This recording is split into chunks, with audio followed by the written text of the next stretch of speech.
Hello, everybody. How are you doing? Welcome, folks. Hello, who's here? Siphon made it first. Pyro, Anna, Ricochet, Agent, Q-Tips, Stephanie, Zelmel Gabble. Who am I missing? Outpost.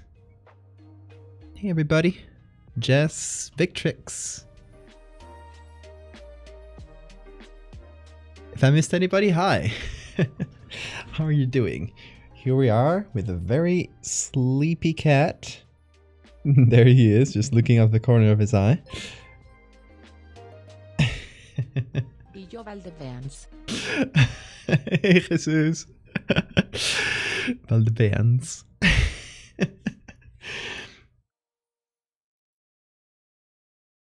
Hey, Hemi. Jumping in to continue the streak before bed. Hell yeah. Keep that streak going. And Chef Wally and Played Peach, thank you guys for the follows. Welcome, folks.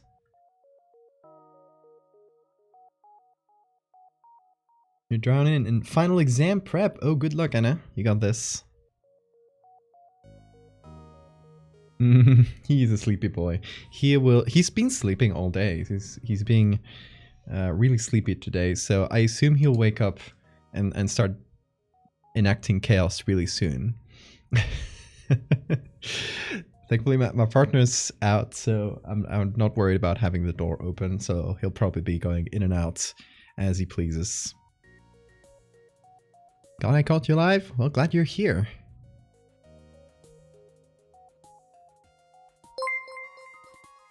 Will we choose crime today? Good question. I have so many stray cats in my neighborhood and in bodegas that seeing more cats on it makes me so happy. I love the voice. We love online cats. This cat is terminally online. Oh. He's invading my space already with those little beans. He's so sleepy that you can move him around and he doesn't really react to it. That AI quote unquote art. Oh my god, yeah. Yeah, let me give the context to what Anna's talking about, because I was just posting this on the Discord. Let me hop on the browser here and open that link. Yeah, I guess can I show it? Well, there's like some nudity, but in the classical painting way, so I think it's fine. We've shown that before on stream. Someone did this tweet, and they were like, "This is a painting from 18 something by Maxwell Alexander Irving." They made up an artist, and it's clearly AI. Like, just look at those hands. Look at those hands. So just you can look at the details in general, and it sucks. So yeah, I guess it's been a day for AI news, I guess. God, there's also the just to jump on discourse first thing, but there's Adobe announced their own AI generator, and at first I saw it, I was like, oh, okay, this seems like actually might be okay, because they were advertising it as like, you know, made by their own like stock of images. And they advertise it as like, yeah, we're paying the people who we used on the training images, but immediately it turned out that nope, they were not. They hadn't even told the people in their stock, because they used the training images from their own like Adobe stock, and they didn't even tell the people who they trained the images on that they were in that. So yeah, that's another shitty one. Less shitty. It's a step. I would say it's a step in the right direction, in the sense that it is not as like disastrously shitty as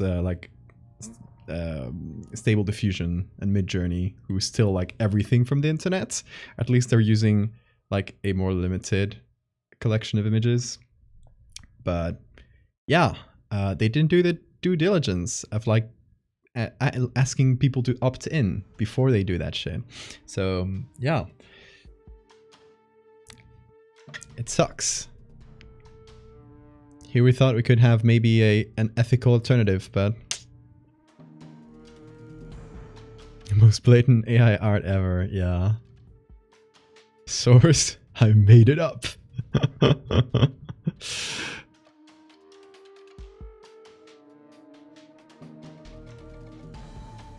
God save us for when we find an indistinguishable fake painting. Yeah. It's like, it's eventually gonna happen. These things are getting better and better. Hey Spencer, welcome. About time.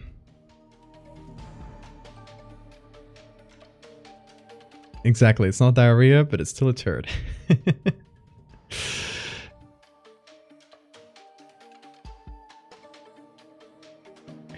So yeah, that's where we're at in the, the landscape of AI discourse. You gonna get that custom 5-minute edit? Hell yeah.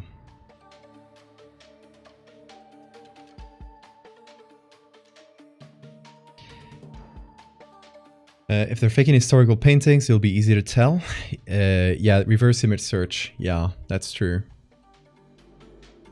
Politically charged images that are AI generated. Yeah, that's a scary thing. And conspiracy theories, it's gonna be used to support a lot of conspiracy theories. Like they already use as evidence like shitty photoshops from like a contest by like Photoshop amateurs in like 2005, and those images kind of escaped and started circulating, and now they're used as quote unquote really big quotes evidence for like, you know, giants existing. So AI images are just going to supercharge that effect, because if you have a conspiracy theory and you just want to make supporting evidence, you just have a way of making essentially endless misinformation. Yay.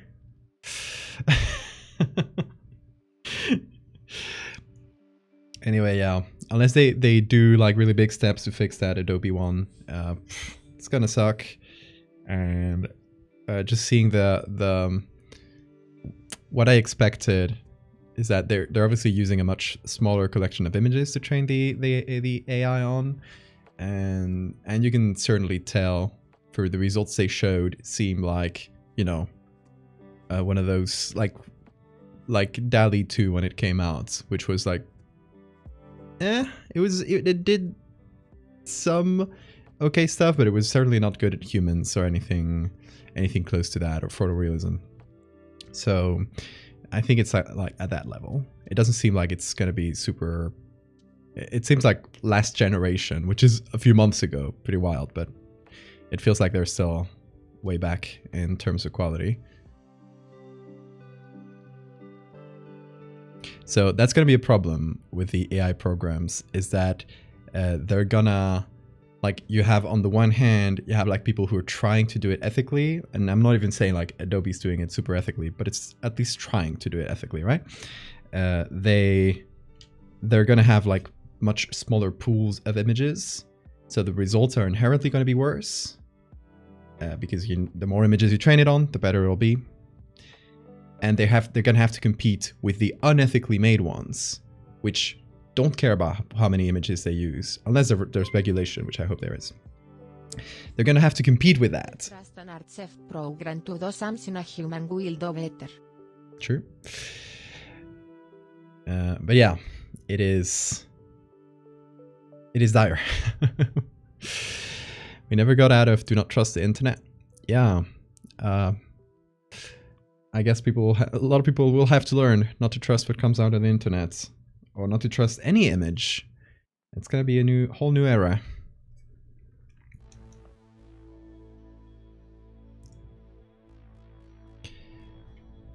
Especially since other jobs are going to be affected by AI, people are going to start getting aware about this, hopefully.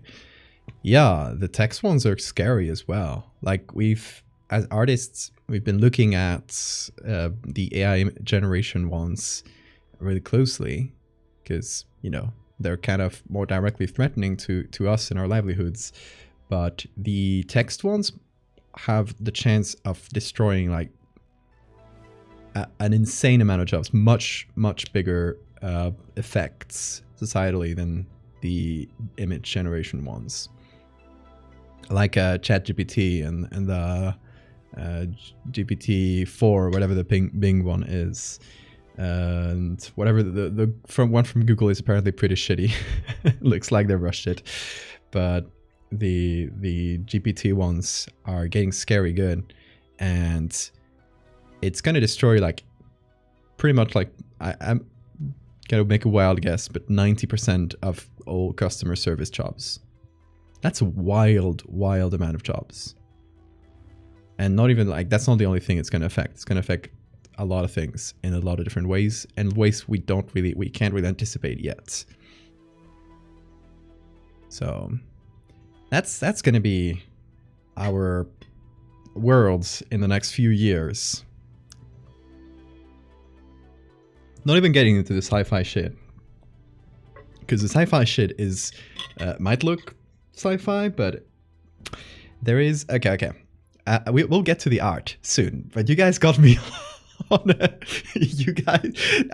I'm gonna pin this on Anna, who brought it up, but you guys got me on a tangent that is actually really interesting, and it's something I've kind of been mulling about for the past couple of weeks or so.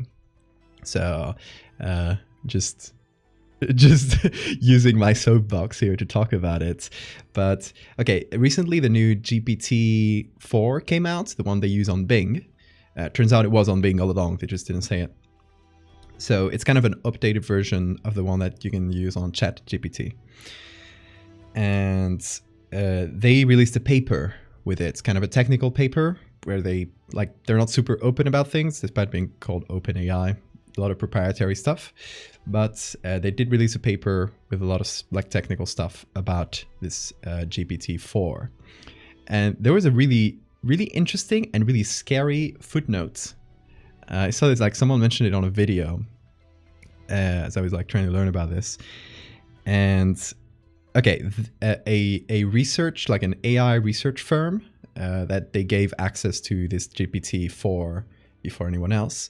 So they could like research its effects and stuff, did a really interesting test that like can probably tell you like where AI is going in the next few like generations of it.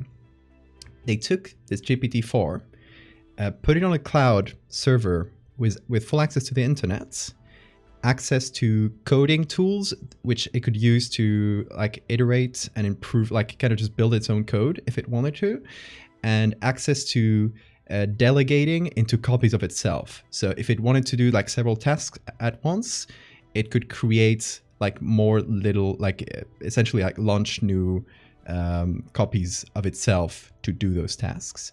And they gave it money, and they gave it the task of like increasing that money, saying like, hey, can you do that? They just left it as a footnote, so I assume the test like didn't really go that far. But these guys were literally testing out the singularity. If you're not super familiar with like the sci-fi terminology, the singularity is the point where an AI gets intelligent enough that it can improve itself and essentially kind of iterate on itself, make itself better. And when you reach that point, it's kind of like an inevitability. It's just gonna explode in capabilities and intelligence and surpass human capabilities really quickly. And that's the point where it gets scary, right? These guys were just testing it. They were like, hey, let's see if the new one can do that. Wild. Wild that nobody's intervening in this. Sorry, I've been distracted. Let me catch up with chat. Oh my god. Time for this hamster to crawl back in the cave and into bed. Hammy, have a great night. AI is like a runaway train, absolutely. Extremely powerful tool. Catching up to it is going to be difficult. Smashing through many things with difficult to predict consequences. Absolutely, you put it really well. Hell world situation. The glaze counter program, I wouldn't trust that. It's probably going to be really, really easy to circumvent once people find a way. It seems cool, but I don't think it's going to have like lasting potential, unfortunately. People in my high school are using ChatGPT to complete assignments. Yeah, that's like one of the early things we can see that it's gonna affect. Rant against AI with Val. Noxia, thank you for the follow.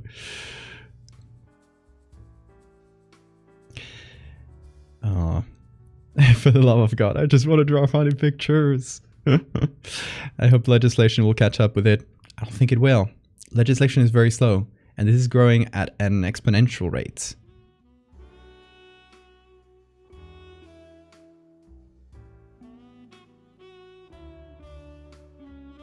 The Imperium of Man has a hard ban against AI. Yeah, the Dune universe, when they did a whole like revolt against machines, and then they prohibited any form of AI.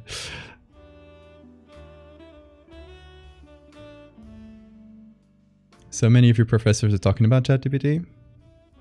I mean, yeah, it's gonna rock the kind of the education landscape, I think. Those with the power to intervene stand to benefit. Yep. I need my guillotine emote here.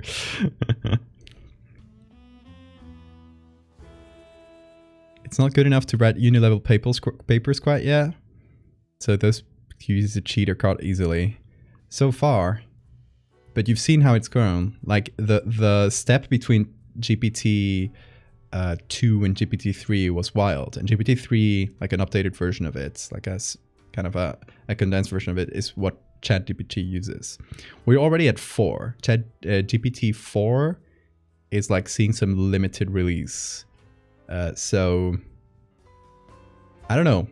When the 5th one comes out, oh yeah, one of the things GPT 4 can do, which is kind of one of the cornerstones where they're testing for like AI, like sentience, essentially. It's called multimodality.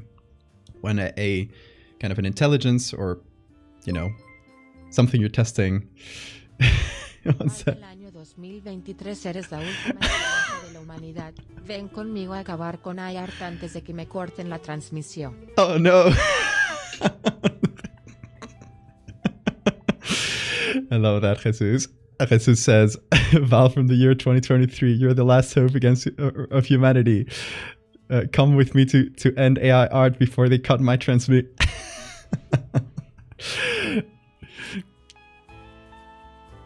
A very good article by philosopher / neuroscientist Eric Howell about banning AI testing. I honestly think there should be a hard cap. Like, and I think, like, because legislation is not going to catch up to it, I think the AI companies should realize, oh shit, we're approaching, like, this is the verge of like an exponential curve, and we should cut it off now and kind of just sit down, all the companies that do AI, instead of competing and trying to do the best one and the one with most capabilities.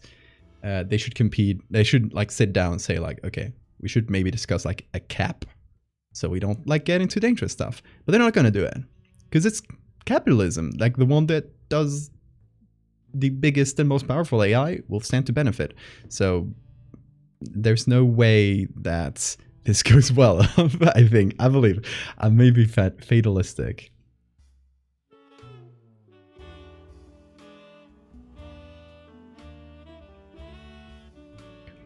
Why I'm so glad I didn't pursue art after high school, even though the humanities aren't the most profitable path. They're more liberal, more stable. I wouldn't be so sure on your feet, honestly. Art might have seen I might have been the first one to be directly affected, but humanities are not gonna be far away. I think. I'm hard pressed to think of like jobs that are not going to be affected by AI, except for manual stuff like fixing pipes, that sort of thing, or like surgery. That sort of thing is going to be some of the last ones to go. But I think it's going to be like a profound impact felt everywhere. Never trust companies to make a rational decision. Yep.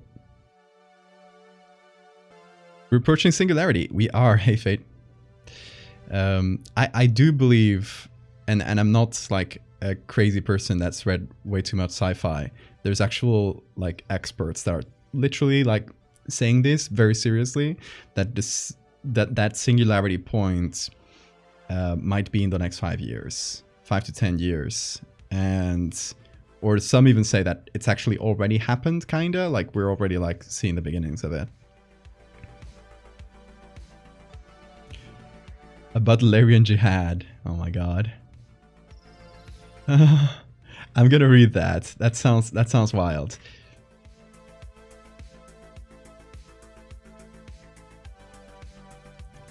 I came here for a chill stream before bed, not existential terror. Sorry, it's like thoughts that have been bouncing around in my head for the past I don't know, couple of weeks. Hey Grumbly, should do the horror challenge. What's the horror challenge?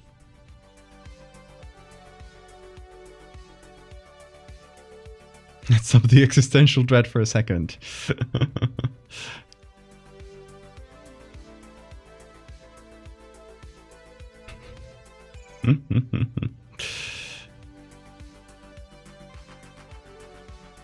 Did someone say war on machines? Yes, yes. Let's actually do it, unironically. When the machines take over, the best weapon we got is a big magnets that we can use to run through big servers and wipe them. Rage against the machine. Dissensions, thank you so much for the follow.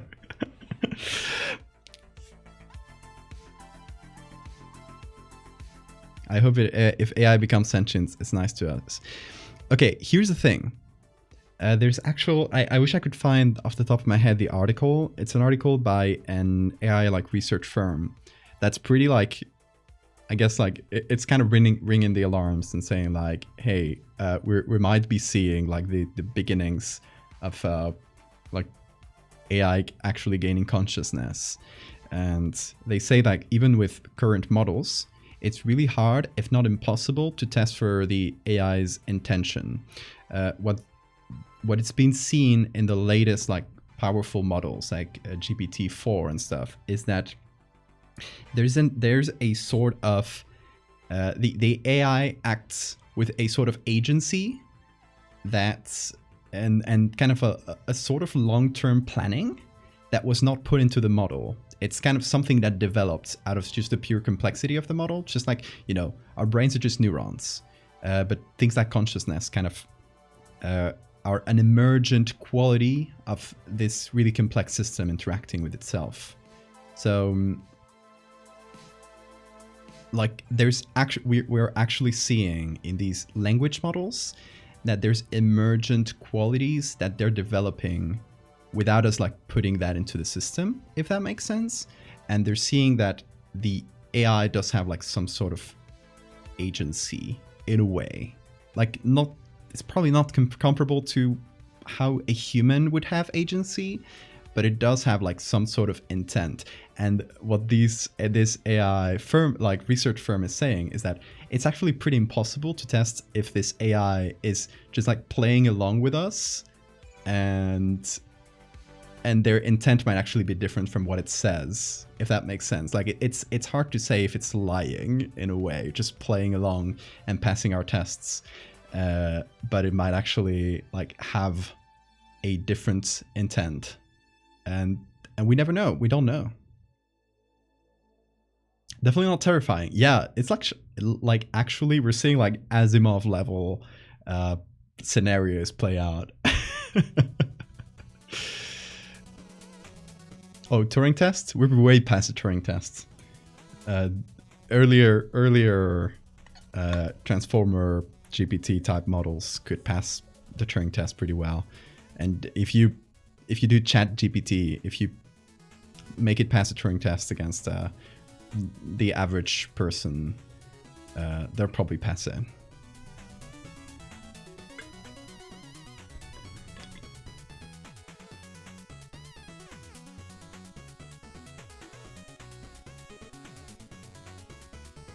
Grumbly's been trying to reach through to us for so long. We're deep into the dread spiral. Yeah, okay, hold on. Did I miss any message from Grumbly? I just saw something about a horror challenge, but can someone explain what the horror challenge is? Just unplug the computer, skill issue.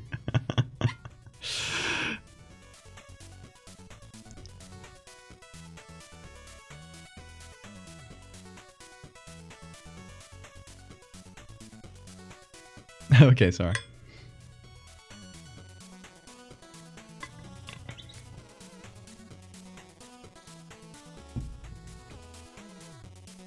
What's up, cat? He doesn't care about the singularity. Just about sleeping. Alright. Thank you for the follows to Zomb, Beeger, and Risen Demon 64. Welcome, folks. The bingularity.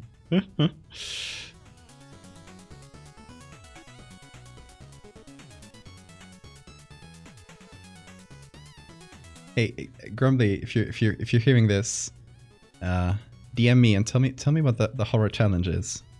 I'm actually I'm too curious now. I need to know.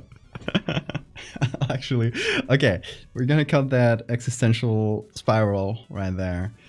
Grumbly isn't hearing you. Okay, he's working on a mask.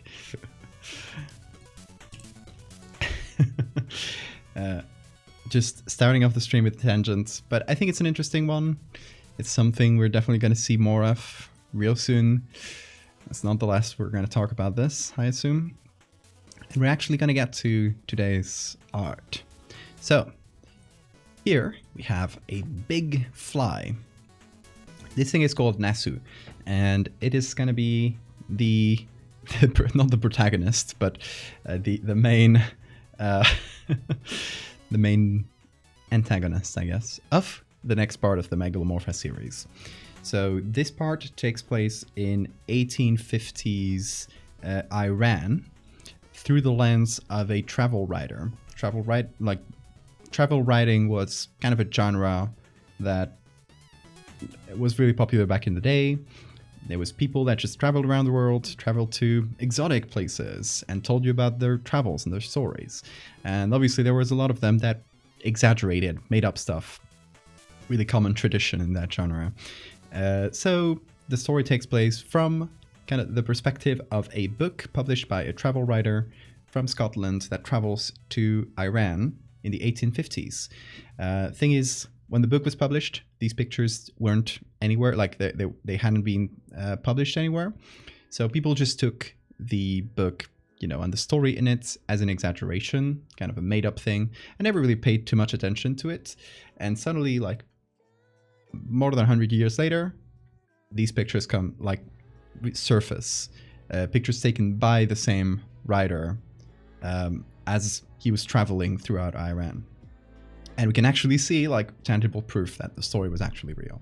So this guy goes just traveling through kind of the middle of nowhere, comes across this strange tower and a weird village.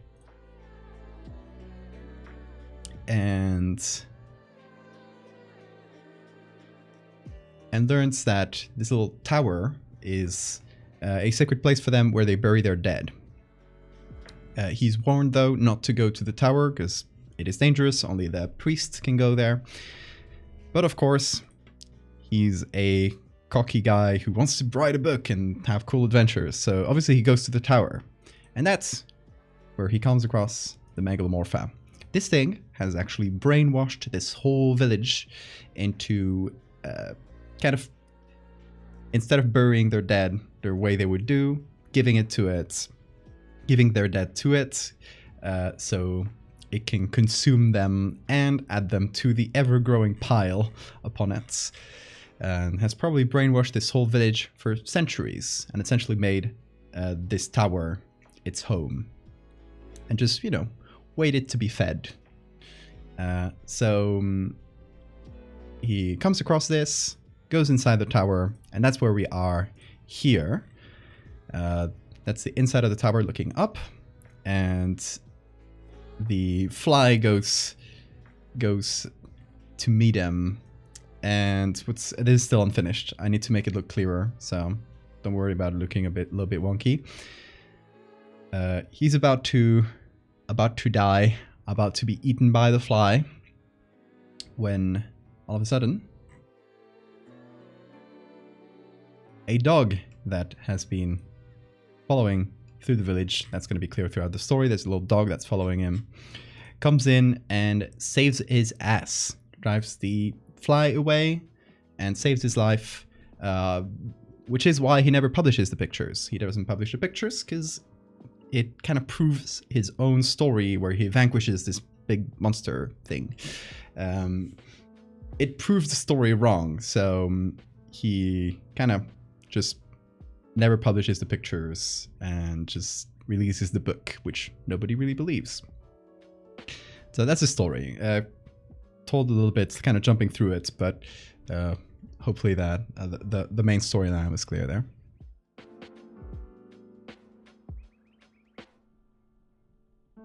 You're pretty fly for an evil guy. I'll be lurking. Okay, Jesus.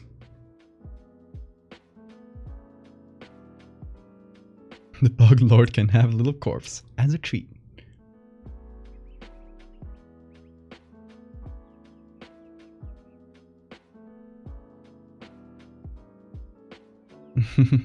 So the dog that saves the day in this one. There's so a lot of this story and kind of the mythology we're building this from is from Zoroastrianism, which is one of the world's like oldest religions that are still practiced nowadays. Zoroastrianism has a strange like relationship with death and burial rites. To the Zoroastrian religion, the dead body kind of becomes an impure thing and cannot be touched by other people. Otherwise, they would like kind of receive that impurity. So the way they bury people is, or they used to, nowadays it's kind of different, but the way they used to bury people is by putting them in these, essentially an enclosure. It's called a Tower of Silence in English. It's kind of a badass name.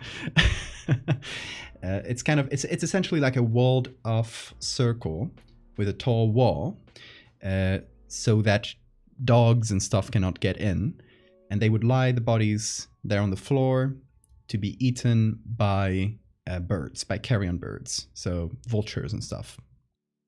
And that would essentially, you know, like remove that impurity without the body being touched and not contaminating the ground, because if you put them on the ground, they would kind of contaminate the earth around them with that like spiritual impurity. So that impurity, quote unquote, comes from a demon called Nasu in the Zoroastrian mythology, and it's a demon that takes the form of a bloatfly or blowfly, gets inside the corpse and gives it that impurity.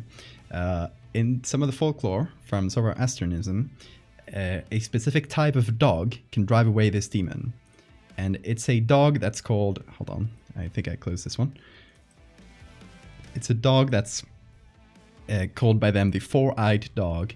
It's the type of dog that has like two little spots above their eyes, and this is kind of what we're representing here.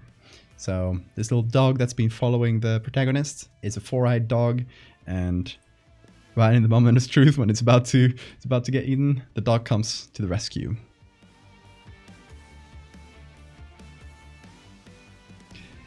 Skulls all over the fly reminded me of how the Acanthapsis Pitax will cover itself in ant victims for camouflage. Yeah, that's the cool stuff from the bug world, like actually using corpses as camouflage.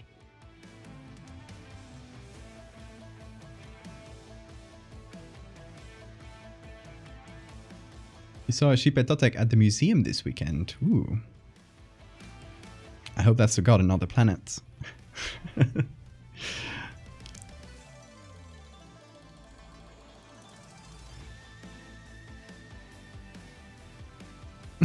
Hold on, Jess, let me read that.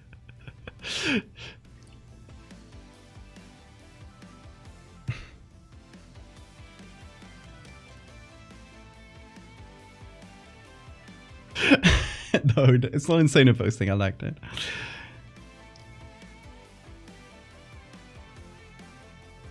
Art of an impersonator. Ooh. Okay, so yeah, in this story, the good boy is gonna save the day. So what we did last stream is we finished this edit. We made the inside walls of the tower so that they're made out of bones, kind of like a big ossuary. The layer of this thing just covered in bones on the inside, and we're working on this one. So what bothers me, there's a few things that bother me about this, because one of the reasons I kind of left it and half done on the last stream is I wanted to step away from it, kind of cleanse my eyes, and then look at it again, which is what I'm doing now, and seeing what bothers me about it. So I'm thinking the perspective is a little bit wonky, and since I really don't want to warp the fly too much, and the tower is made up anyway, I think what we can do is change the background to match the perspective of the fly a bit better. So let's see if we can actually do that. Let's go back to the construction here. And that'll also give us a good opportunity to change the lighting in a way that, you know, makes this feel clearer and more readable. Also, I might remove these edges. Yeah, I might just do that.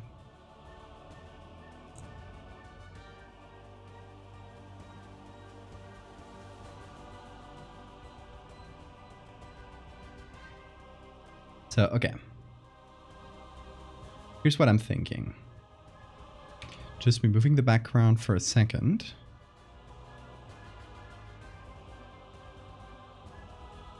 And doing a little drawing.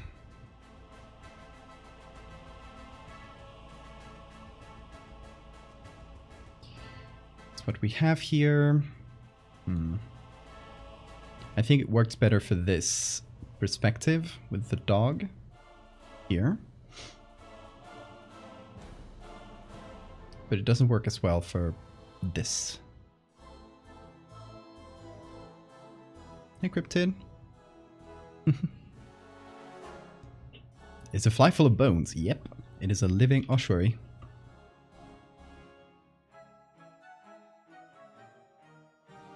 The pictures of crop were unfortunately on the Discord, so I'm sorry about the balls. What? Okay, hold on. I gotta see that now. Where did you post it?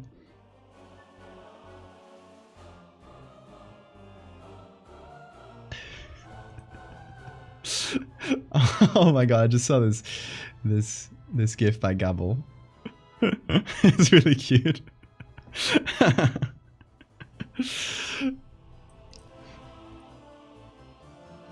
Staff break room.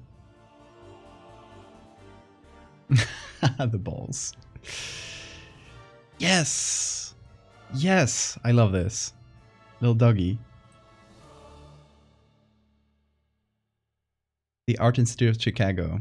I think I've seen that little dog before. I don't know where. I've seen it in somewhere on the internet. Not in real life. Show balls.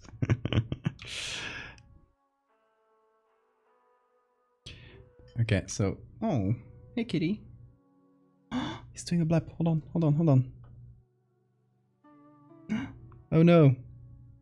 I didn't catch him in time. He had his little tongue out. It was really cute. Hey, little buddy. Oh, oh, big yawn. What?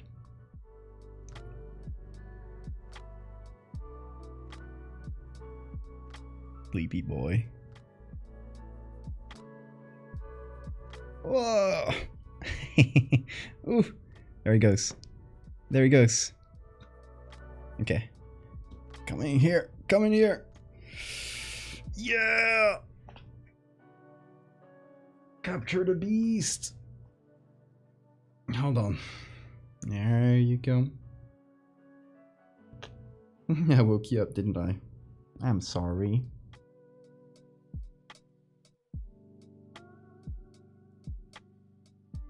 What? Oh. Gave me nose kisses.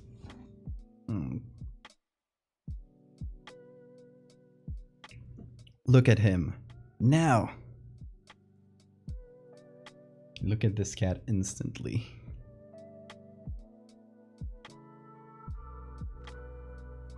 So, wanna go? Okay, go off. Little adventure. Whoa. Why did you jump? Okay, he's gonna try to get this. I gotta keep it away from his grasp.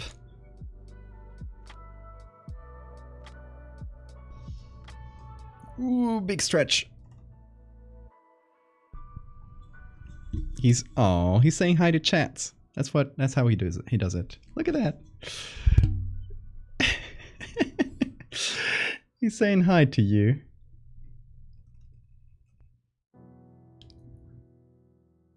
Vina ASMR. I adore that cat, Sam. Vina's very important things to say. He does.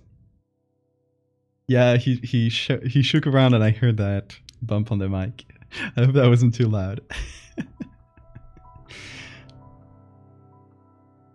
Alright, where were we?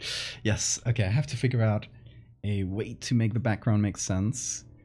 I might do something here. I might just do a copy of the entire background. Combine it into a single layer. And then crop it here. Hold on. I want to see what this looks like. This looks really weird in color. Don't worry about it.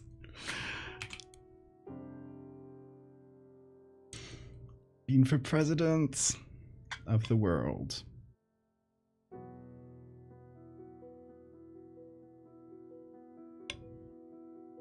He has peed on the floor? Oh no. I gotta say we've been lucky with this cat on that regard. He has never peed outside of his litter box.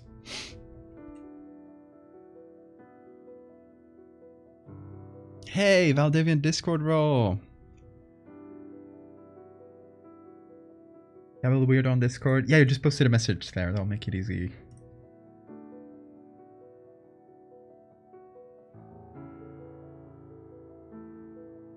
Let's see. Where's the Valdeviant?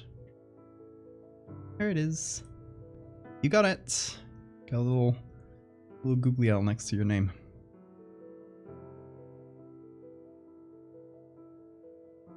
When would Bean's first act as world president be? Mandatory nap time for everybody.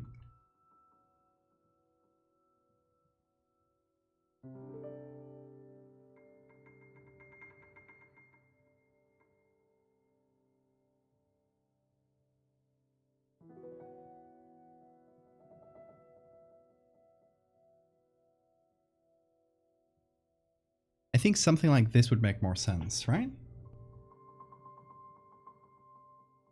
Where we're looking at the side of the tower.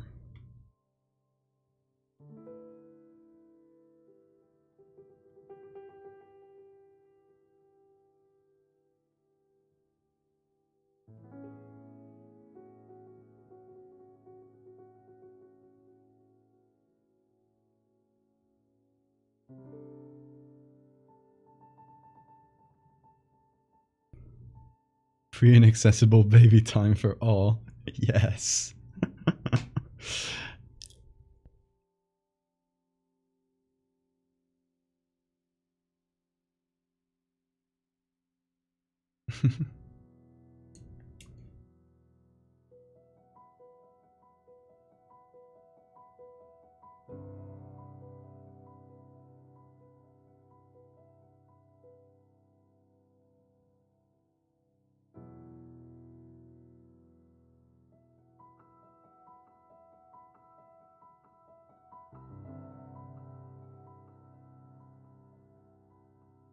Yeah, it's definitely getting better. Still not quite there, I think.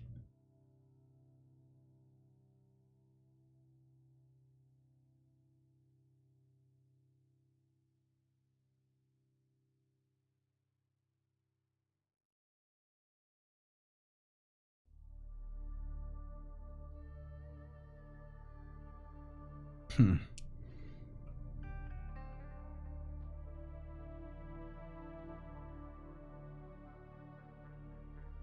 As Breaker, you said, I want to be held, I want to be comforted. I think I've seen that one.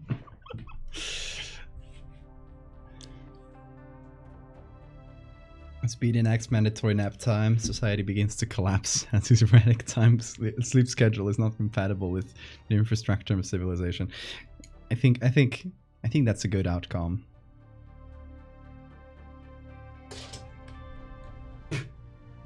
What are you up to? Come here. What's up?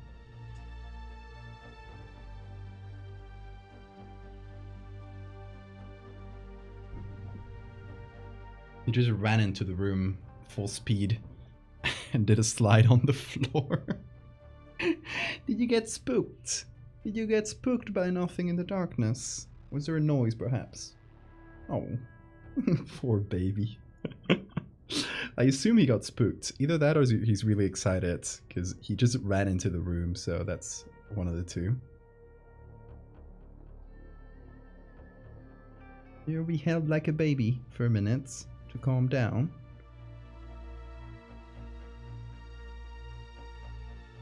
High velocity snuggle beast.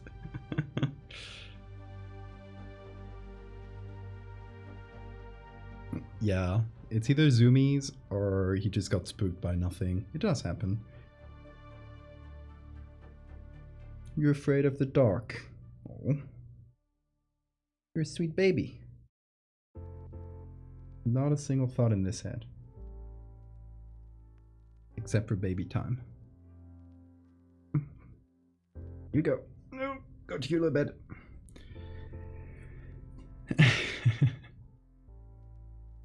Go ahead. There you go.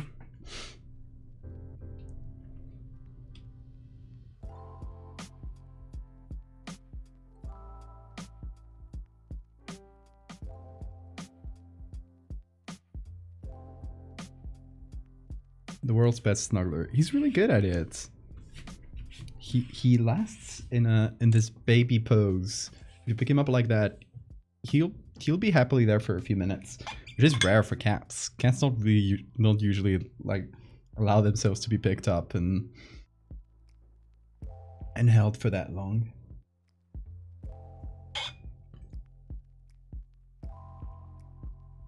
What did you post in the Discord? Bean needs this. Hold on.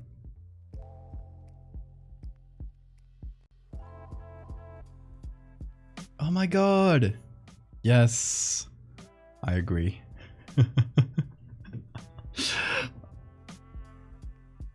gonna do that for Bean. Oh yeah, he's got the zoomies.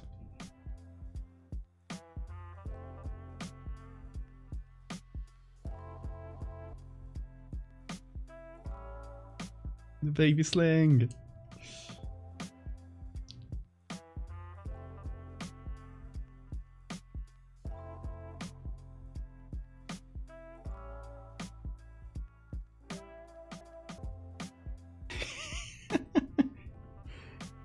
He's doing that thing where he does like rabbit kicks on the toy. I don't know if the camera is able to pick that up because it's pretty far now.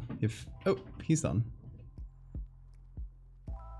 He's now playing with like 3 toys simultaneously.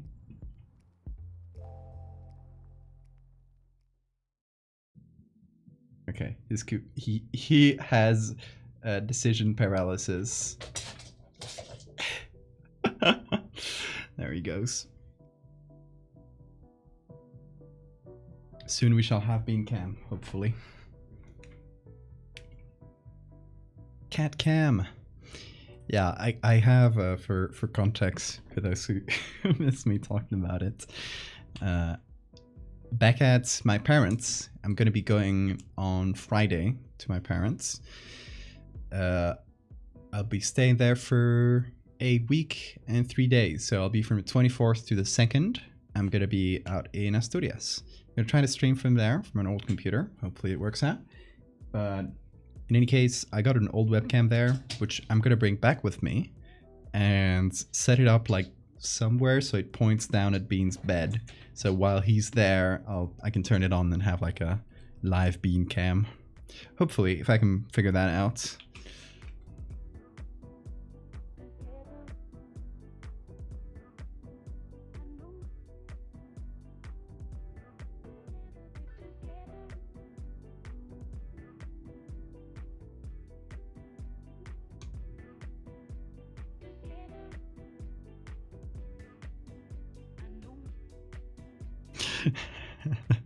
Decision paralysis, the feeling of needing to go goblin mode. Yeah, he's goblin mode right now. What's that, Bean? Just grabbing random things.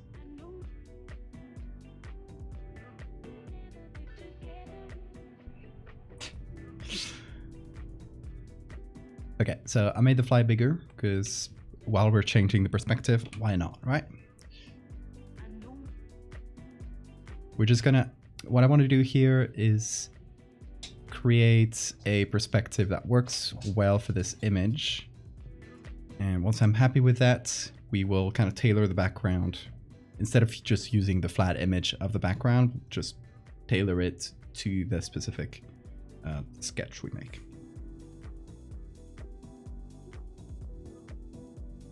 "24/7 beans to relax and study too." Oh, and thank you for the saber matter. A newsflash thing and an animation when transitioning to Bean Cam. I love that. Big bug.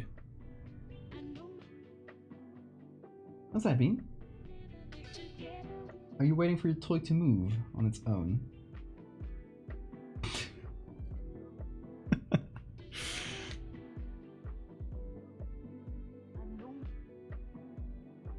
I have a specific thing that'll make him go like absolutely bananas, and it's specifically taking the toy he likes, this little rat thing. Where's the Bean? Friendly. This little toy, it's a rat. I mean, do we call it Perez? It has a little tail, and if you pull on it, it'll vibrate and the tail will pull back. So if you hide this, like, I don't know, between the couch cushions or something, and make it vibrate like that, he'll go wild trying to find it. Oh, there he is. He's looking at it right now. Come here. Come up here. I want to demonstrate.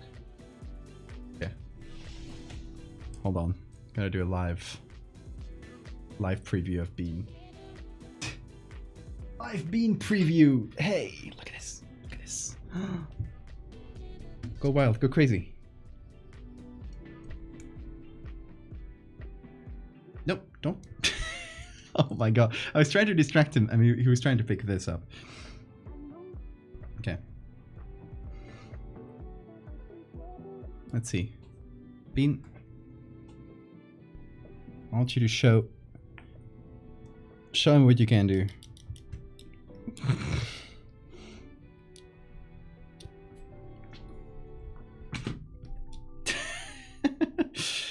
You're too fast for the camera. You're too fast for the camera, aren't you?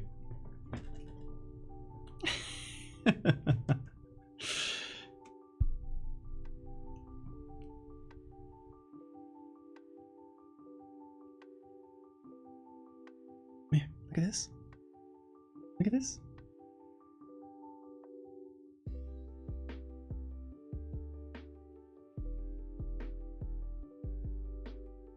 Look at those eyes. Look at those eyes.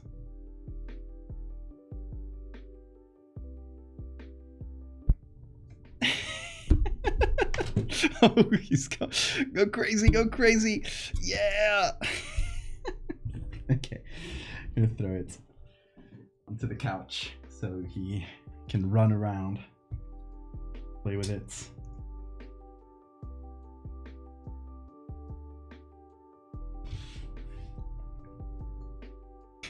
crazy maniac.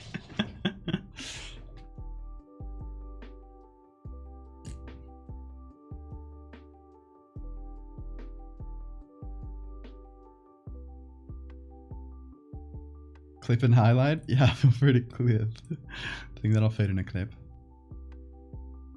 Unfathomable power.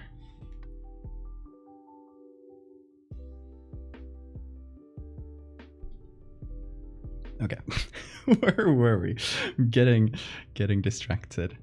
Oh yeah, I wanted to check out the original perspective of this, which might actually help me figure out like the right one for this. Okay, so with that, it makes sense that the... It's going wild.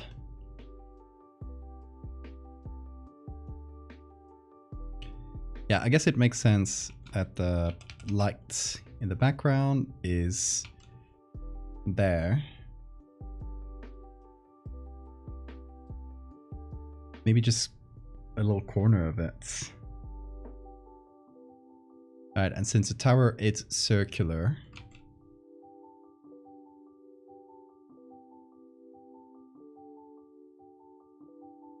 and it has like 3 pillars, this is how I think, just eyeing the perspective, this is what I think it would look like. Let me know if this looks right to you guys.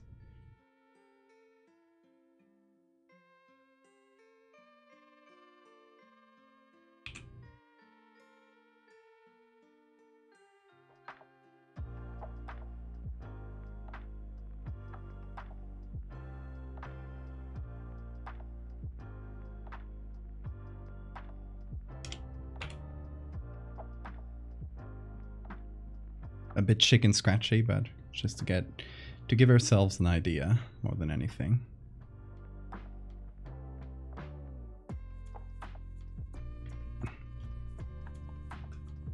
Twitch is breaking the clipping tab. Yeah, clips can be buggy sometimes. It's okay. It can always be clipped after the stream.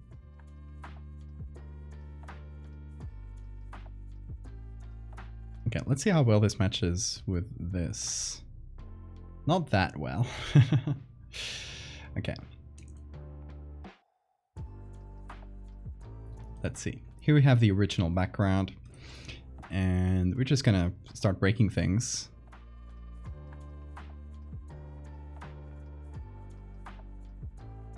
Here we have the bone pillars, which I'm gonna hide for the moment. Gonna have our little sketch. Is this a little sketch? No, I guess that's nothing. This is the sketch. Gonna have that at low opacity so I see what I'm doing. Twitch highlights break sometimes? Yeah, it happened on the last stream. Turns out that the first song that played like during the intro to the stream got muted, and that like the muting like ran over to the first few seconds of the stream. It turns out that if I cut it so that the beginning of the stream was at that muted part, the entire VOD broke. You couldn't play it at all. So I had to cut it a little bit later after it was muted, and then it worked. So yeah, I found a new bug. Yay!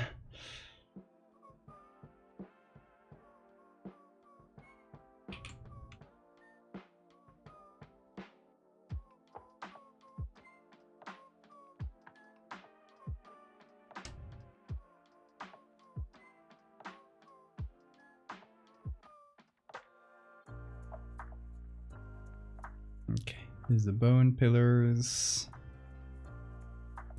I love saying shit like bone pillars. It's always fun.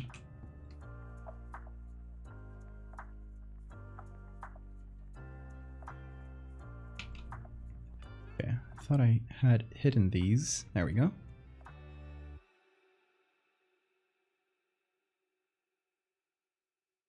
Okay, so the idea here is to get this little circle to match that circle up top. It doesn't have to be perfect. It just has to more or less match the perspective we want. I think this will kind of do. We'll see. Bone pillars uphold the bone zone. Breaks even without copyrighted stuff too. Yeah, sometimes it breaks just because it wants to. It's very annoying. Also, the copyright like music detection system is very broken. Sometimes you'll get a song muted, even though the song you used is like it in itself perfectly fine to use. If someone has used a sample from that song and then used it on another song, sometimes it'll get pinged. It happened with the Skyrim song of all things. Okay, one of the like classic Skyrim background music. Someone used it as a background, as kind of a sample for the background of a rap album or something. Like just like an absolute like random artist whose song had like 300 play or 300 views or something. And that got pinged by the copyright system because not because the Skyrim music was in there, but because someone had used a sample from the Skyrim soundtrack, I assume without permission, and then put that on the copyright system. It's very busted. Clara Wolf Dog, thank you so much for the follow.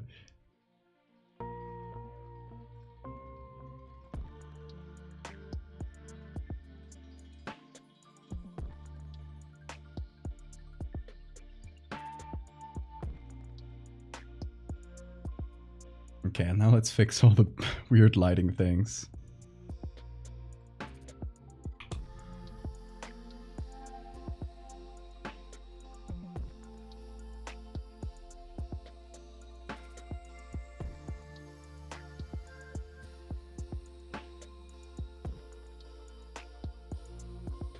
Okay, what is up here? That's this layer.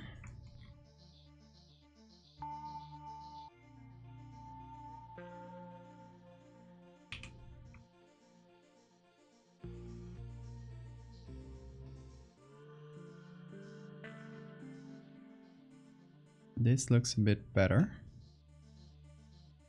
Okay, there's definitely some kind of shadow layer on top that's messing with us.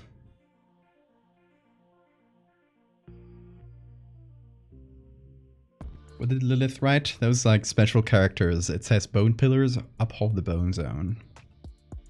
Oh, Lao's got it for me.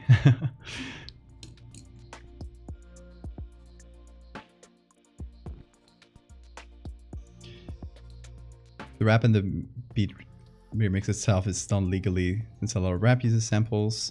Does deserve to be protected, but fuck the copyright detection system, can't differentiate between them. Yep. And in most cases, if the sample is done like transformatively enough, it won't get detected by these kind of algorithms. The problem is when the sampling, because like it was literally someone rapping over the Skyrim song with like maybe a couple beats added to it, but it was very non-transformative. So yeah, of course it got pinged. Whoa, it has red eyes. That's badass. Yeah, this, as you can see, the levels here do a lot of heavy lifting. Okay, I'm trying to find which layer has the shadows here. Must be one of these. Nope. Oh, there it is. Found it. Gonna delete that because we don't need it.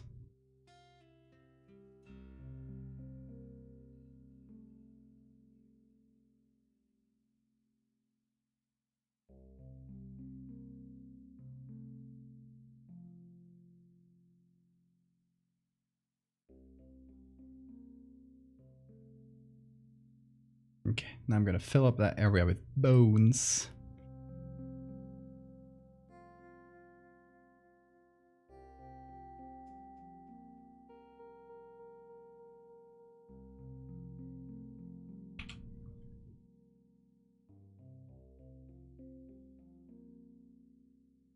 now I'll figure out the bone pillars.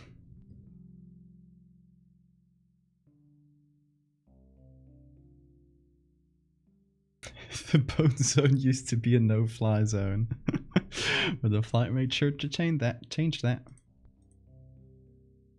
Now it's a yes-fly zone.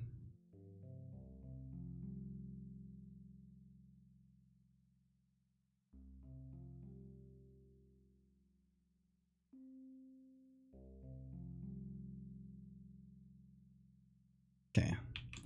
Now hopefully I can adapt these pillars.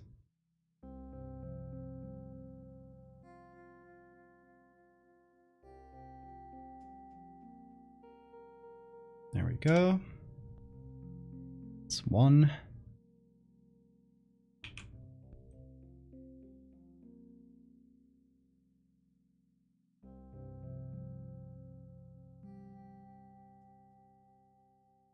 That would be two.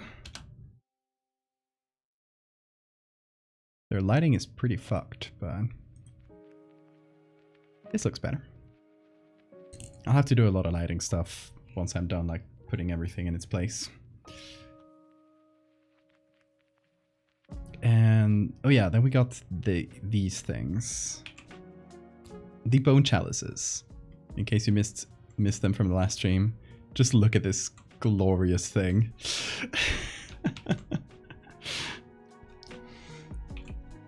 The bone chalice, of course.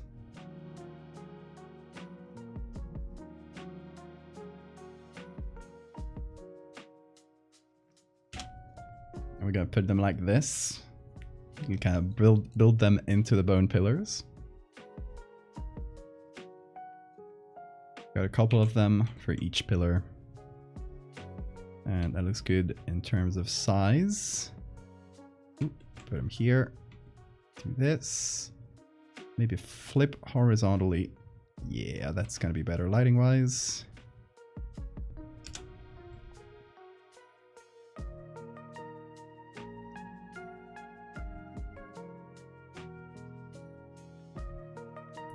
Now, let me remove the little sketch so we can actually work on the lighting, because it's a bit of a mess.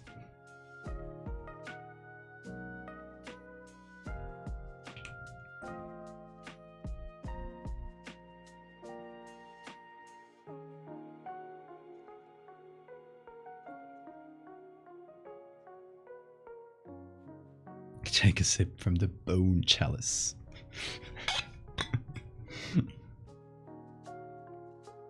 Thank you for reminding me to hydrate. Take sips from the bone juice like a cat. Talking about cat. Oh, you're right there. He's sleeping on the ground right behind me.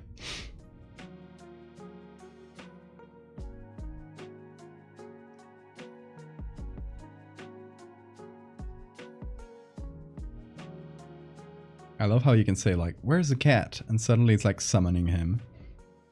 He just spawns into existence. It's always great.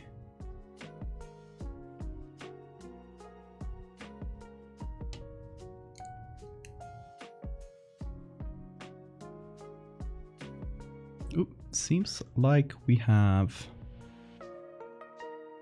an issue here. Okay. There we go. The edges weren't really well defined.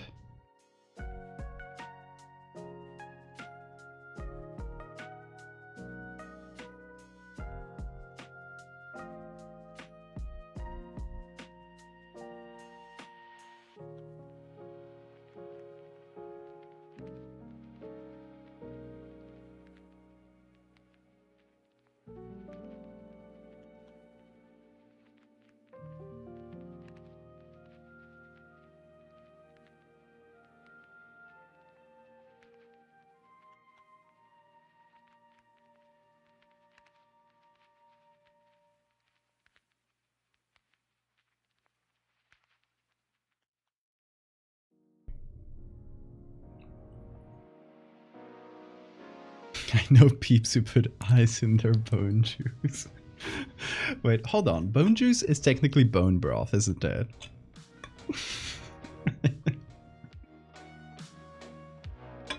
Like, we're not making up a new thing. That's a thing. It already exists. Got a new job, so I gotta go. Good luck on your new job, Jess. I'll see ya. I was thinking milk. I mean, milk is good for the bones, but I wouldn't call it bone juice. It doesn't come from bones. Unless you consider the calcium or something, but that's kind of a roundabout way.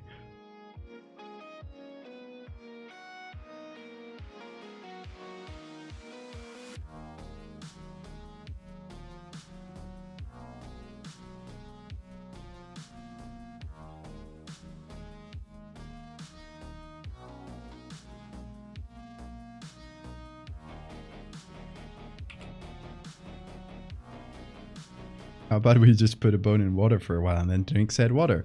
That's bone broth. You just heat up the water to get more juice out of the bone. We've just been talking about bone broth the whole time.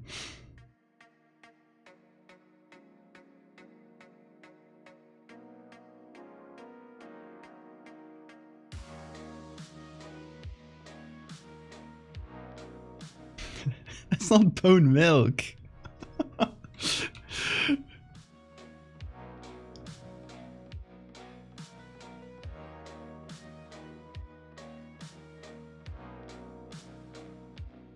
You know what's up with the lighting? I was kind of doing a soft lighting, but I'm now realizing I need to do a stronger, harsher lighting. So instead of being like this, where the lighting kind of goes nowhere,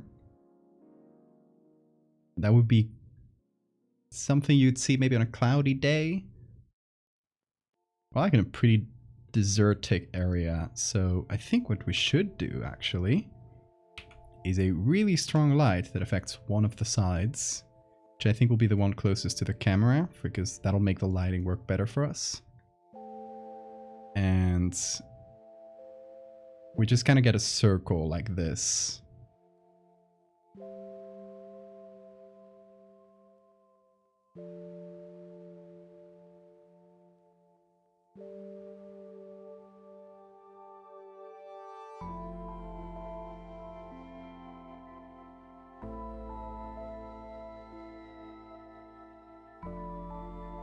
That's how light work, right? How light work?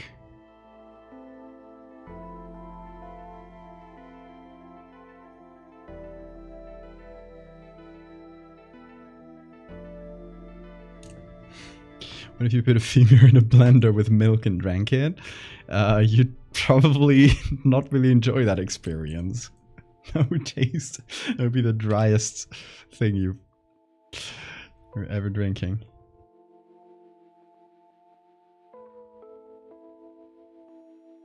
Bone juice, blood, bonesy broth. Process similar to almond milk, bone milk. I like that classification. Bone tea is really good.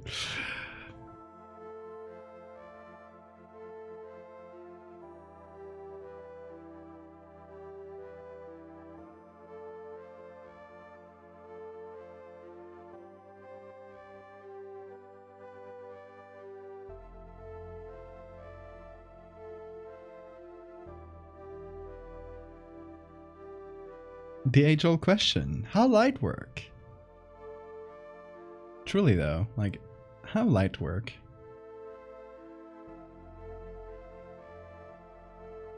Does that make sense from a lighting perspective? If you got, gotta sketch it out. Because our tower is essentially just a hollow cylinder. So if this is a tower and we are below, so this would be the tower, right? We're here. Our eye, our shittily drawn eye, is looking up. And the light is kind of coming from one side. So it is essentially doing this and just hitting one of the sides. And we have the inside of the circle like this. Yeah, it would essentially just draw a, hold on, if it's, let's say it's coming from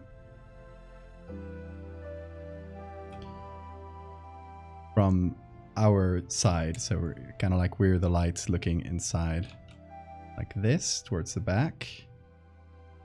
The light would be coming from here and essentially doing a U shape, right? We kind of light up the area in a U shape on the back of it. Does that make sense? That's kind of what I'm trying to do there.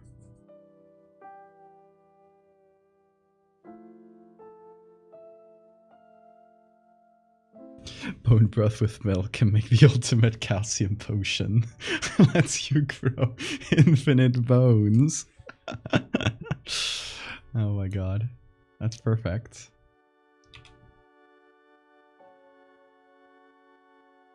Infinite bone hack 2023 working.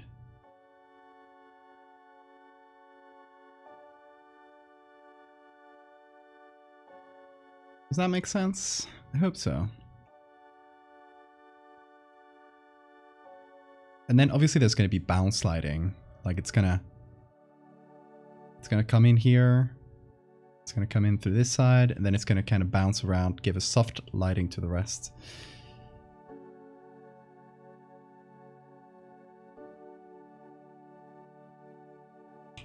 So something we can probably manipulate there. Whoa, what happened? Okay.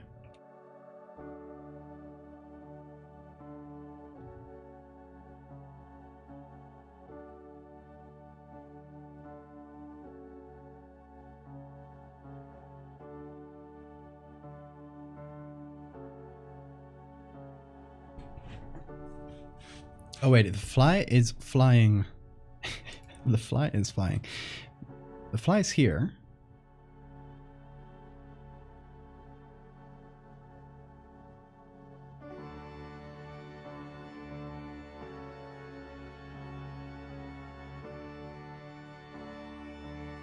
Can we... Oh.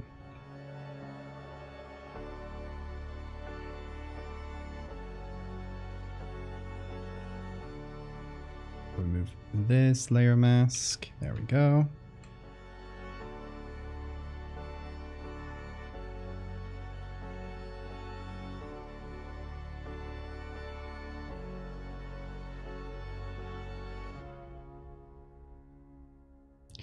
Would be casting a big shadow.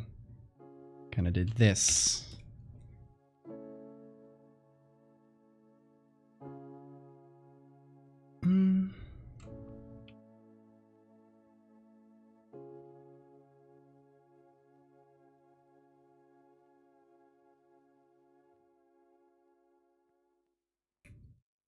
Yeah, what you playing, Mechtel?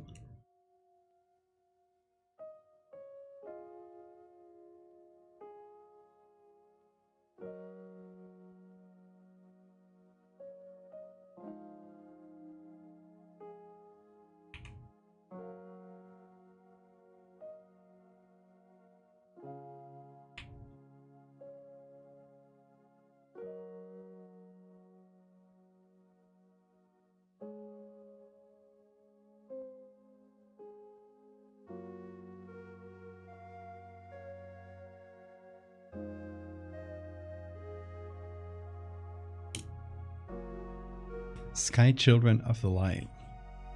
Never heard about that. What kind of game is it?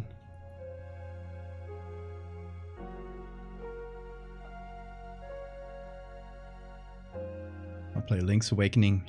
Nice. Good one. By the people who made Journey and Flower and Flow. Oh, okay. I think I know that. I think I saw my sister play that once.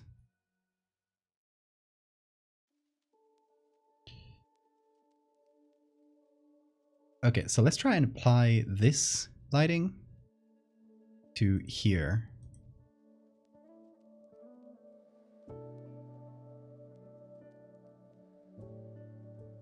Okay, first things first. I think this kind of makes the tower look too short.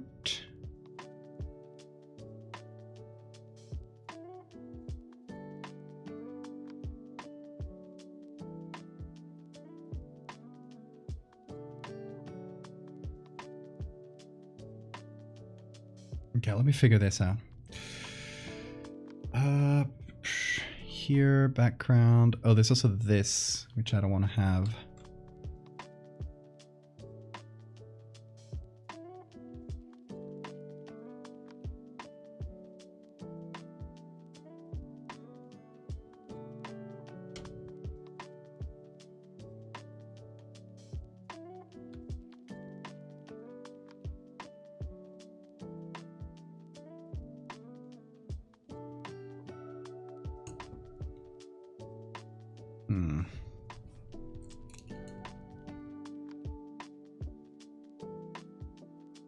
I'm gonna take all of this, combine it.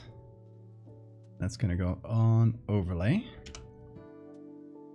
Plus a big blur.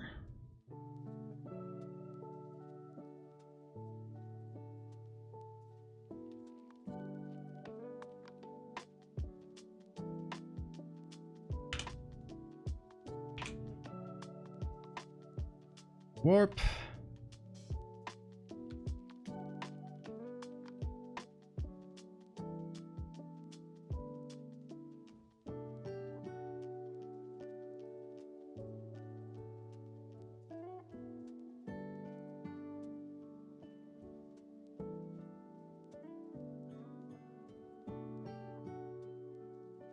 It's gonna look a bit better, I hope.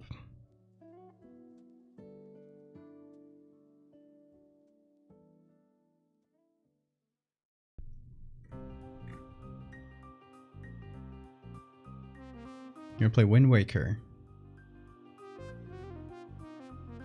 Or I played that long ago. It wasn't my favorite Zelda, but it was fine.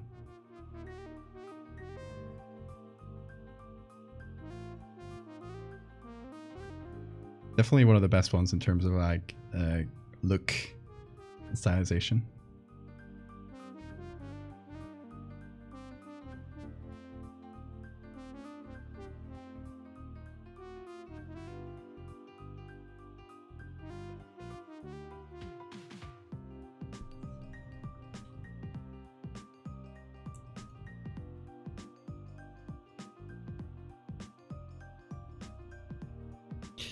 There was one of the first, I think the first Zelda game I played.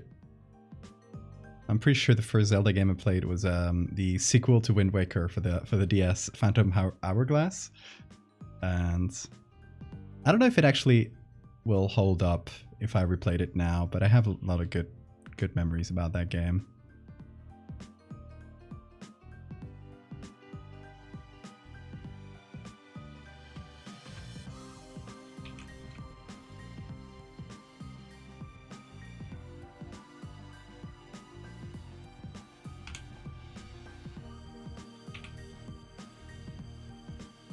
Go ethics too early in tomorrow morning. Okay, good luck with ethics. You got this. Have a great night. Cozy Night Moth, thank you for the follow.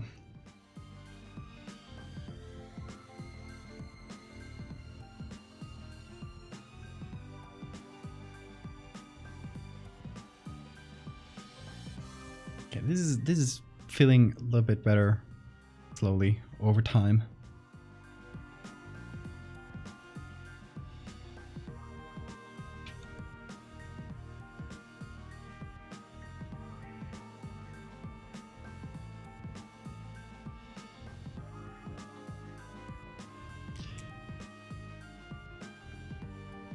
Dinner time. Ooh, enjoy your dinner, Blazes.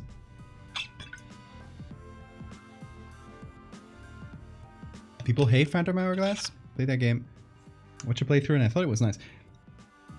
I guess because it doesn't like it feels a little bit different for a Zelda game, and people have like really high expectations for Zelda games. I really enjoyed how the puzzles worked and how, you know, for those that haven't played Phantom Hourglass, it's a pretty traditional like top-down type of Zelda game, like the old ones. The thing is, it was on the DS and the lower screen. You could draw on it, and you could make your own notes, and it used the mechanics of that like note taking in really interesting ways. So, you know, you could use it to, you know, make notes on the puzzles, solve them in interesting ways. I don't know. I liked it. I thought it was really original.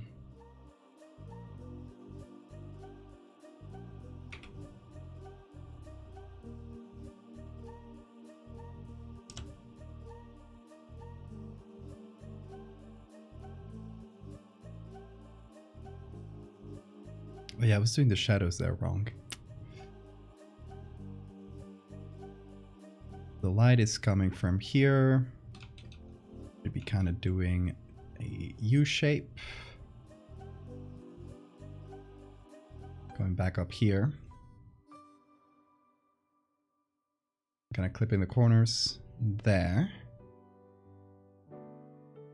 And I'm gonna have to complement that with other layers.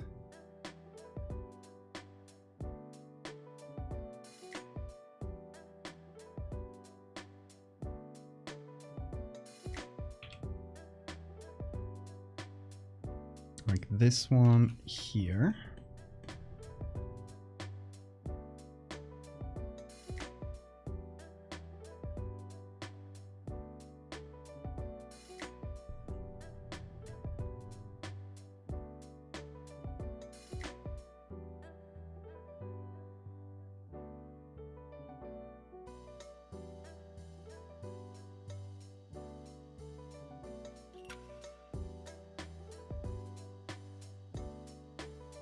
Okay, maybe too bright, but I'm kind of working with the assumption here that we are in a really, really dark tower on a really, really bright day.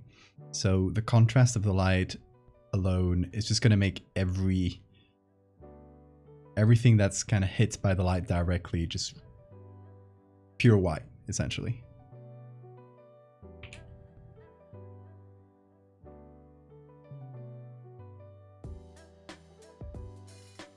Una Argentina cualquiera. Bienvenida.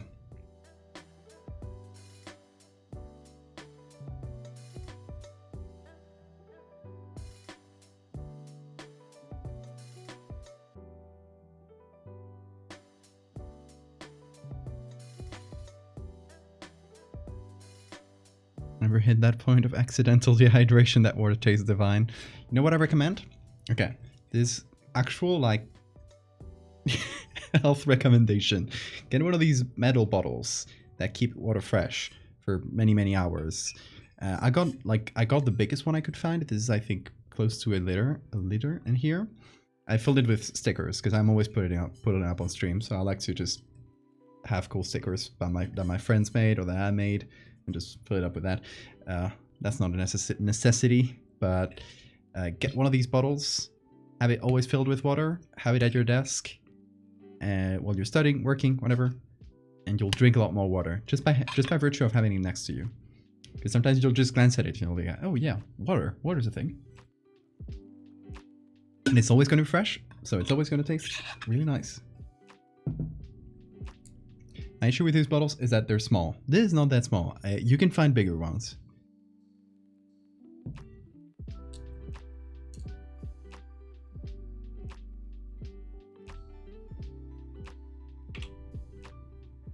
Like with that size of bottle, I don't have to fill it that often. Like over the course of a stream, I'll go fill it up if it's a hot day or something and I've been drinking a lot of water, but generally I don't even need to refill over a stream. And I'm like talking and stuff.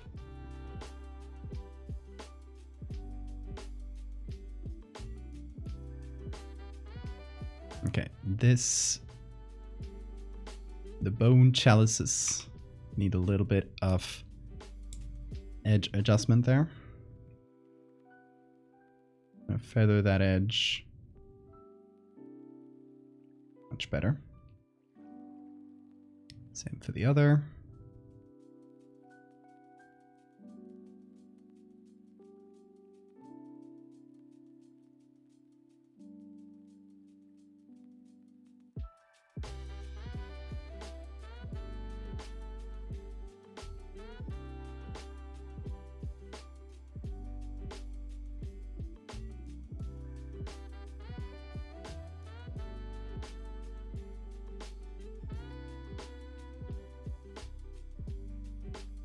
Alright, hopefully now it does feel like we're inside of a tower looking up.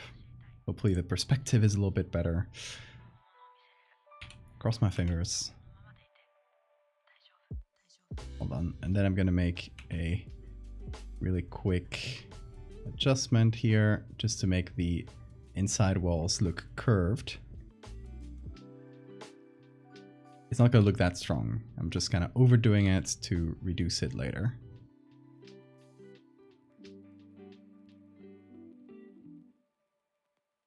Just hopefully making it look a little less flat. Oh yeah, and there's another thing that I forgot to put back on. So if you look at the one with the dog here, here, okay, over the bone pillars, there's like these little rows of skulls.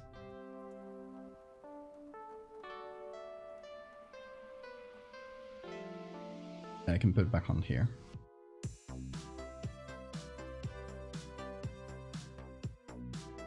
So where are they? I think it's this, yeah.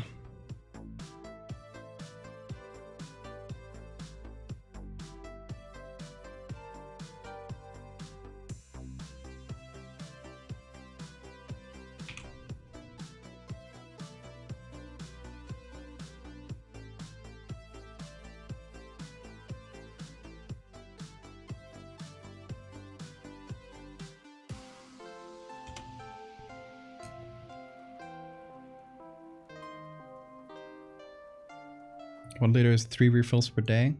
Yeah, that sounds about right. Oh, that's not a big deal though. I always got some bottles of water in the, just tap water in the kitchen, in the fridge. So I always got fresh water to refill.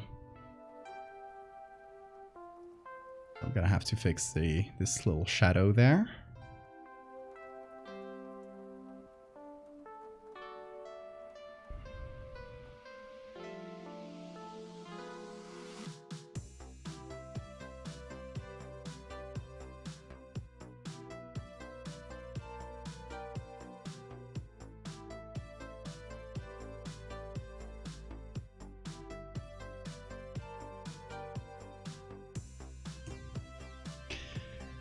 Impressed at the level of detail that goes into this.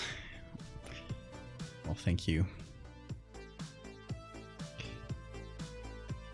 Especially with these bigger compositions. Sometimes it can get a little bit crazy with the number of layers and all that goes into them.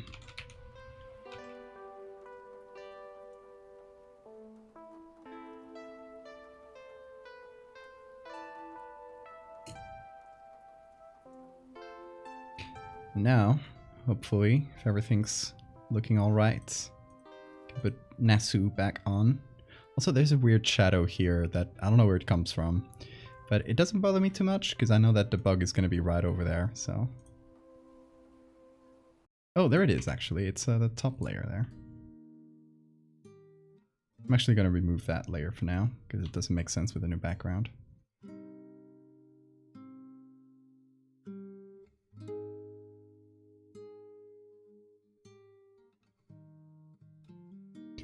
Had to drive this weekend. I was 5 hours long and I drank three drinks on the way to my destination. Mistake. Oh no.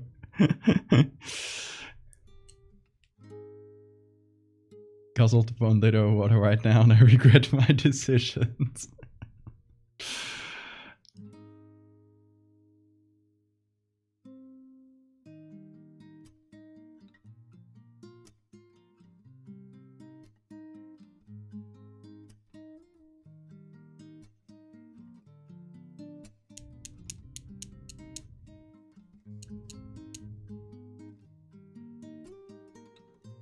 Okay, gotta re-render all the smart filters. Read85, thank you so much for the follow. You'll be making the bug cast a shadow? Partially. I need to figure out like how, like where exactly it's gonna be placed in this environment, because the lighting, the current lighting is made for the old environment that we made the other stream. So this shadow doesn't work anymore. I mean, it partially still works, but I'd rather remake it.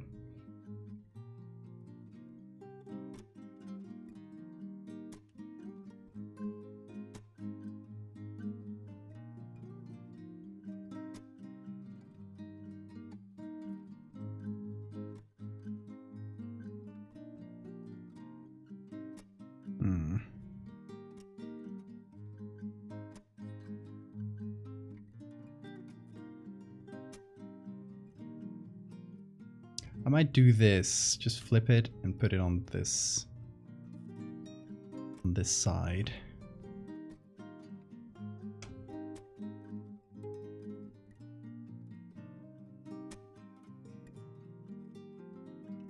This Megalo surely is Morpha. Hey, Olive. It sure is. Okay, let's wait for Photoshop to do its thing. It should stop like editing things and then hitting OK, then re-editing it, re-hitting OK, because every time I do it, Photoshop has to recalculate all the filters I put on it. But hey.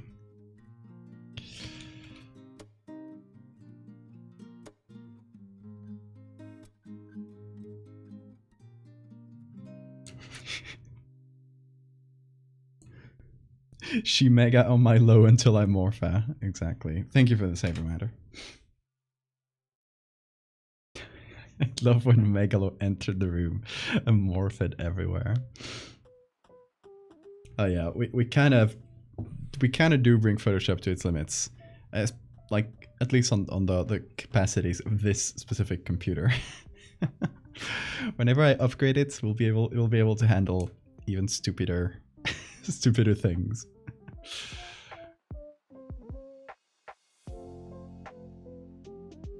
Okay, I'm waiting for the save thing, but I don't know why I'm waiting for that.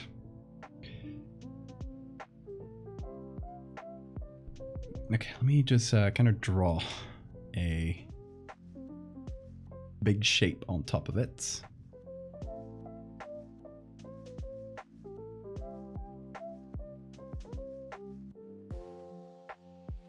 I'm gonna hide this for a second.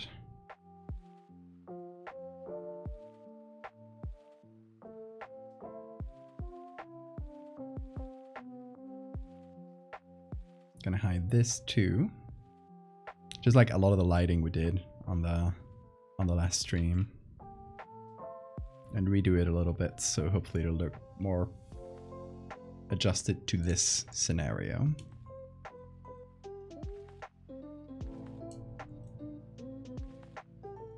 Yep, stop there. Criminal!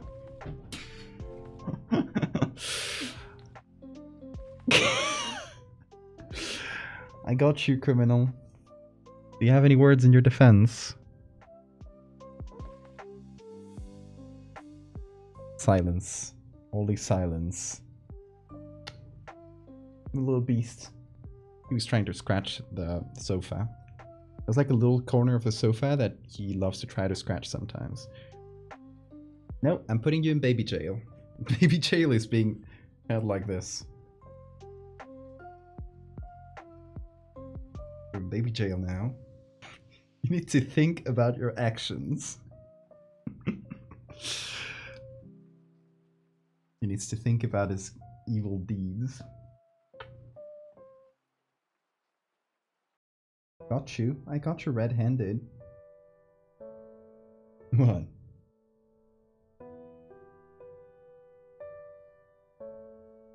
Dumb gay baby jail. For this dumb gay cat.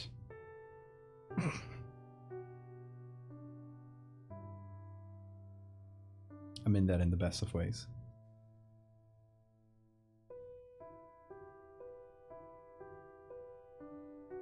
Okay. Are you ready to be released? Have you made your amends? Have you thought about your deeds? Don't look at me like that. It's baby jail. Okay, now you go into your scratching post. You scratch that instead of the sofa. Nope. Hold on a second, baby. You go here. Scratch that. Go. There you go. Doing it. Gotta teach him to scratch the right things. There we go. He's going goblin mode on his toys. He's releasing all his pent-up energy from baby jail.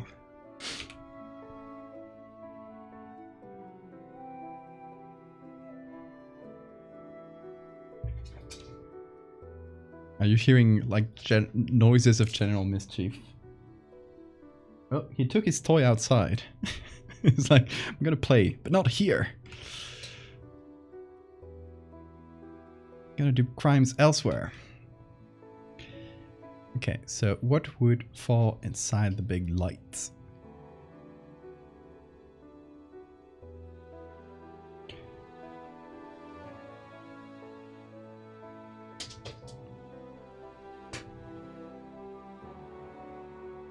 He loves to just pick up his toy and carry it around. Bring it to places. Put it in situations. Also, don't worry about this like light being way too strong. I know. Sometimes I like to overdo it and then reduce till it looks good.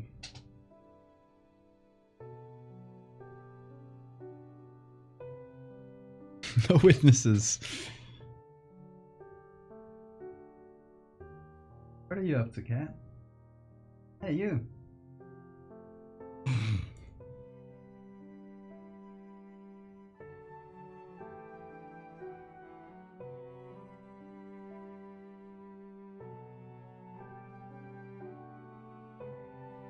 But yeah, and I don't know if this will come up in the story, but what I'm imagining for this big fly Megalomorpha is that it's super old, and it's obviously like covered itself in so many skulls that it's impractical. So this thing can probably not even fly, or actually it can, but like because we can see it fly away, but it can't probably fly for long distances. It just like sticks around its tower. And like getting fat on the generous donations of the people from the village. It's like an engorged thing.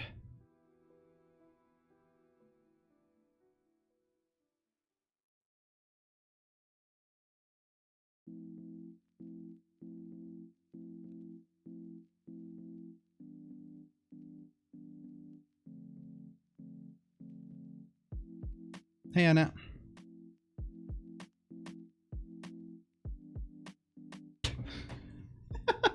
This guy. What are you up to? You come here. As you can see, that little corner of the couch is covered in a blanket. That's kind of his corner, where I put his toys and stuff, so he can like scratch around and stuff without fear of damaging it. But this place is rented, so I don't want him damaging stuff that isn't his.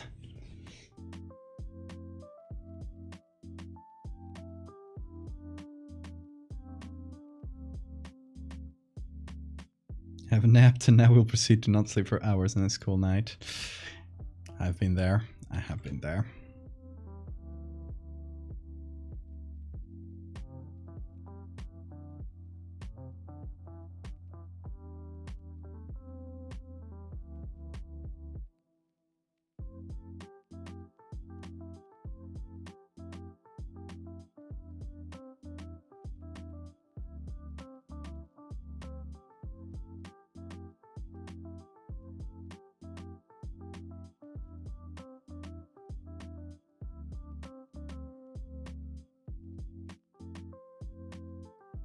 Okay, I'm trying to do the shadow for each limb.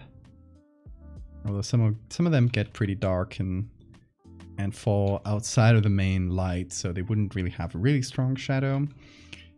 But I'm also using this to give the Megalomorpha some contrast against the background, because that's kind of a problem we're dealing with right now. It's the background is kind of complicated. It's full of little bones and stuff. So anything that gives us some separation between the subject and the background, and that feels natural, will be good. Because you okay, Photoshop? You doing all right? Yep. It broke. But it broke in a very fixable way, so no problem. I'm gonna save, and once that's saved, just close and reopen this document.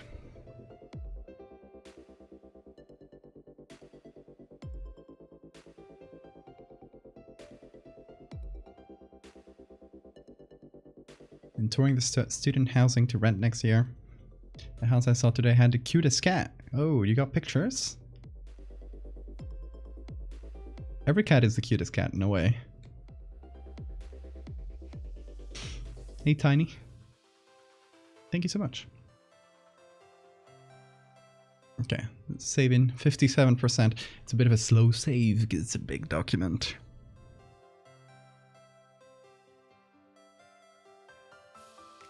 What's up, cat? Gonna pick him up and put him on his little table. Oh. And reopen while I do that. I'll reopen Tower Inside, which is the document we were working on.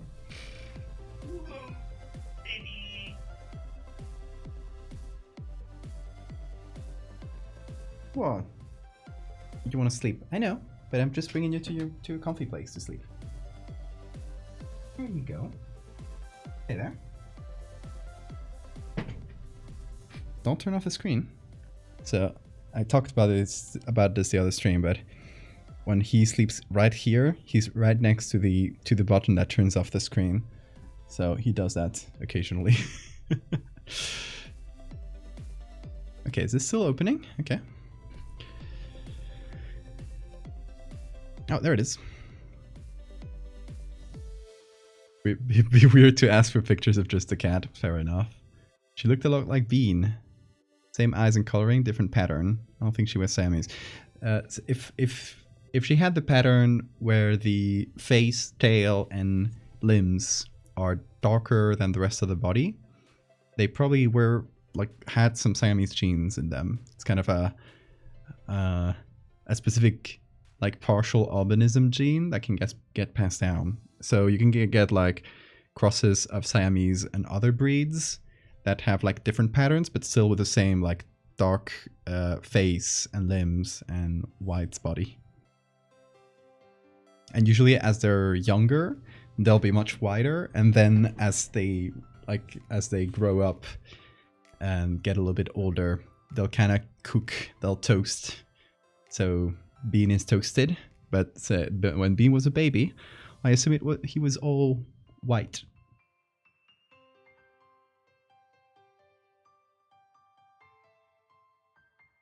His body pattern, almost like a leopard. That must be a Bengal then.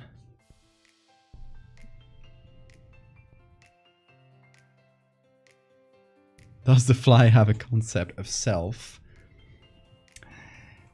I'd say they're pretty smart, but not in the same way as human intelligence, if that makes sense.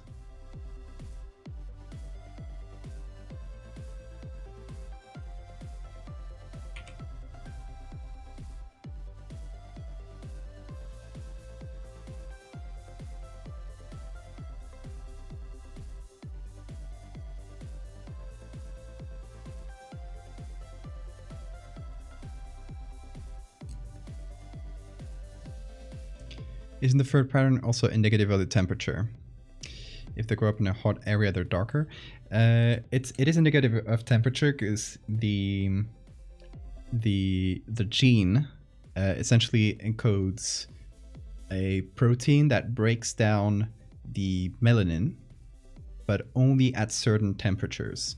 So depending on the body temperature, if it's colder, it won't break down the melanin, so it'll be dark. So the tips of the ears, the legs, the tail are the coldest parts of the body. but at like the higher body temperatures, it will break down the melanin. So it breaks down the melanin around the center of the body, especially around the chest, because that's like the dark, the hottest part of the body.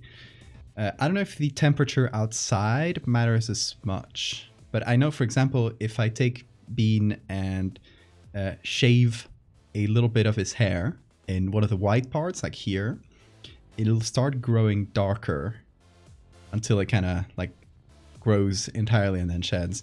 Because, you know, that part will be colder, will be like subjected to the, like, won't be as isolated from the outside. So it'll be colder and it'll grow up darker until it grows out entirely.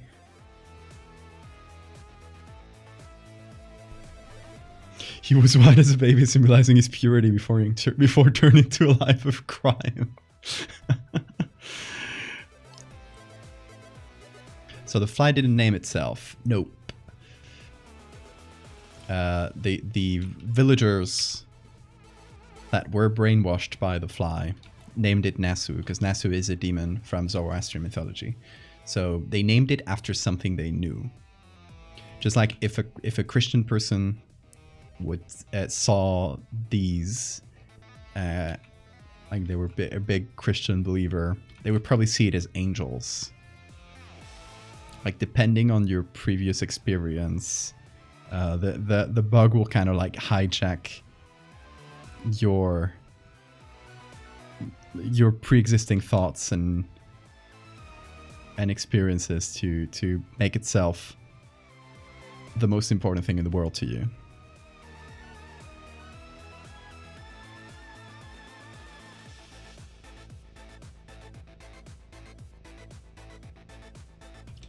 But it wouldn't have like a concept of what that thing is. Like the fly is manipulating this whole village, but it doesn't know the village is thinking of the fly as the Zoroastrian demon Nasu. Hey! he sprung up and attacked the pen. That's not a toy. Look at this. You got a toy right here. Hold on. You want to play? You want to play? There he goes. There he goes. Big stretch. Come on. Nope. That's not a toy. Look at this. Look at this. Look at this. I'm trying to hide the pen away from him. I'm gonna hide it in my pockets. I must find the evil pen. It's like, he's paying attention to it. So he's saying hi to chat. Look at that.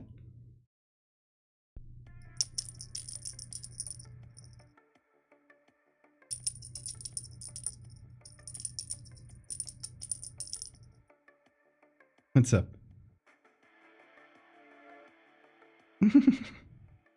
Oh, you want to say hi to Chad? Is that it? What? What are you hogging the mic for? There he goes.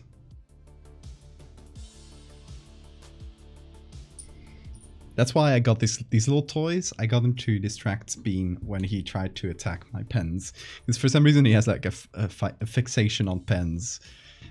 Can be any type of pen. As long as it has like the general shape of a pen, it will go for it. He'll go for it. He's crazy about them. I carry him very much. Me too. Me too.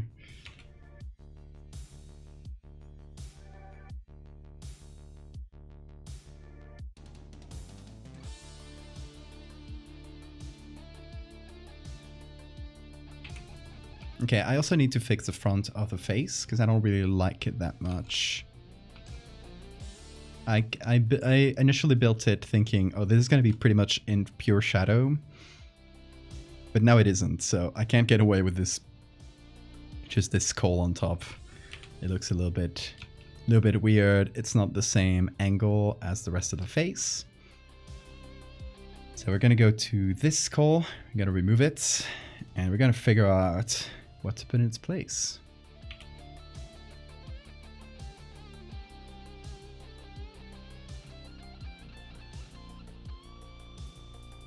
I think this one looks pretty good. Okay, let's see what skulls we got.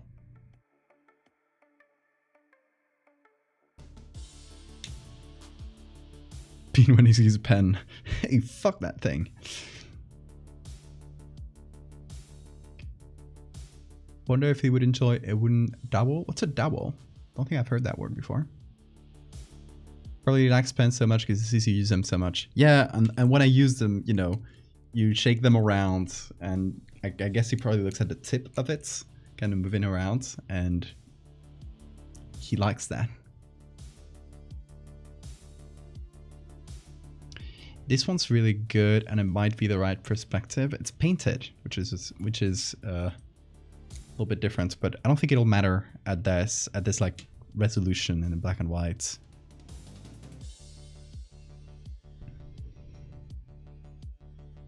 Let's see. Oh, this.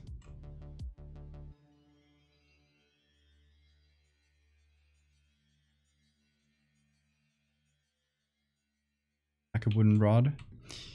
Yeah, I might think about it is if I do give him a pen-shaped toy, maybe that'll actually reinforce the notion that pens are toys to him, which will make him like keep chasing after my pens.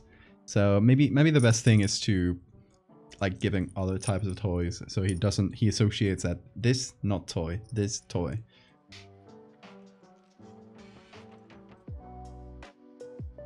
Unless I make the toy pen like really distinctive, like give it something with a really like red color or something like that, so he still like knows to distinguish it from my pens.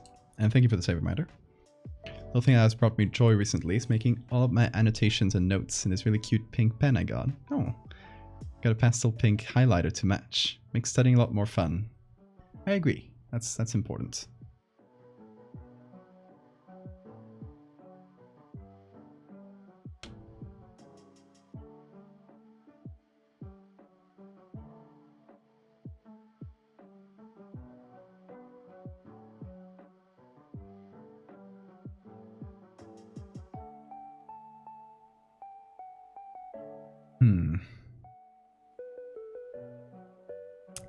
This is not exactly the perspective. Wonder if it'll still more or less work.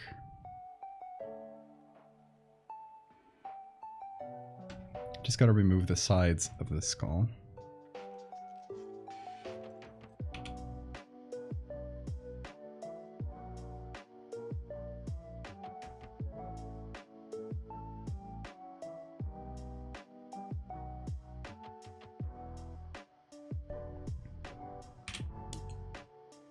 I love writing about brutal Roman assassinations in the prettiest shade of pink.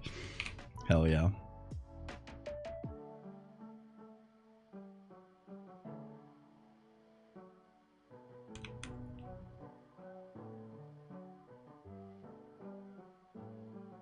I actually think this will work. Okay, I gotta make it pop out of the skull a little bit.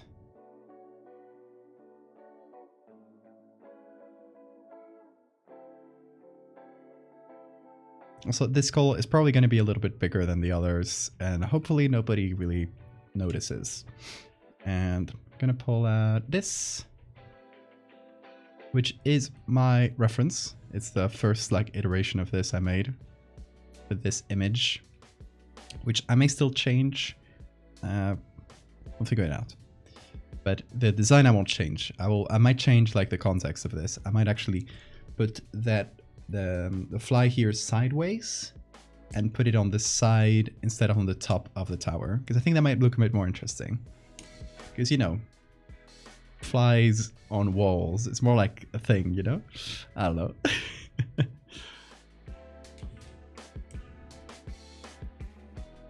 And since we will have a closer shot of the fly for this one, I might actually make it a little bit further away, because it's going to be more of an establishing shot instead of our main shot of the story, which hopefully will be this one.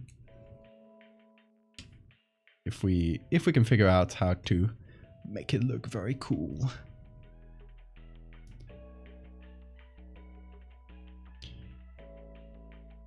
Do you guys think I'm a bit of a perfectionist? Or is this normal? Am I normal, chat?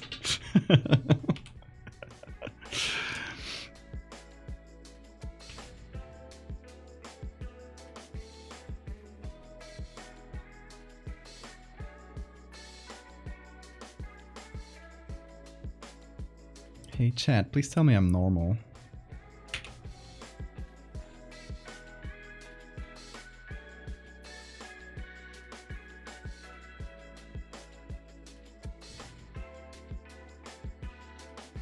I spent 3 hours yesterday trying to make a rounded rectangle in some software I had no experience in. I feel ya. I feel ya. Not the person to ask. We're in the same camp, you and I.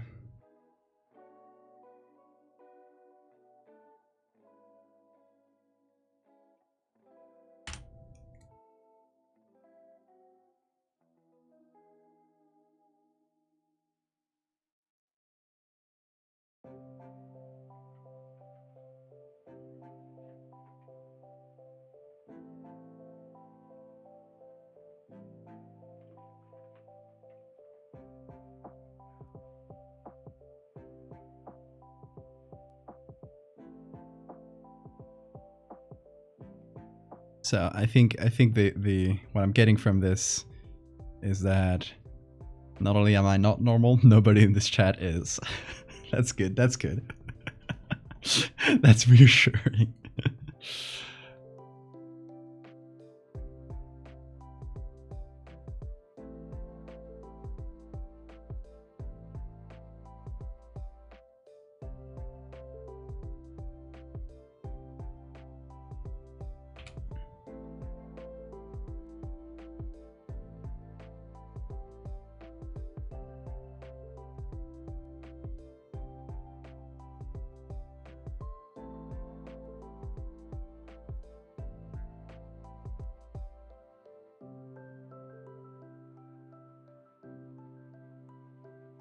Still a bit too dark there. You're all unique, exactly. That's a prettier way of putting it.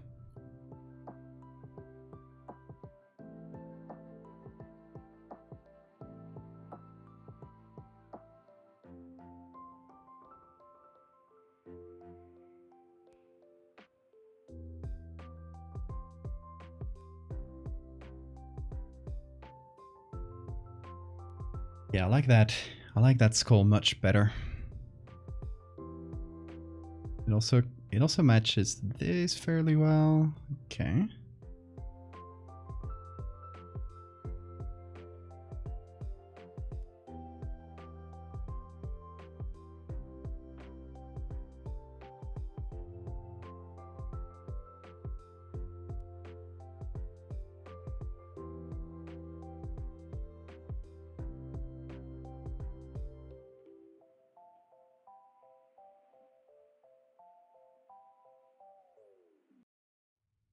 Okay, so we gotta strike the right balance with this little fly of ours between how readable it is and how realistic the lighting is.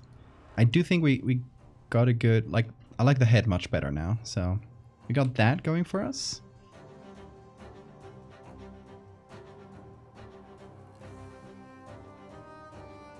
But now I think the most important thing that's left here is getting that balance right, which is no easy feat.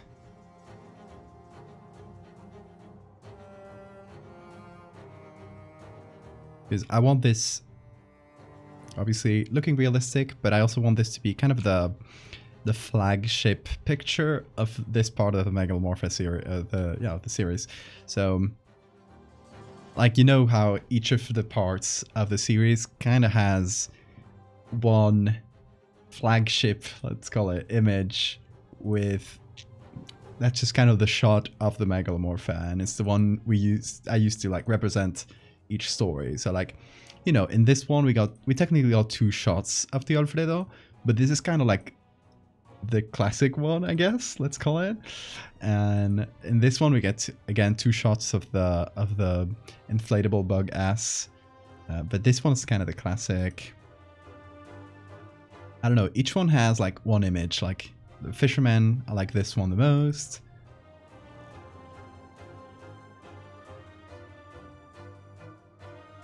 So that's what I want to get there, where I want to get with this image.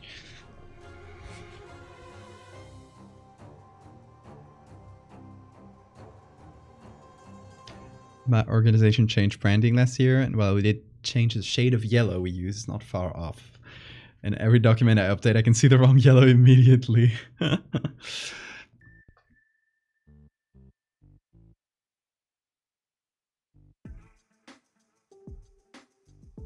Let's see, that's quite a change from what we had yesterday, right? Like the fly is still the same, but I think we're getting a much better image so far.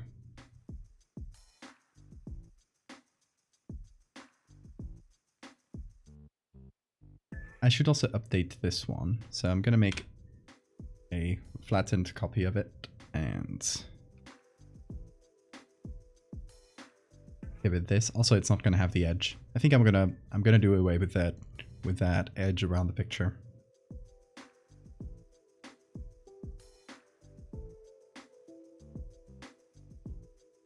So here it is with a little bit of that movement blur that we added. Here's a comparison. I think the lighting is looking cooler.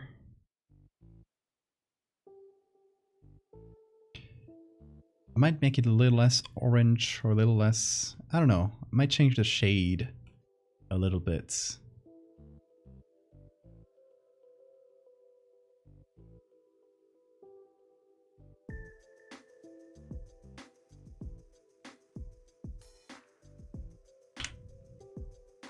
I'm gonna try that lighting on this.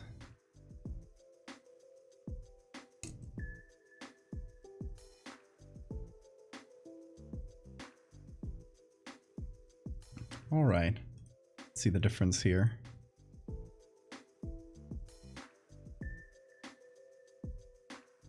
Yeah, I was completely off with the perspective there. It really didn't match the fly.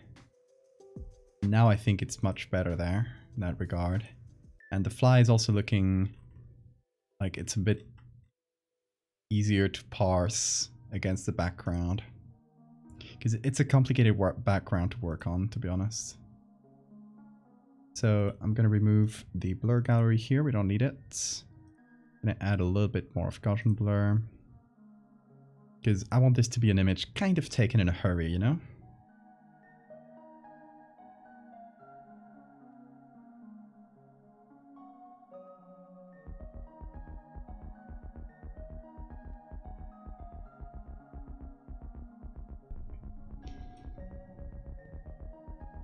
And here I'm thinking, gonna have to increase the lighting around the fly here, like this part of the light, so that it's clear that, you know, this part of the body is inside the cone of light and this part is outside.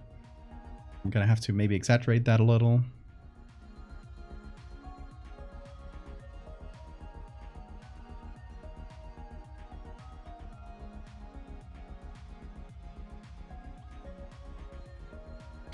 And with the color grading here, I might go more towards the oranges.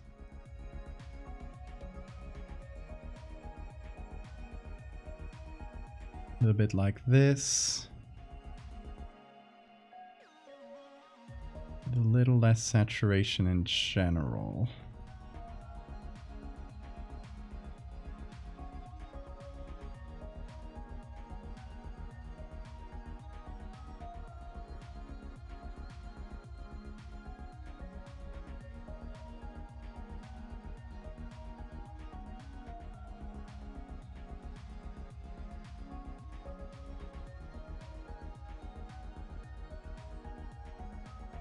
I kind of like the high contrast version of this, like this, making it fairly dark so that these skulls kind of pop through a little bit. It's still like camouflages a little bit in this very bony environment, but it looks cool. Thing is, these pictures aren't supposed to be very high contrast, so I don't think I should go too far with it, or else it'll stop looking like one of these really old photos. Because the 1850s, like, this is really early photography.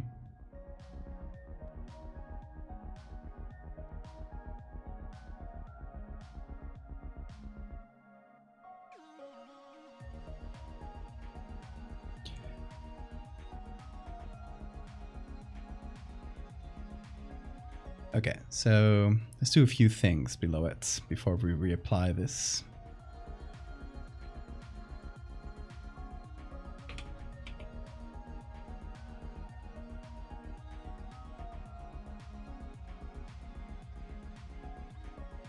Make a little bit more contrast with the wings.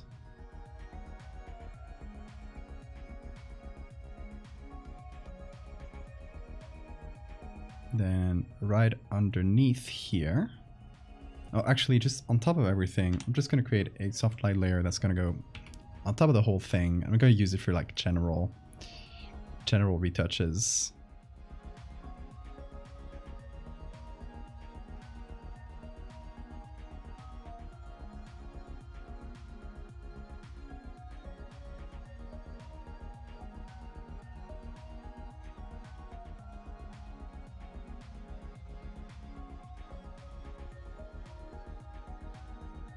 And what do you guys think if we change this little cone of light that kind of half covered our bug and actually pull it down a little bit so it covers it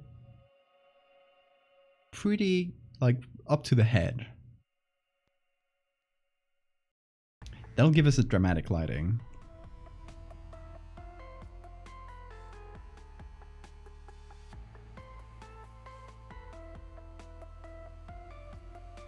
Let me see. Okay. I want to see where the cone here is drawn.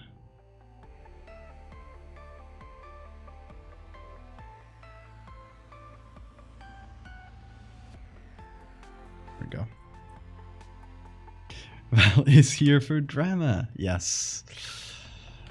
Exactly.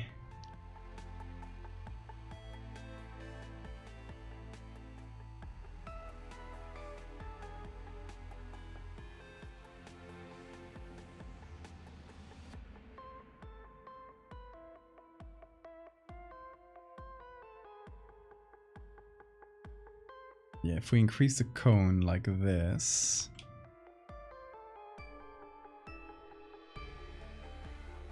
it's definitely more dramatic.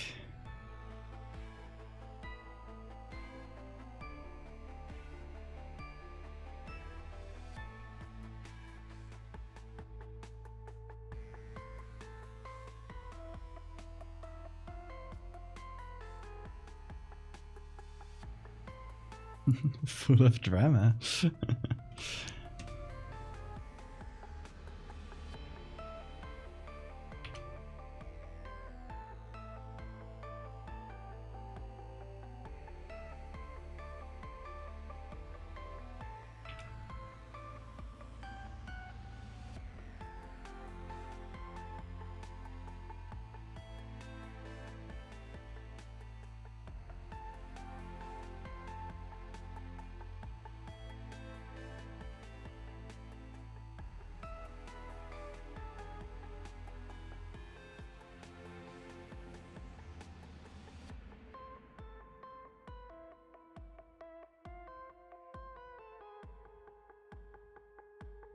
Okay, the top of the pile of skull here is a little bit confusing, so I'm not really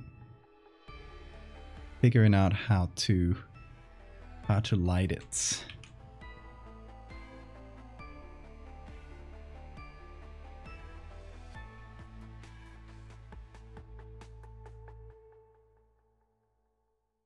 Maybe I pull it down a little bit and take, what is this one? This one's kind of kind of broken there. There we go.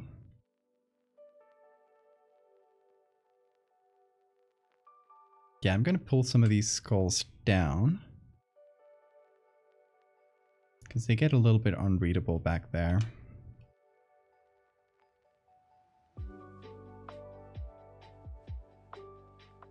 And yeah, it doesn't affect the top of the pile that much, so I think we'll be fine. Oh, there's this.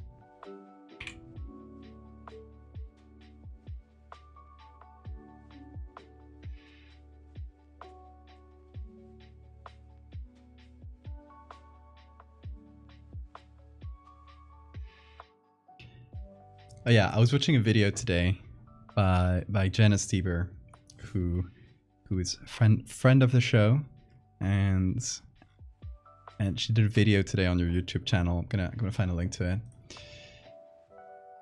talking about like algorithms and superstition, which I really enjoyed because it kind of ties back to okay.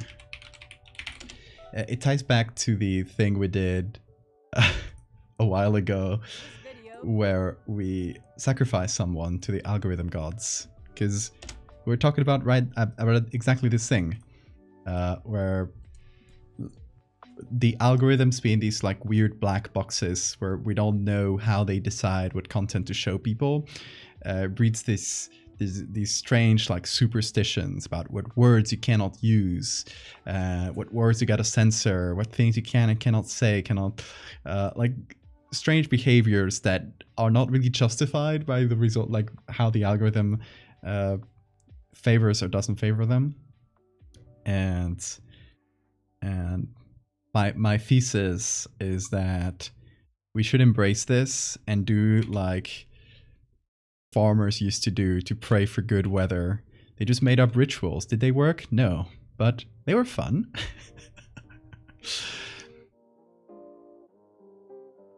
All I'm saying is we should bring back rituals. Please. Hey, cat. All hail the SEO, exactly.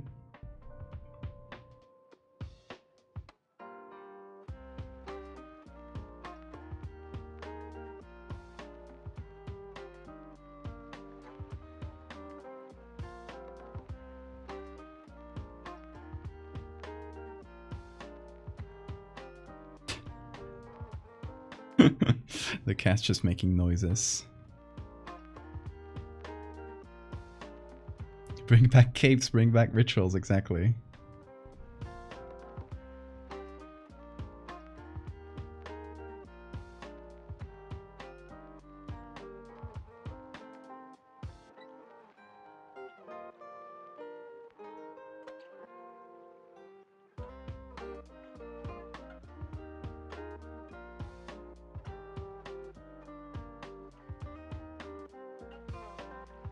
Okay, with that said, when are we sacrificing the next person?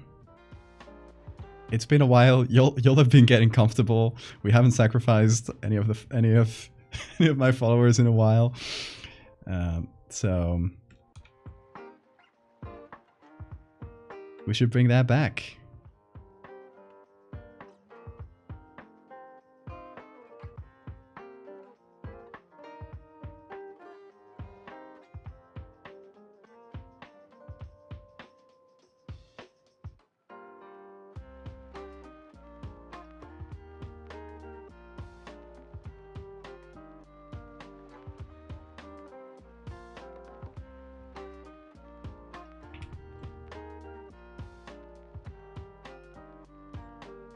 Okay, how many followers am I at right now?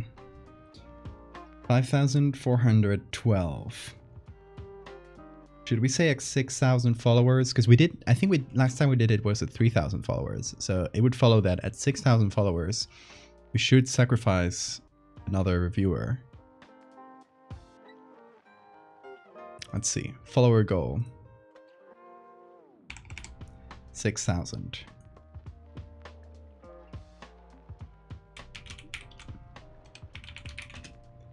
We sacrifice one of you to the algorithm gods.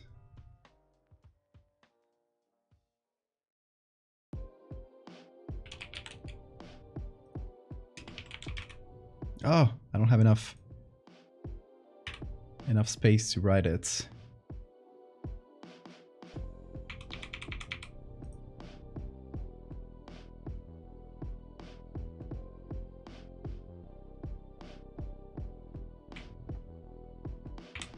Okay, it's gonna be I sacrifice someone to the algorithm god, because that's what fits.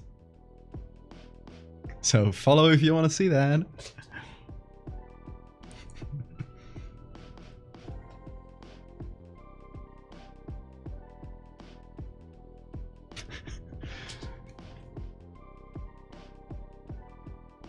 Oh, we got it to fit. We got it to fit. It's fine.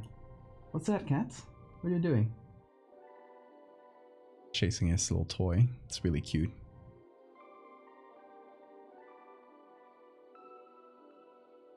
I cannot sacrifice you without your consent. Yeah, it's gonna be a volunteer, of course. Check out our sketch versus final. Hold on.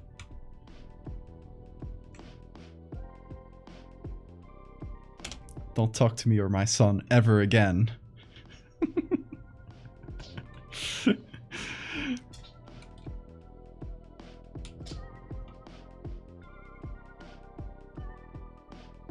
Yeah, how we did it last time, if you weren't here, is we asked volunteers, which entered a poll, and we chose a random one. And the person who got sacrificed got banned from the channel for I don't know how, like a month or 2 months or something like that. I think it was a month. And in exchange, they got, I think it was, the choice was either like a free piece of merch or a free edit or something else. I don't know exactly the choices I gave off the top of my head. But they chose an edit, and they gave me a folklore creature from their area, and I turned it into a little edit.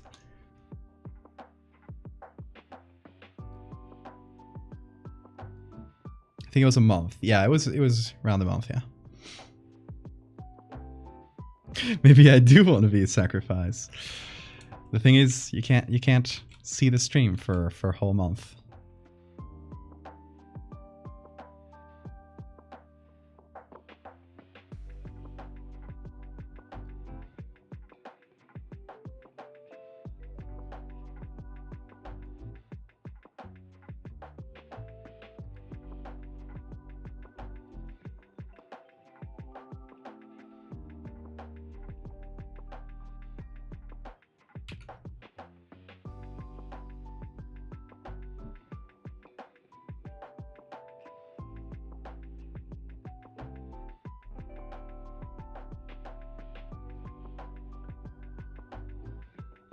Yeah, I gotta make up the legs a little bit. They don't really make sense, but...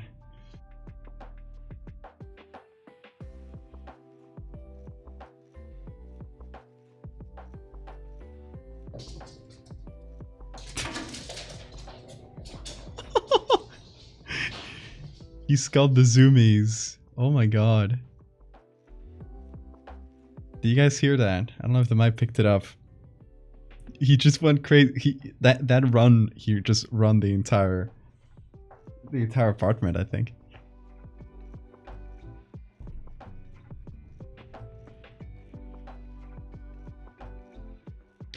Perform a ritual to bring me back. This is my first stream, so maybe I'll hold off on being sacrificed. Sounds good. Knife. No, we won't do it until we reach 6,000 followers. So you got some time. It's not gonna be today.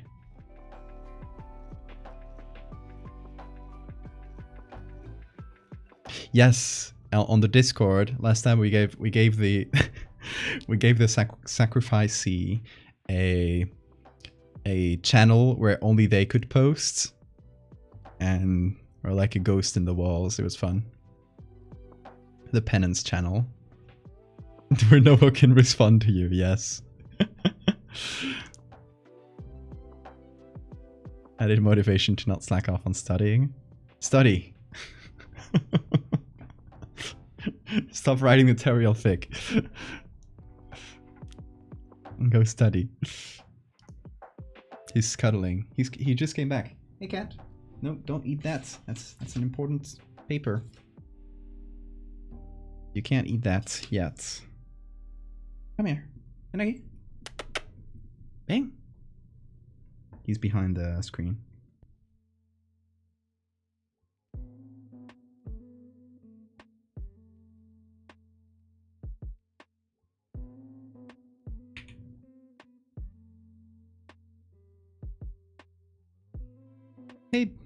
Hey, little beast. What are you up to?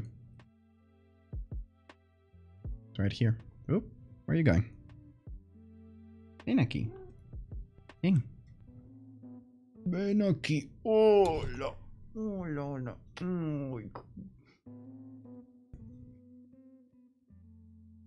What's up, Bean? You done with your zoomies? Have you calmed down already? Oh. You look sleepy. You're gonna get good sleep now? Or are you still gonna go crazy for a bit? You can do anything. You can do anything. You're free. You're a free cat.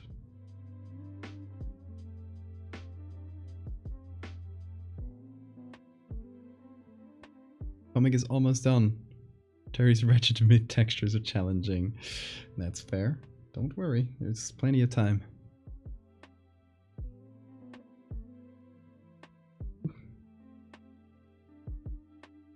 You going Blazes? Have a great time zone. Say bye to Blazes, Bean. Bye. Okay. Ooh. Wanna go? Go ahead. He's going crazy with the tail. See, I told y'all. He just does that. He does a lot of tail movement. Whoop. Down he goes.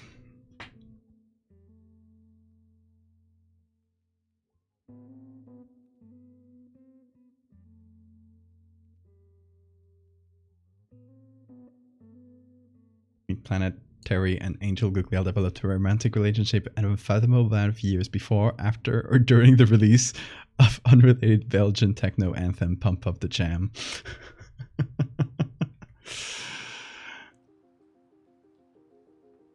He is a wiggly lad.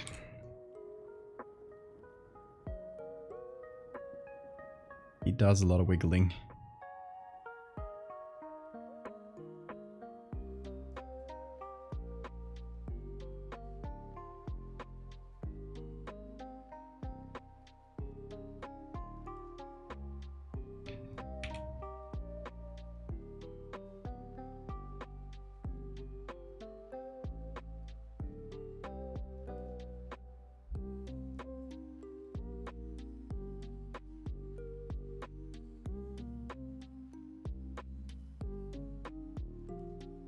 I love how it has like really spindly legs that feel like they can barely hold its weight.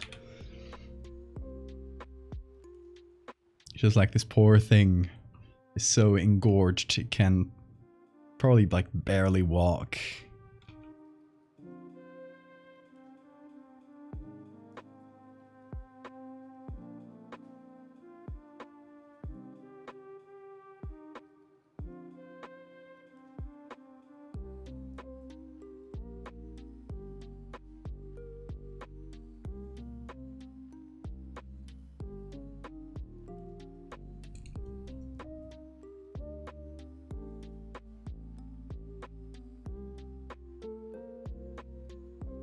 Okay, let's see if this more dramatic lighting will suit our boy Nasu.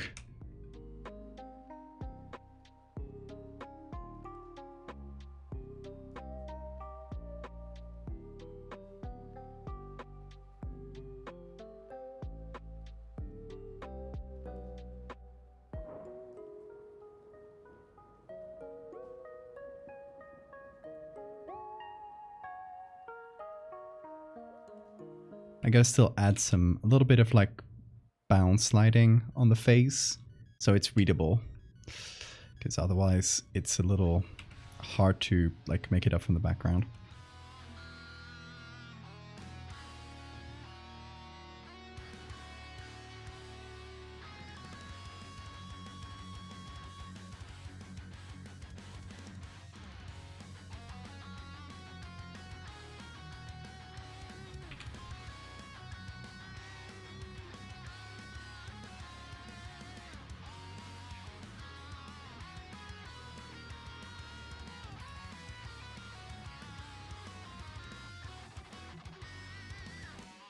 I wonder if I should just get the entirety of Nasu here and give it a little bit of blur, because compared to everything around it, it's very in focus. It's very sharp, and maybe it shouldn't be. So I'm just gonna call this Nasu all. Gonna copy it when Photoshop finishes loading. Oh boy, Photoshop, don't die. Don't die on me. You got this, you can do this. I guess I'm copying an inordinate amount of layers all in one go, so... Hey cat. Whoop, there he goes. Onto his little bed. The comfiest beast. Are you gonna need for us? Hey Bean, say something to chat. Hey Bean, look at here, look at here. Do you have anything to say to chat?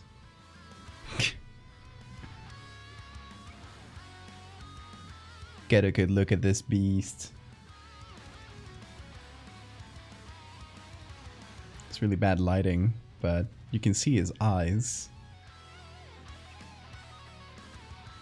Gotta light up this beast. Look at him. He just looks dead on the camera. He's falling asleep. Oh. Sleepy.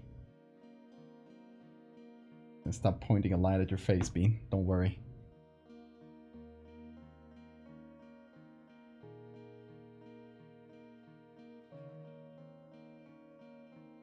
He holds evil thoughts. Oh, it's still rendering here. Bro is scheming. Oh, finally. That seems to be done. Now I'm gonna combine it all into a single layer. Control E.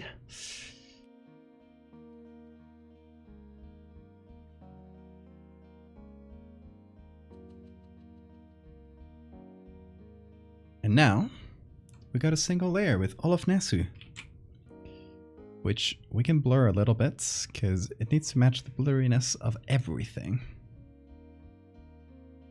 And these skulls up top should also get quite a good blur.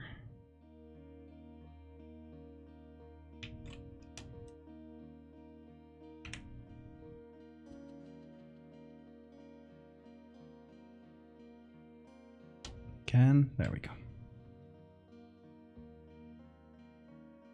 Got a lot of unused layers that I should remove to make this lighter. Oh yeah, there's definitely a lot of bullshit I'm gonna have to remove. Gotta leave the sketch because the sketch is fun.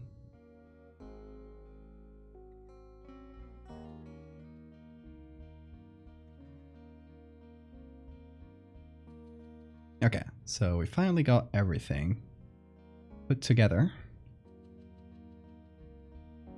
And now let's see. Let's test it out.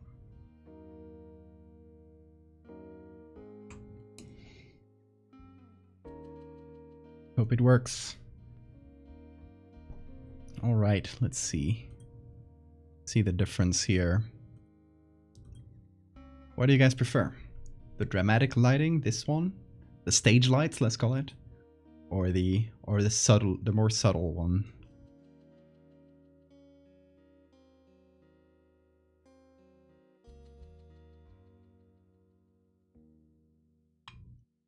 What do you prefer, Bean?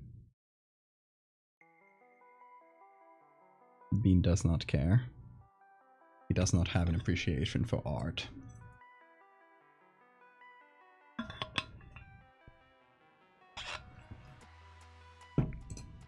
Subtle one? This one?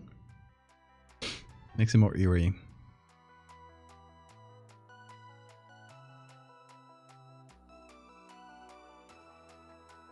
Okay. And subtle it is. I'll unstage light this a little bit. I do still want to keep the lighting like on the bug, because it allows us to see it better. But this layer here, which gives it that stage light vibe, I'm gonna reduce it quite a bit.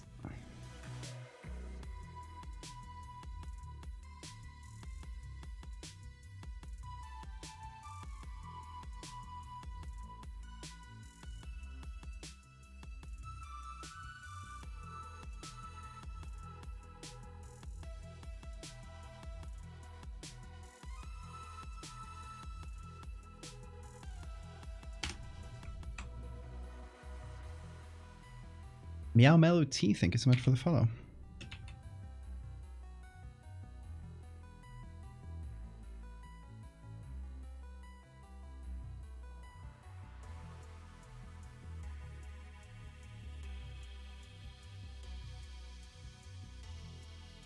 Okay, then in the case of this one, I might go in here and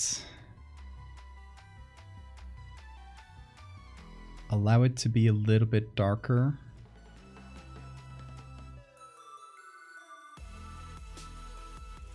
Just kind of increase the range.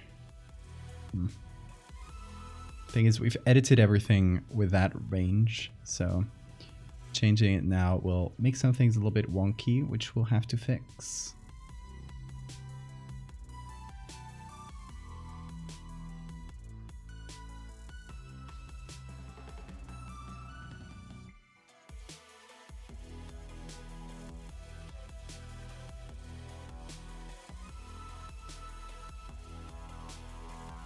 The mammoth ant would probably like the stage lights. True.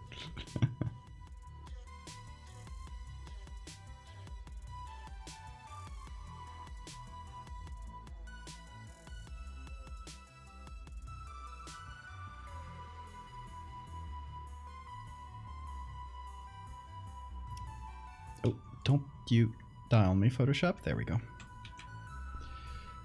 Okay. So I'm gonna allow this one to be a little bit more dramatic in that way.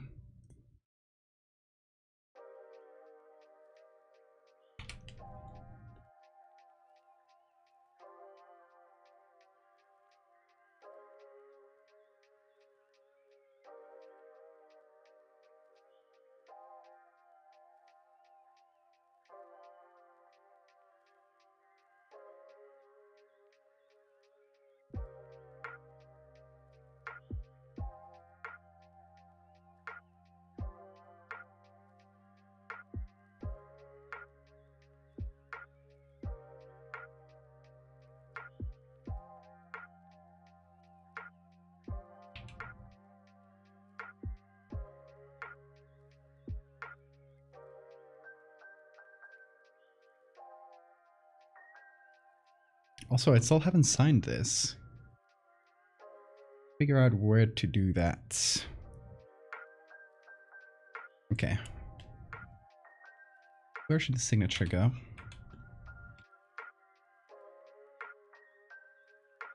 I guess the bones is the most obvious place.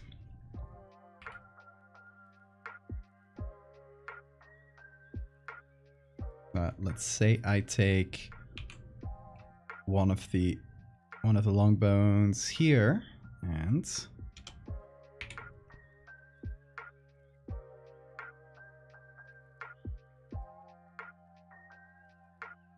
cut just around it.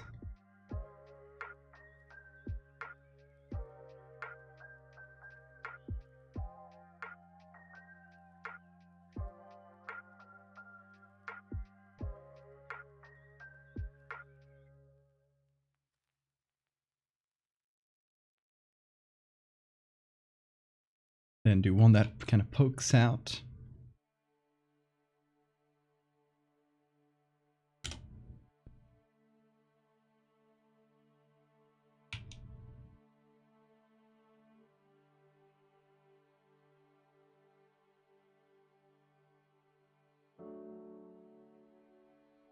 do something like this. Gonna flip it vertically too.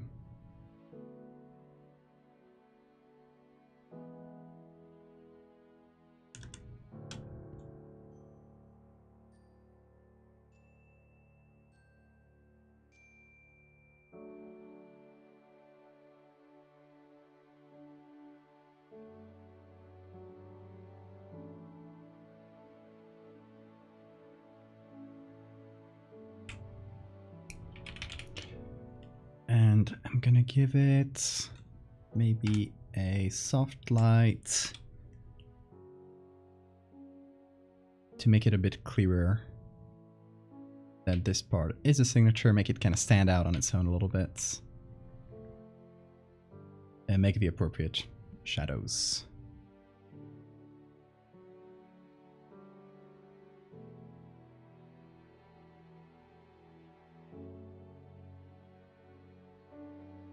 And there it is. Hopefully it strikes a good balance between like standing out and blending in.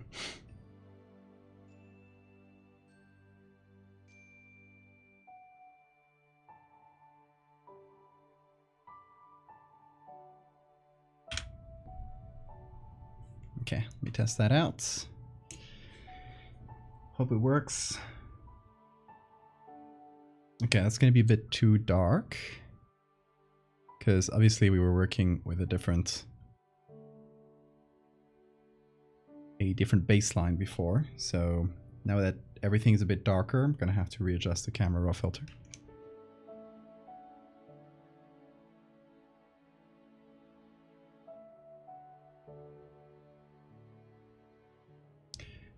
Okay, so in the color grading, I'm going to push it a little bit higher there. I'm going to push the shadows a bit further up.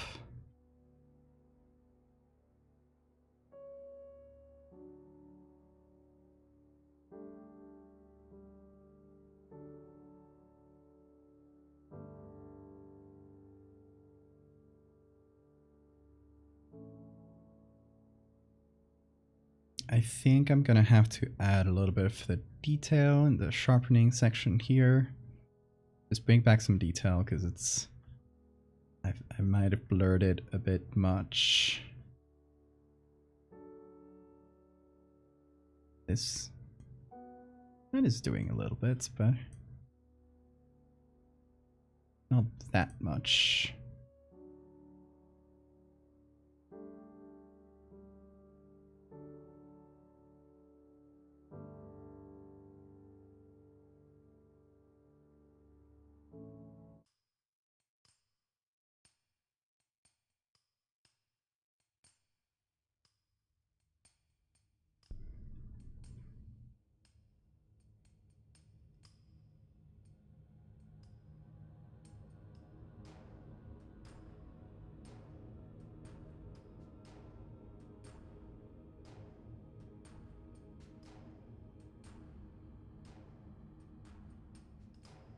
Okay, let's see, before and after.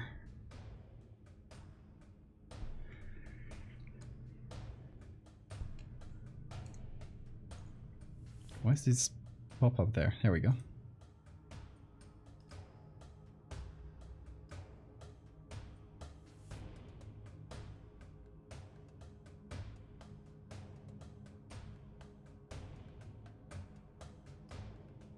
Okay, we got a little bit of an in-between of this and this. So it's not as much as a stage light, but it still covers the area it should more or less cover.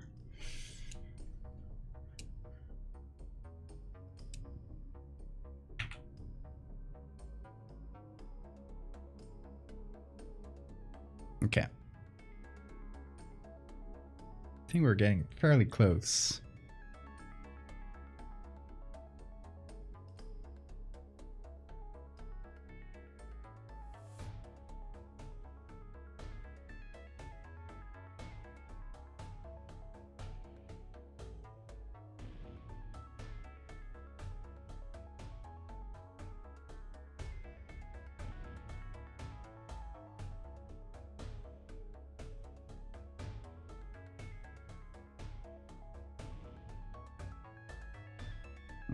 need to cut with softer brushes, I think. Like this one.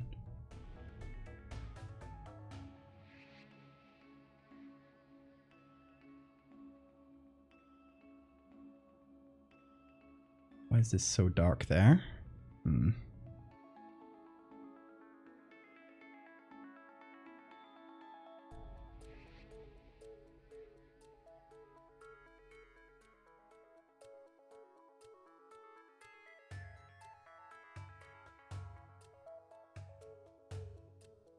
There we go.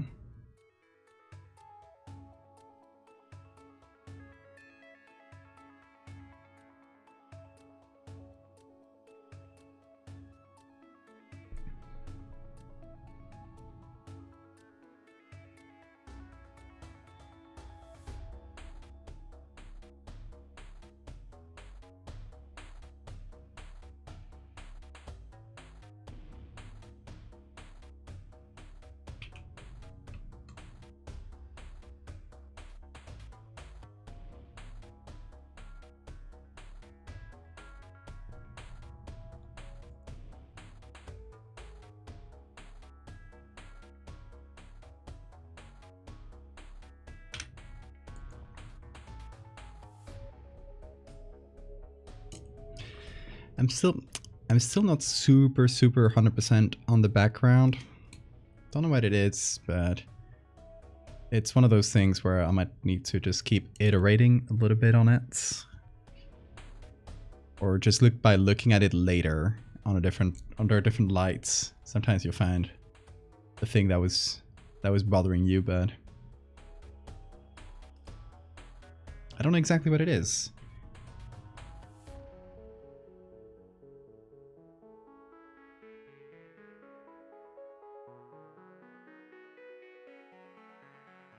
I don't know. I guess I can ask you guys. Is there anything that kind of bothers you, or that you don't quite understand from the photo? In terms of lighting, in terms of perspective. Because with our eyes together, we can probably make this better.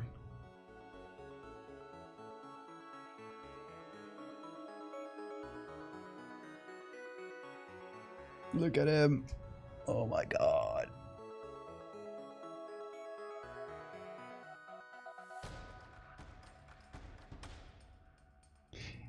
I love that this guy has slowly occupied my whole work area. He's slowly taking over. First it's the corner, but slowly all of this will be his domain. And I will not complain about that.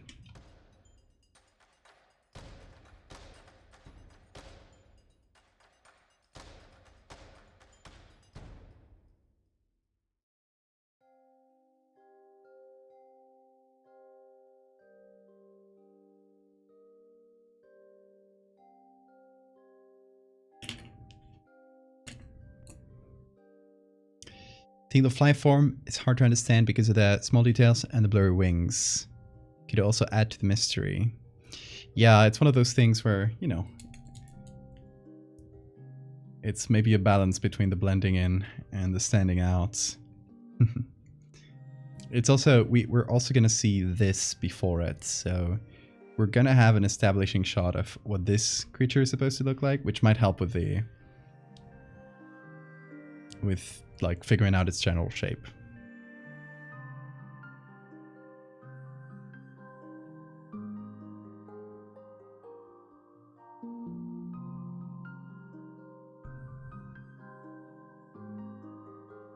The absence of vignettes? How is this absence of vignettes? This image has a really strong vignette.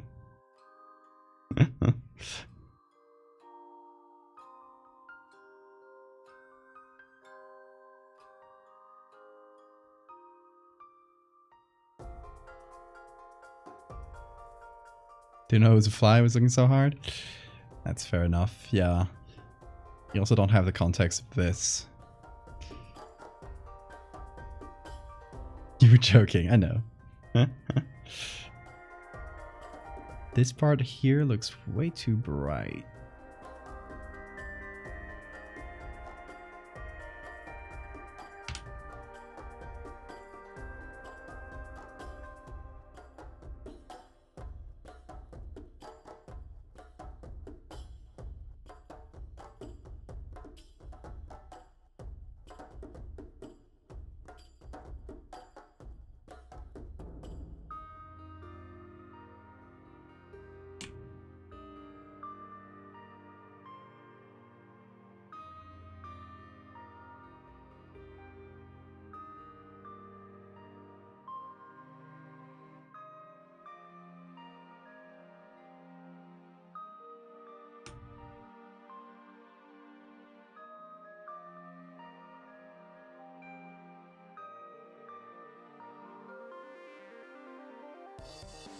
Skulls on the head feels like they're supposed to be more darker. These ones? Yeah, that's the issue with readability versus realism.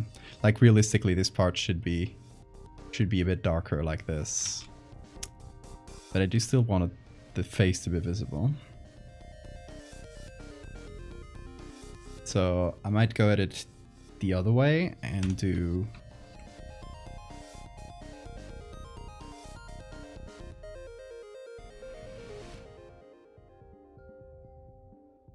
something like this. I know we said no stage light, but it helps us see the face.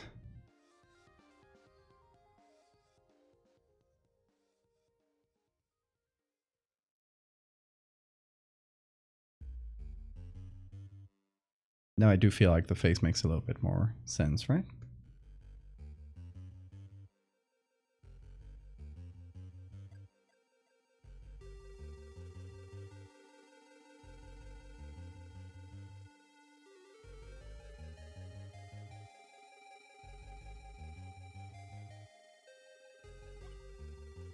Shadows of the legs. Yeah, they're just like in the part where the light is less strong. We're just kind of getting bounce light here. They're not as strong, but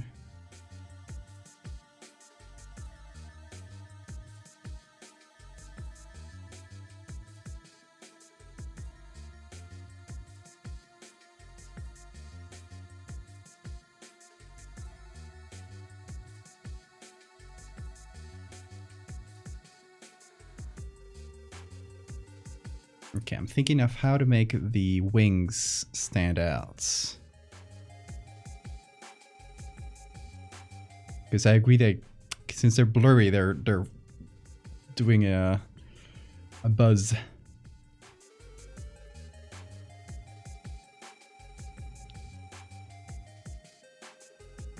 Which is, it's what's happening here. In this part of the story, the fly is essentially just on the wall here. It's not really like attacking the protagonist.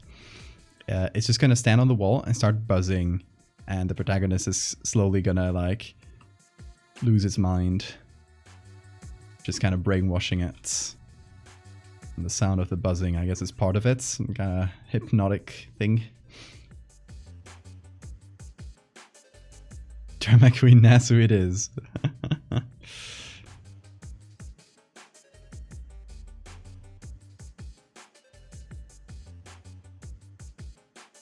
I could make this a little bit brighter on the edge, which makes it a bit look less blurry, but it does give us better contrast, I believe.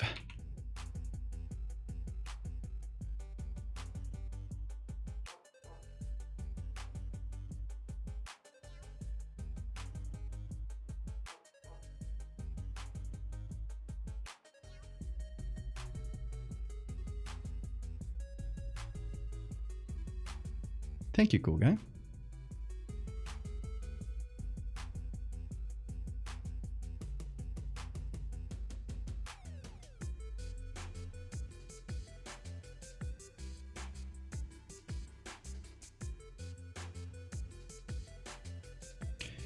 I'm also doing this in the hopes that these skulls blend together a bit better. And we hopefully get a more cohesive like silhouette for the fly.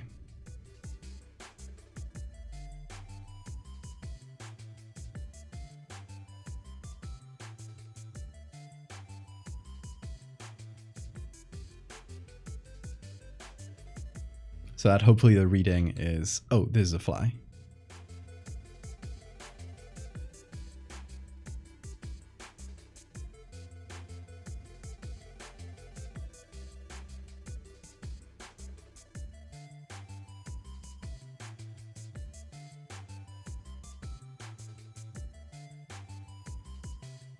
think I'm gonna need some contrast between the wings and the big pile of skulls.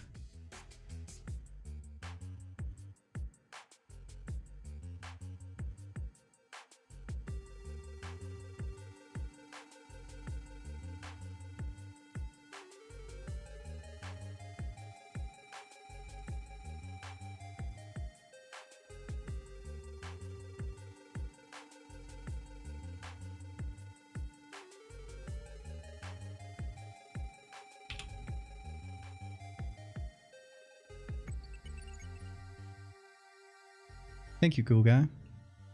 This piece will require another night of sleeping over it. Oh, there's gonna be plenty of those. Don't worry.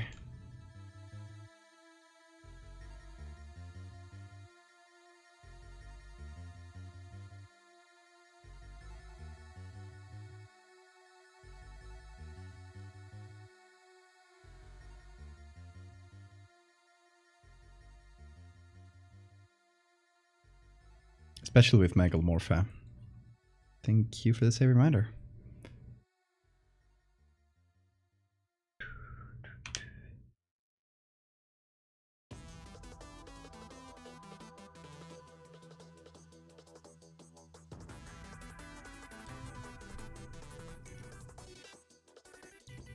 Let's wait for the loady things to load.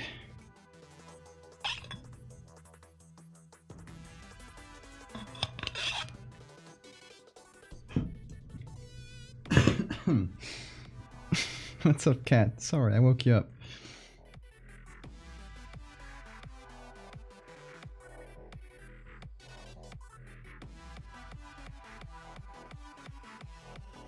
Actually, you know what? While this does is saving, I'm gonna quickly do a bathroom break, fill up on water, and see if the cat has food while I'm at it. So let's do a 5-ish minute break, probably a bit less than that. You started this from a photograph? From several. Watch this guy. That guy looks a lot like me. Yeah, okay, let's do... gonna leave this on the back row. Photoshop, don't be weird, please. Okay. I'm gonna go to the break screen, and we'll be back in like 3 to 5 minutes, okay? It's gonna be an ad that plays so that people that join after the break are able to just join in without an ad. So, let's go to the ad screen. I will see you guys in about 3 minutes.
Alrighty, you guys miss me? How are you? Let me catch up with chat.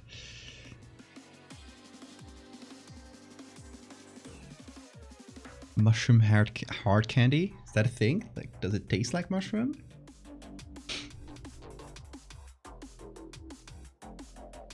Candy making channel. They did an episode on this variety of mushroom called the Candy Cat. Oh. That sounds really cool.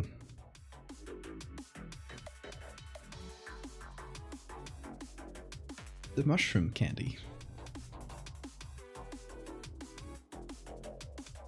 Is it good? Give us your review of the mushroom candy. Okay. Let me look at this with fresh eyes.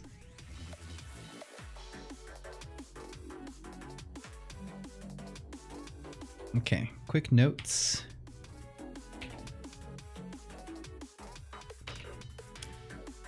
There is an edge here with a bone pillar.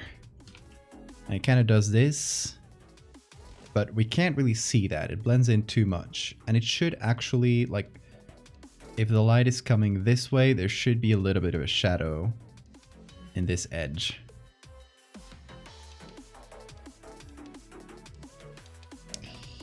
Then also in terms of the background, I don't really love this part. This one's okay.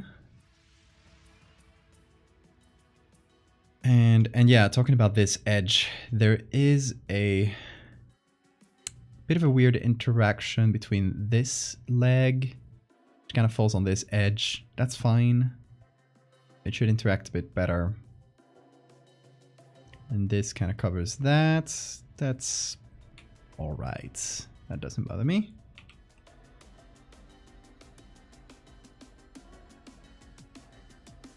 Then we got the shadow here. That's the shadow of the wing, so that should be all right. There's a shadow of the other wing. Let's remember that the light is coming from over here. I'm actually thinking in terms of perspective here. Maybe this part should continue straight a little bit like this.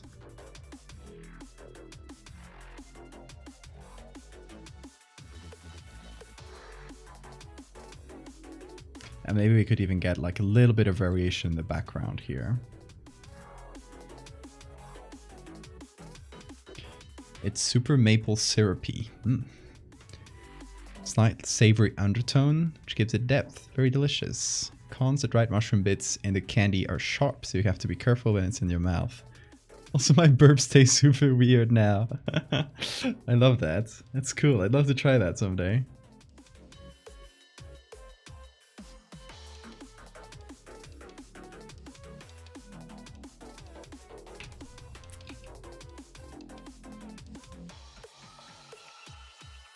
And then maybe this needs a bit more contrast. Still, like, it's getting there, but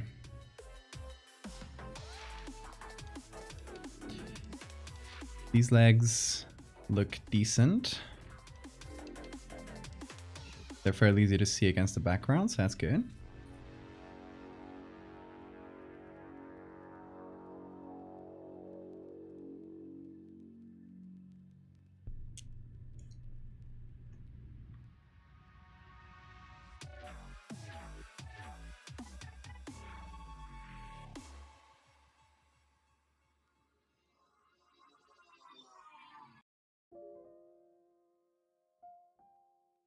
You can also push this whole column a little bit to the left, which might alleviate the space problem here, like where it's kind of colliding with everything.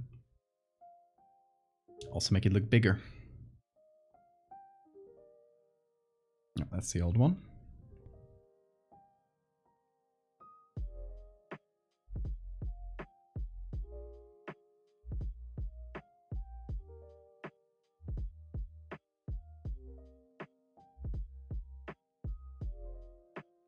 Feels like a cold candy. Also, I'll have to figure out, like, mix up the colors in this one so it feels a bit more like this one. That's fine. Just a little bit more contrast and stuff, and a bit more orange. I can actually just copy the camera raw filter from one to the other, and that should do it. I'm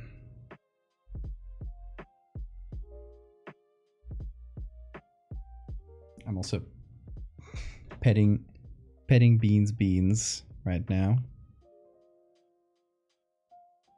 He does not care.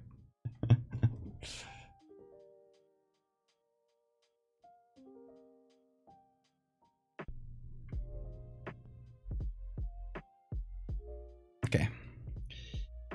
Back to this, and let's try and fix things up.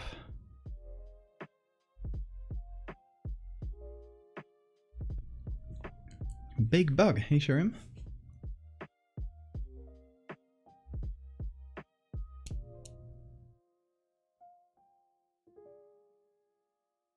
Okay, let's see the notes here.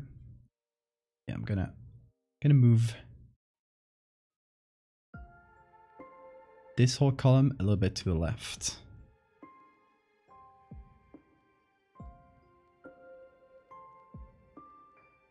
This is gonna require a few moving things, few elements. Shouldn't be too much of a problem.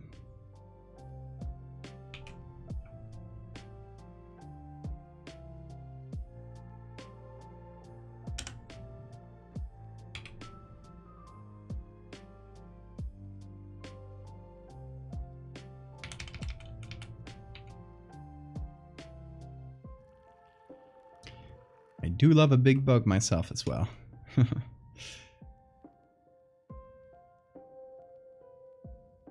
And there's these. Should go in pairs. There's the other one.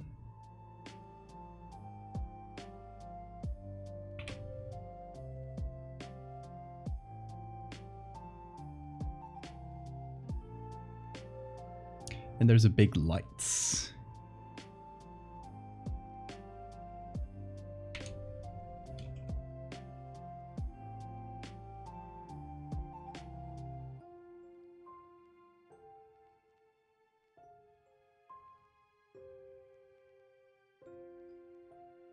It's like the actual round lights.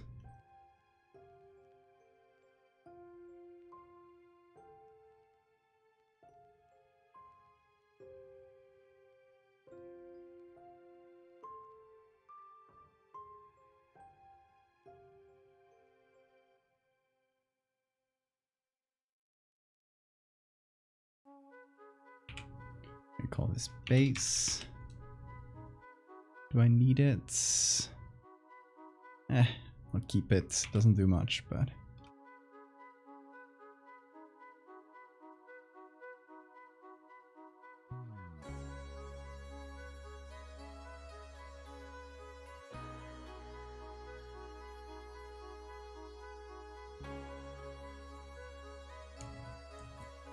Nasu is to Alfredo's ex.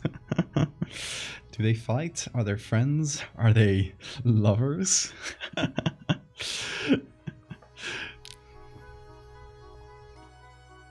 my god. The new ship. The Alfredo and Nasu.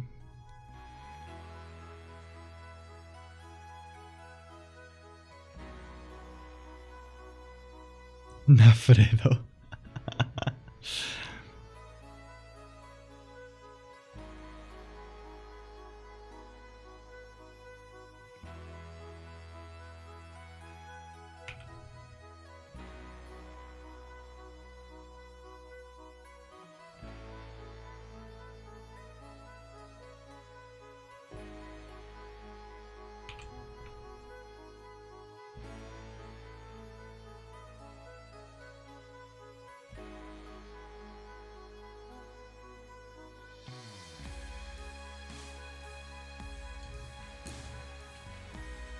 Hey, Werewolf. I bought pastries for everyone. Yay! Theo gets all the blood and Nesu gets the bones. A perfect partnership.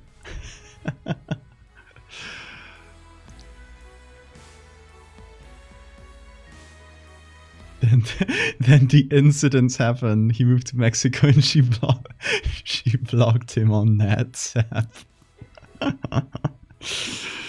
Perfect. New shape dropped, yes. It's Nesu, who's this fly, and the Alfredo.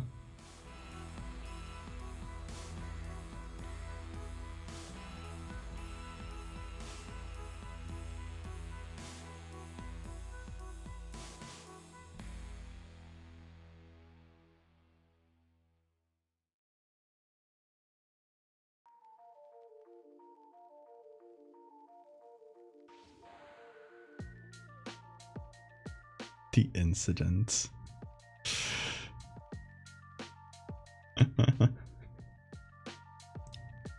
Theo wanted Nesu to meet the family and well.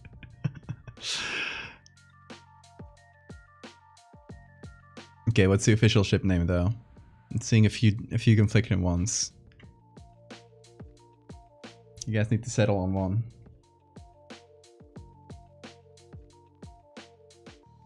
I'm seeing Nafredo, I'm seeing Alfsu, Naisu.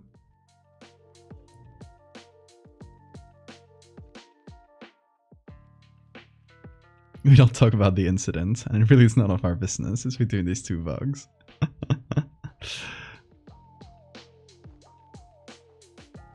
What are Nasu's pronouns? Good. Let me see. Let me go back to the document, to the lore document. It should be somewhere over here. What's the name? Sky Burials. Okay. Let's see. Nasu is a she. Yep.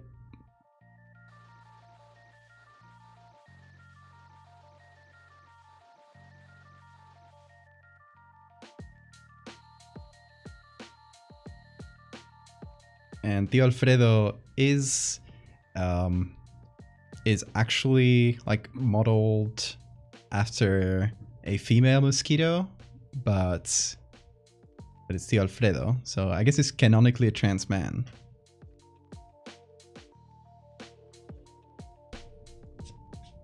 I told you guys. All my creatures are trans until proven otherwise. That's how it works.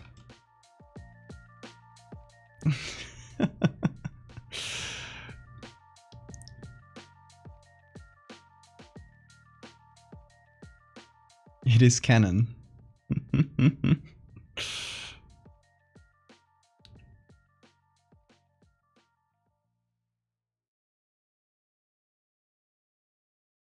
If I remove these lighting layers, nothing makes sense.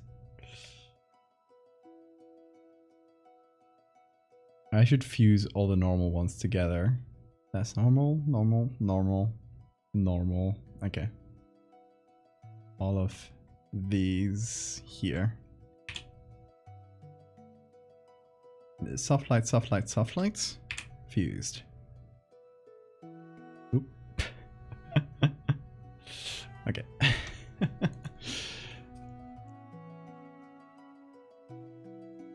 I need to humanize them now.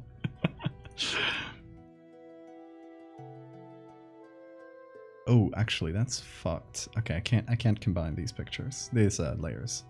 Damn it.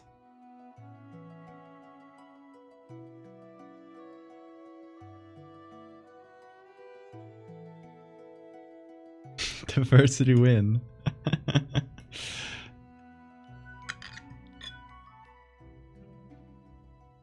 This image was animated with the wings. It would be cool, but it would go against the story.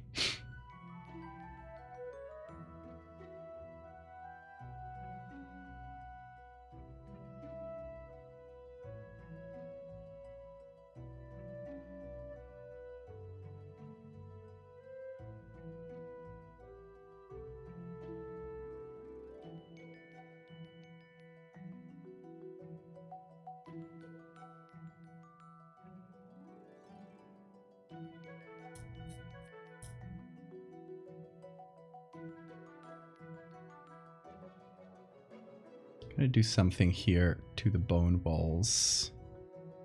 I'm just gonna generally darken them.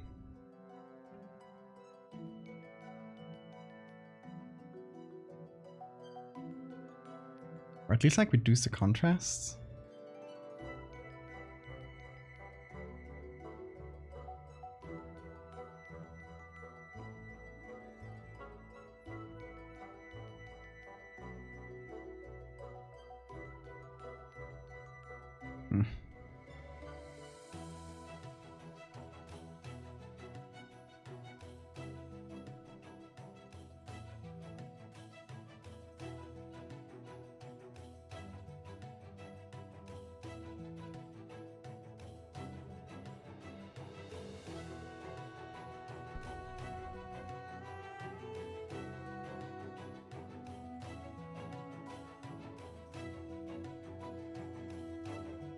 I can't shot myself in the foot pick in the background here because it's really hard to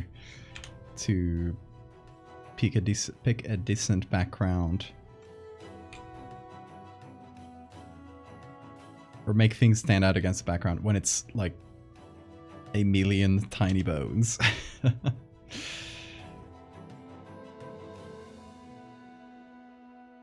But hey, we'll make this work. Hopefully.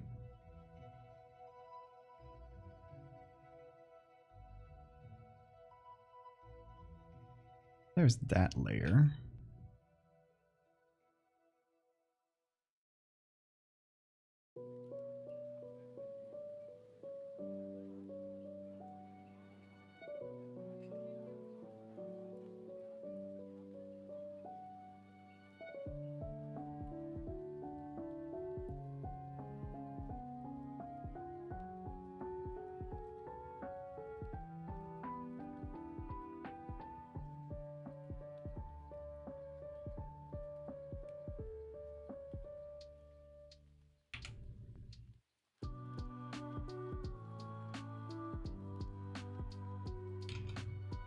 Oh, my blessing and my curse with the Megalomorpha series is that I'm a perfectionist, especially with these, because it's still my main thing, so I obsess a bit over it.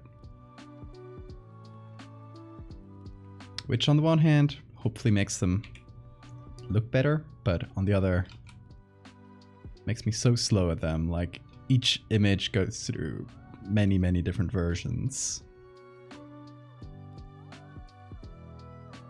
And the writing, of course, that also goes through many iterations.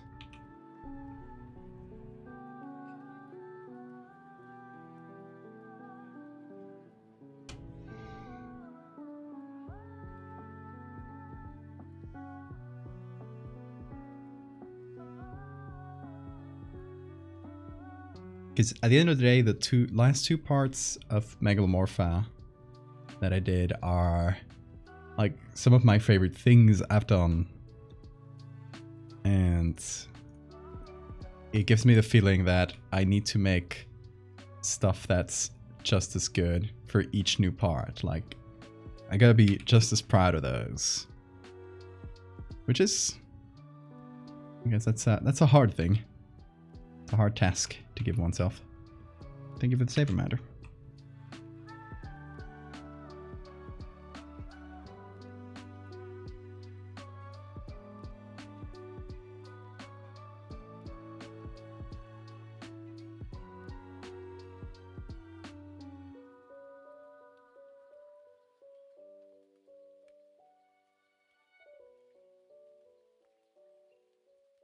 Okay.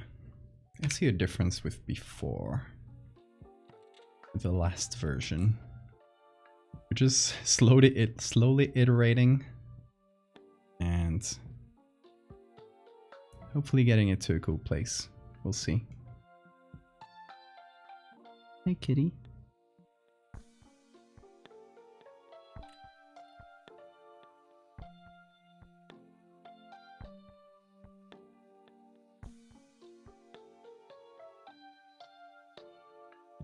Oh, I shouldn't have hit save and and combine into a single layer at the same time, because that makes everything twice as low. But question is, are the humanized versions hot? I think hot but creepy.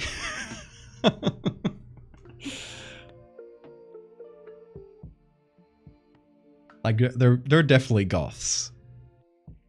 They both have skulls as the theme.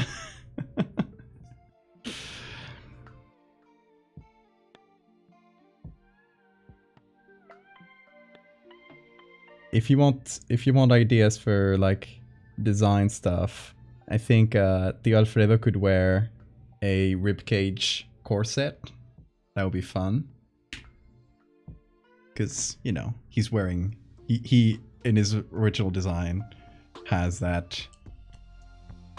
human ribcage kind of on in his exoskeleton.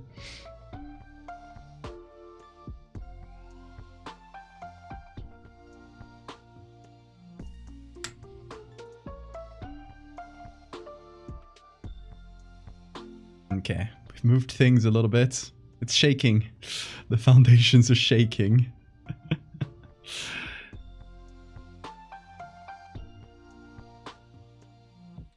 Okay, this part that was a little bit before. It's now much clearer. I like it. Still, background here is still like a little bit. I don't know, the lighting is a bit all over the place. I think even more so than the last version. So let's see, what things have we fixed from here? Most of them.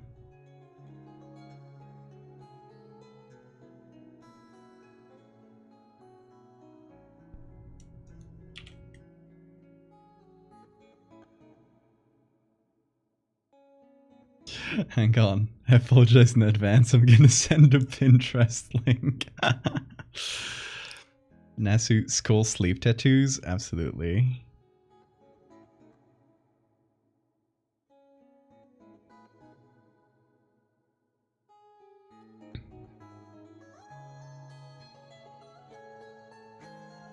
Okay, so little things here. This part, I erased the shadows a bit too much. So I should draw them in, or kind of remove the layer that was drawing them out a little bit. Here as well. Okay.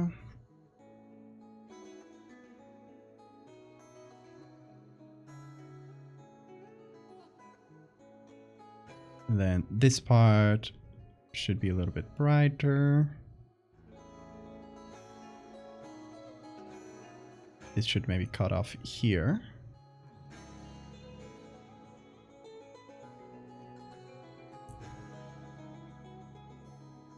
Hey Yoshi, I'm wondering how you get your ideas for some of these series. How did you end up with the idea of fractals taking over infecting the world?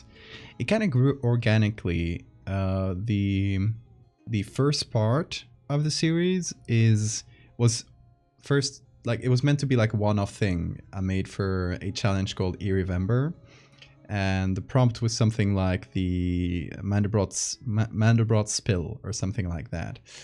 And yeah, I just did, like, you know, the ship spilling something in the water, and then the fish comes out weird.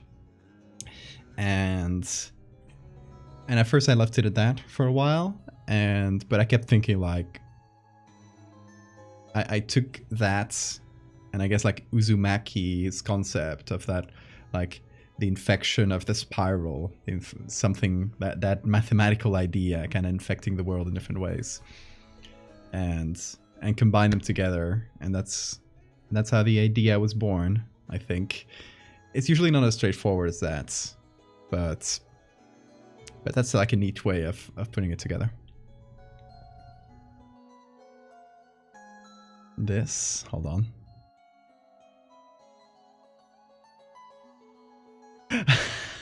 Absolutely, yes. They would both be like this.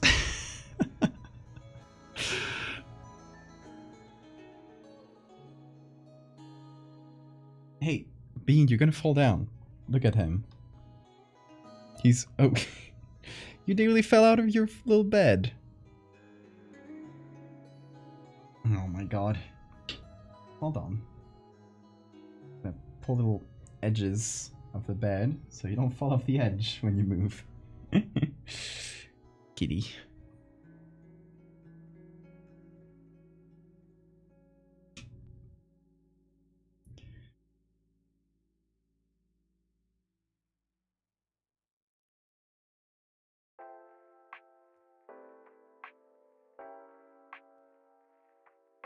Okay, maybe I'll draw, since we have, the light kind of does this, right?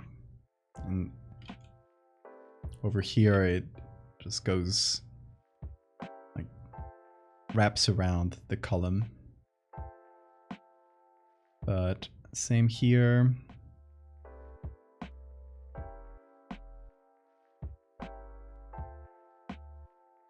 So it should do this. So this part should be a bit more bright. This part maybe should also be a little bit more bright. And then we already have a little bit of shadow here, so it's not a big deal.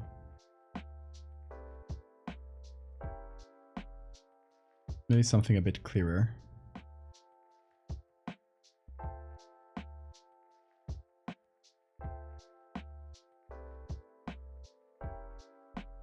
Ooh, why did I pull out? There you go.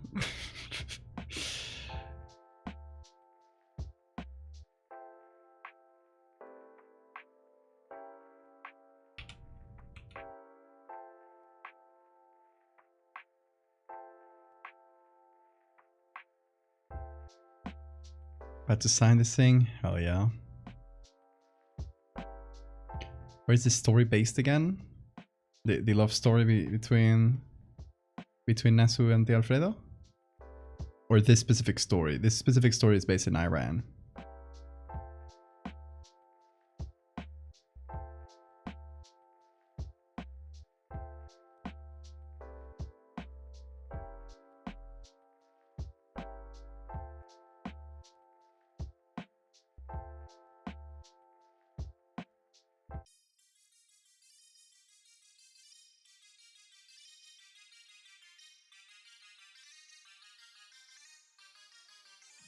Nasufredo.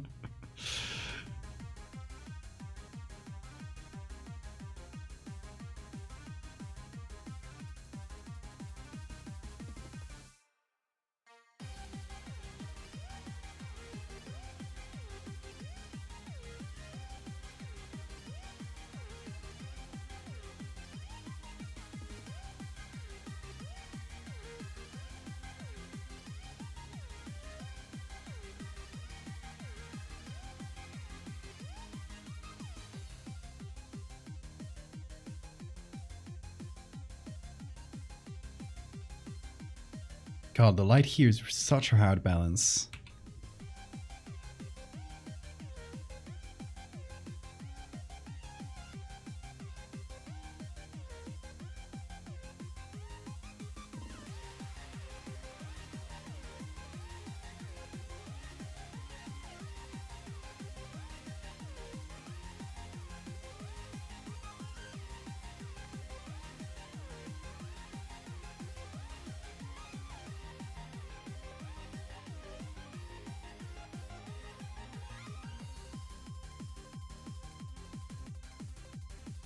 they just buzz at each other.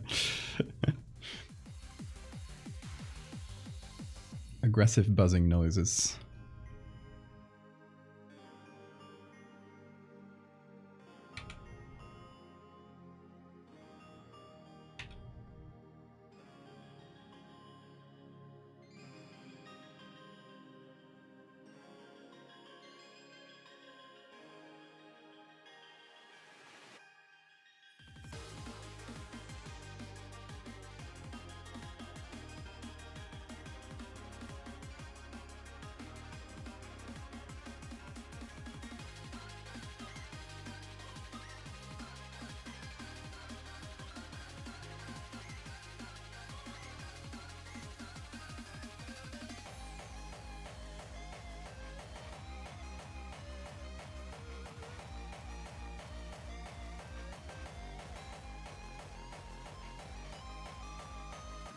Hmm.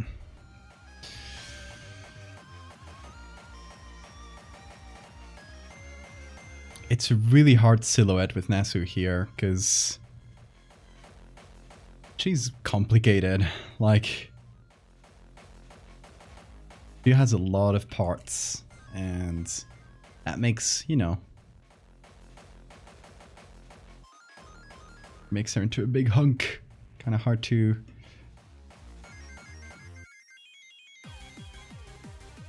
hard to figure out in like one quick look. If you look, like, this little corner here has the preview. So my goal is that you can look at this little corner, just at this tiny image, and still see the silhouette. Like, see, okay, this is a fly. That is my intention.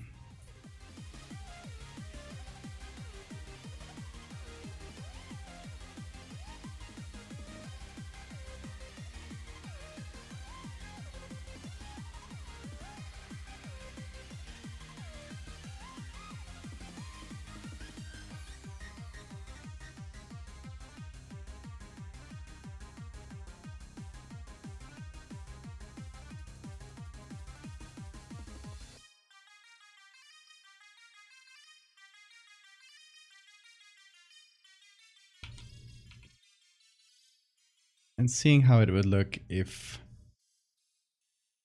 the wings were like super dark or super bright.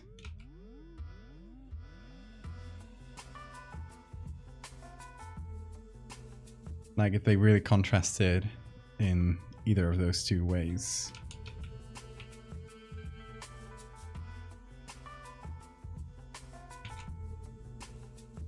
No, I think it's gotta be what I've been doing, like bright on the top side and dark on the other. Because otherwise they don't really contrast with anything. They just kind of stay at this weird gray where it's really hard to read. Found some light from underneath the fly. Yeah, I tried to, for example, have some light on the underside here. Kind of some little bounce light from the light hitting here and then bouncing back from the sides onto the fly. Which does help with contrast quite a bit. Maybe we give that to the wing here as well, because there's a shadow right underneath, so.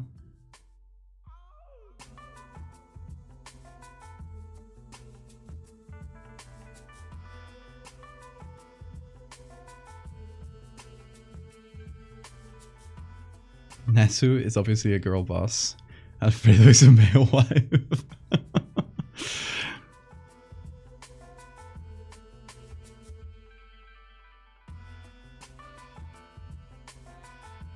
Yeah, Alfredo's a family man.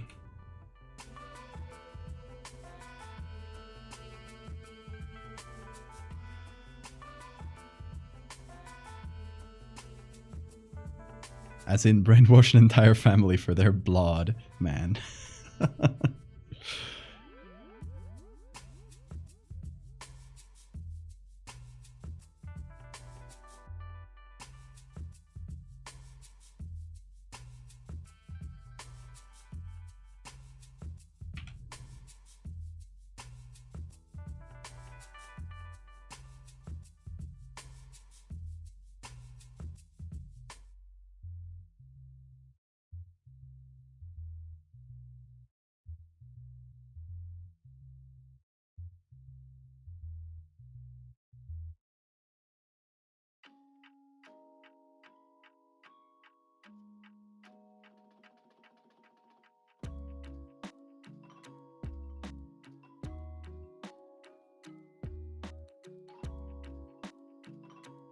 We can fix him. I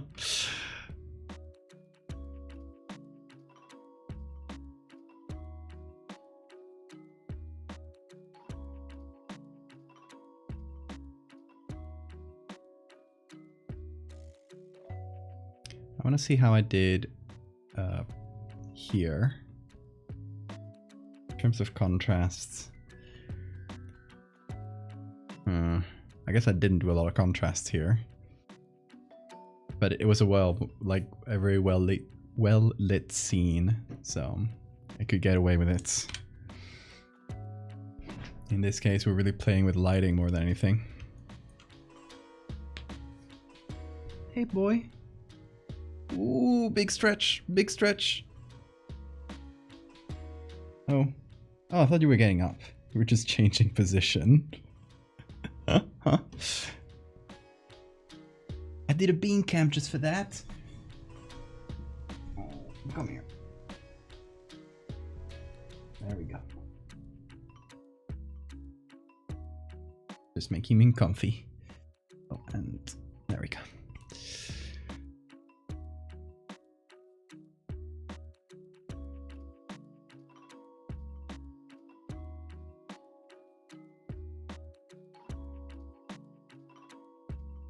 Okay, in terms of cat hair on the screen. There we go.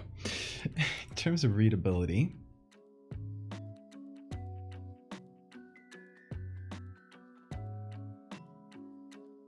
we do get a better edge now, so we can see like the full silhouette a bit better.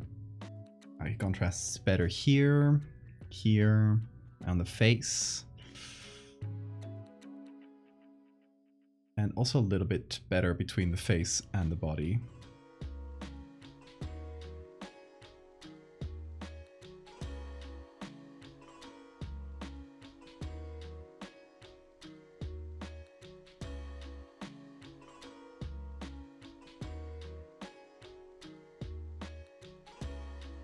Okay, here's another thing we could try.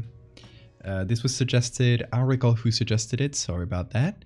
Someone suggested that the screen should have a little shake, like a little buzz, to especially like around the edges maybe, so that, you know, it looks. Oh, what happened here? Oh, I had the halftone pattern. Oh wait, that's the wrong filter. Blur gallery. I think spin blur maybe. Oh no, because spin blur does the opposite. It spins around the center, and we actually want...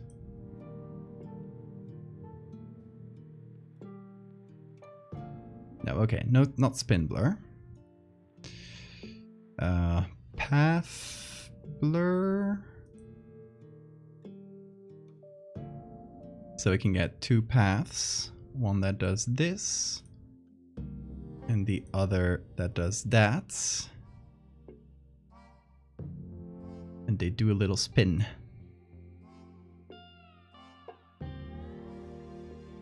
And around the center. Hold on, can I just make it so that there's no direction for the blur in the center? Okay.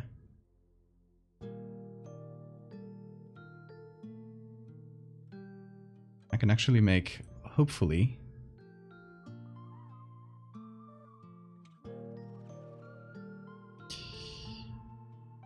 make it so that there's like essentially or very close to zero blur here, while around the edges it does shake a lot more.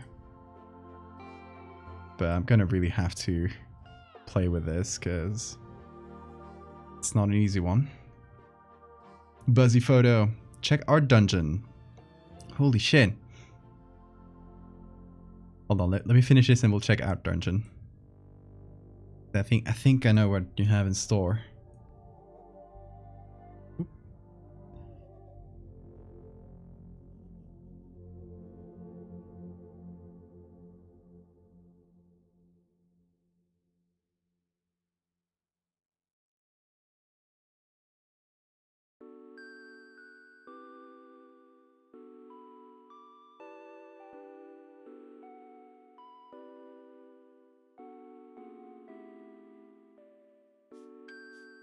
Okay.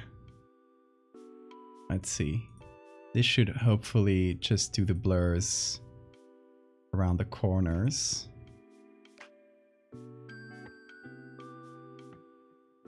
And leave the rest alone. See if that works. Let's make a buzzy image. Check our dungeon.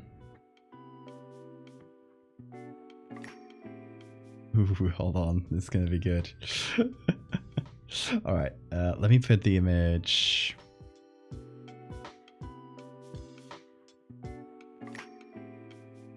Let me download it so I can zoom it in.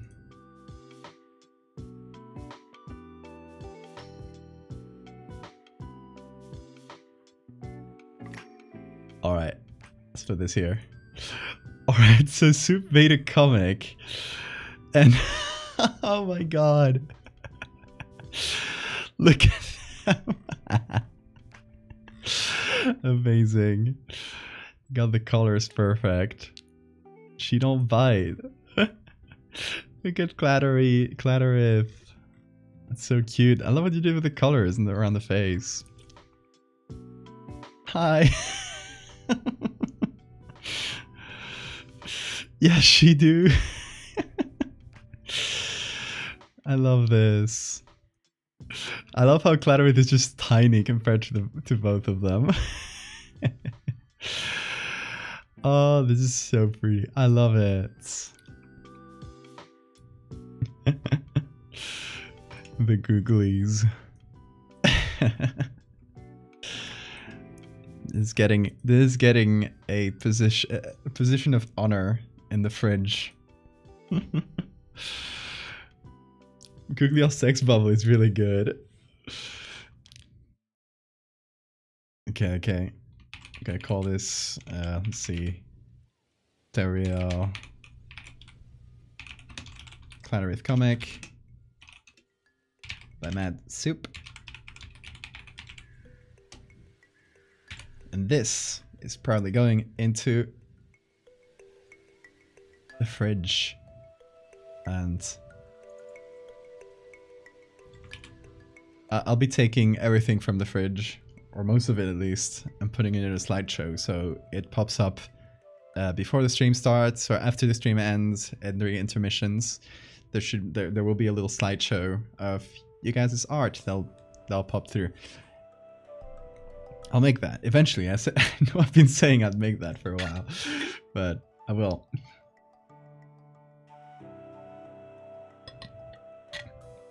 Once again, fantastic job, Soup. You made it to the fridge, of course. Every second image is yours. There is a specific Terria folder in the fridge, and and you pretty much own that one.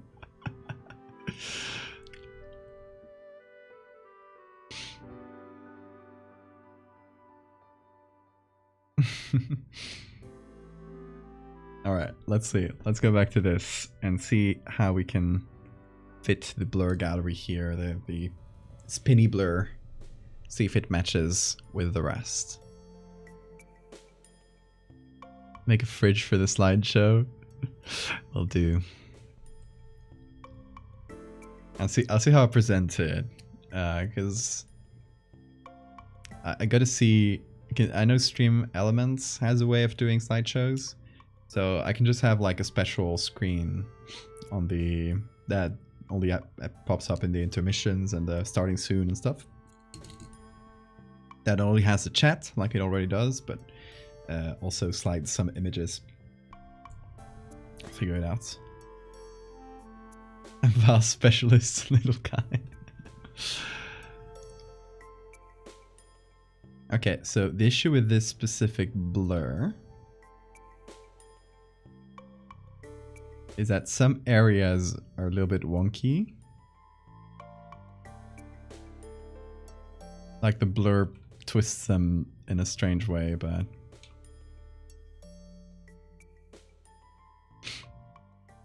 I think the blur helps helps the Nasu here stand out quite a bit.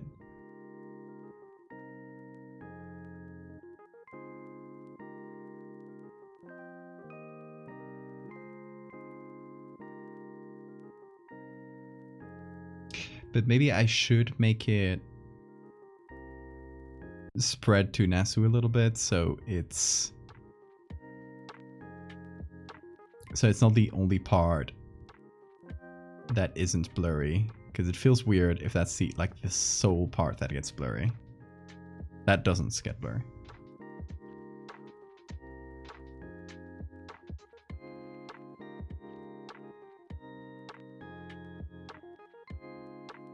No, it's still, yeah, it still twists things.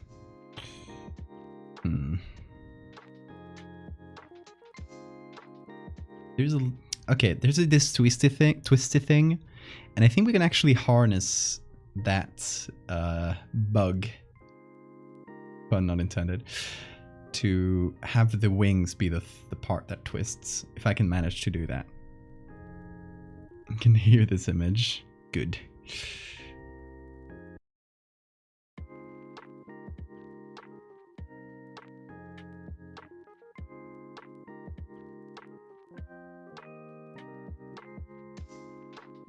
So as I move this, I can see where the twisty part goes. That's interesting. What if I do this?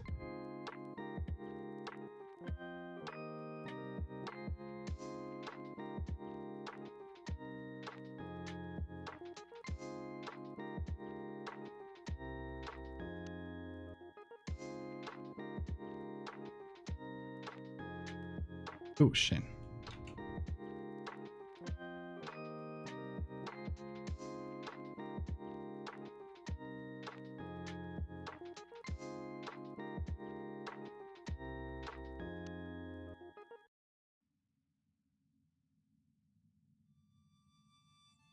I don't know how to control the twisty part. It seems to have a mind of its own.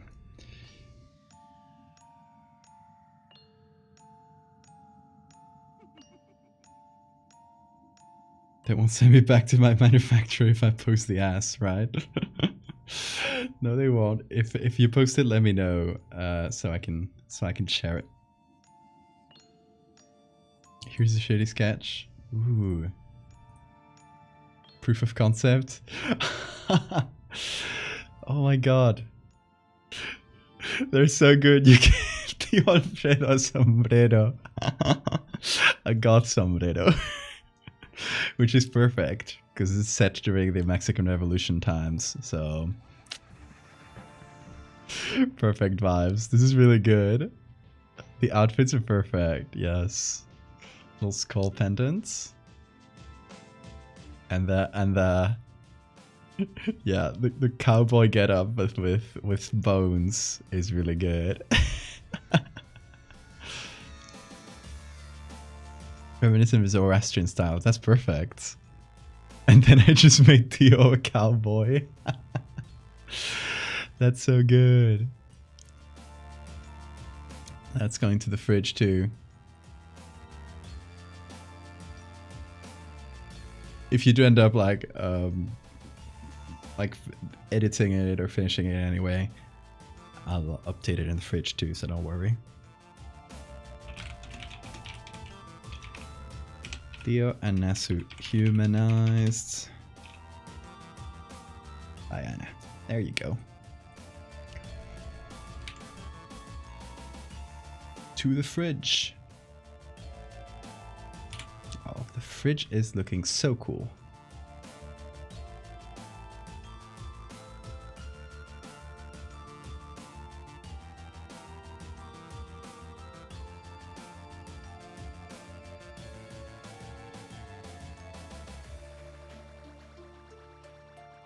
Okay, tell me y'all, what do you think about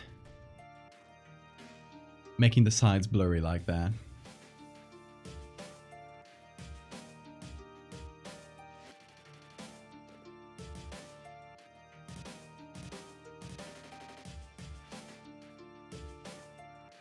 You like it, Sora? It does help us hide the Photoshop, which is good too. But I think most of all, even if it might detract a little bit from the realism of the image, like, oh, how is this image blurry like that? It does add a little bit to the vibe of This fly is buzzing at me. Buzzing ominously.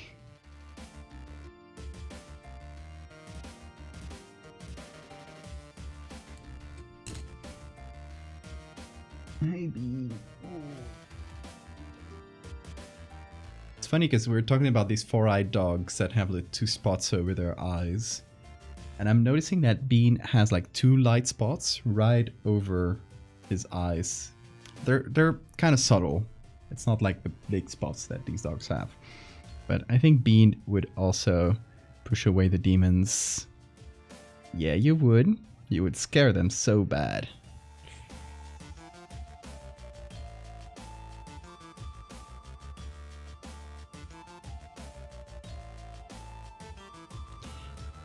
Separate individual layers of blur. It will be more controllable. I like it at this point because it's just that little spinny part exists like right around the wings. So it does work pretty well, I think.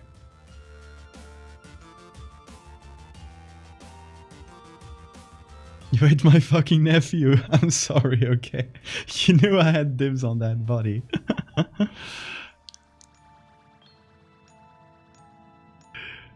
Good night, Soup. I've committed too many crimes tonight. I have to get up in a few hours.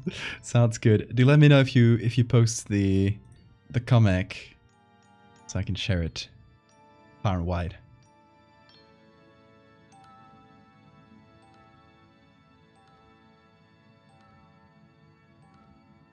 And have a good night.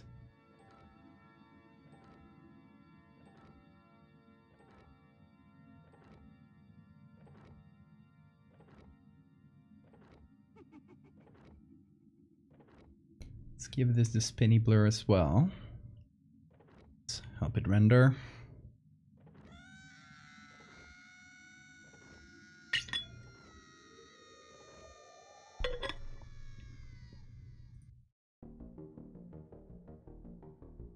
Okay, just to compare like the last 2 versions. Okay, I do like the current one a bit better. It's going in the right direction. Got the signature. Gonna do the classic of spinning it around to notice things that I might have not have noticed otherwise. Maybe even you can also even do things like this, which sometimes help find errors. I swear it does make sense in my head, okay?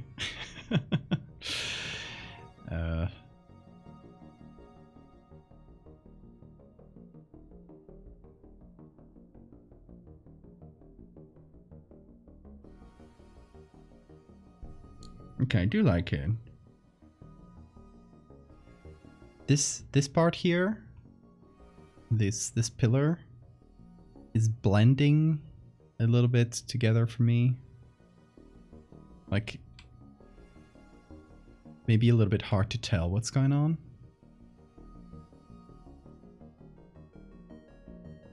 So I'm wondering if I could fix it up with some textures from the chalice.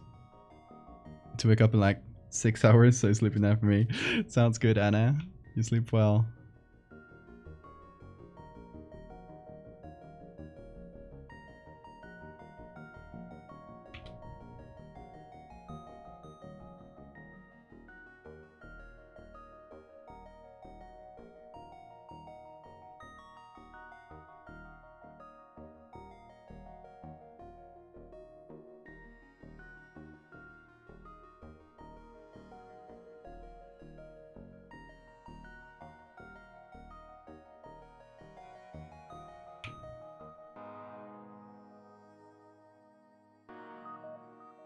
I'm now noticing that, okay, this pillar here, the one on the right is a bit too high up. Or this one's too low. I mean, same thing.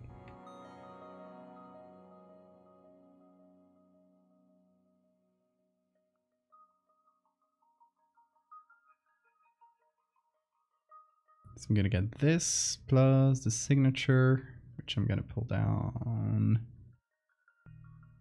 here.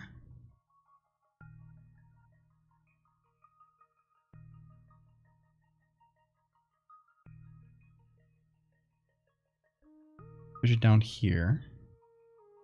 And get this. Push it down here to match.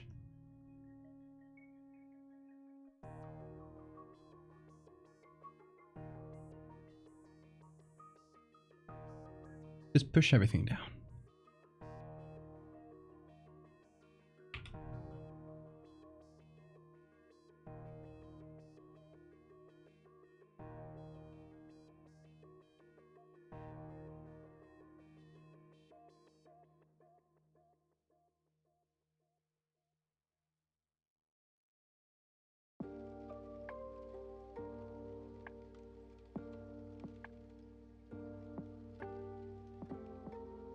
Now I'll do a quick fix of the shadow.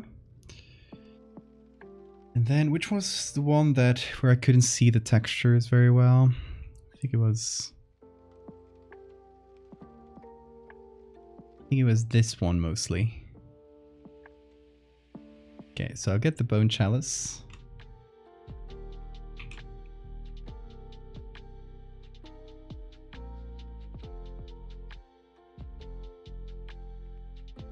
And get some textures from it, even though, you know, the perspective doesn't match. But that's not what we're interested in here.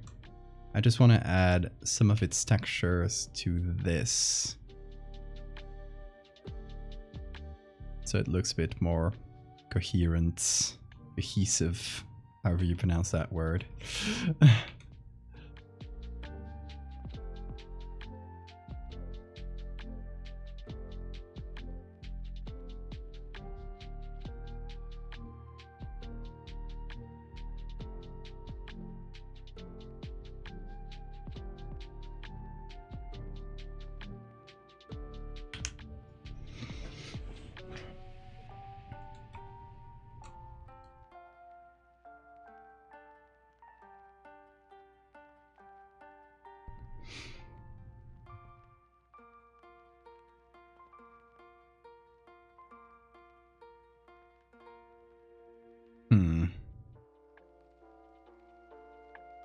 Okay, that pillar looks better.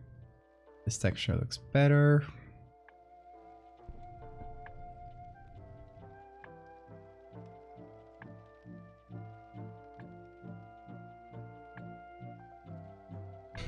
There's so many filters on top of this image that every time I have to edit them, it's like, ooh, chugging.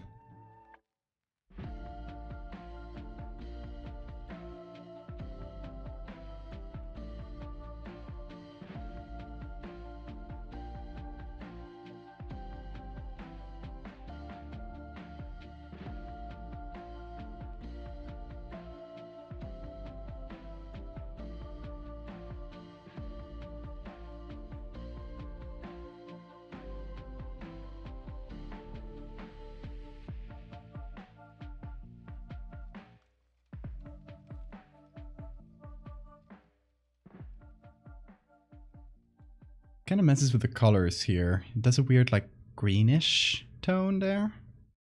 Don't really know.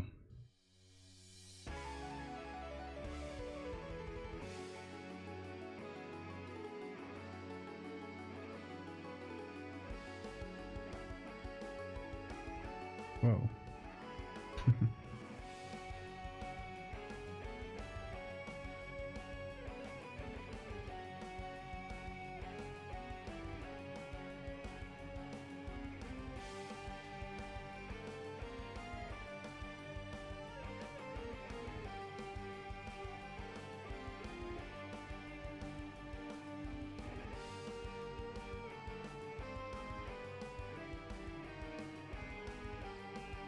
Color is a bit better. It also matches the other pictures that are a bit more orange.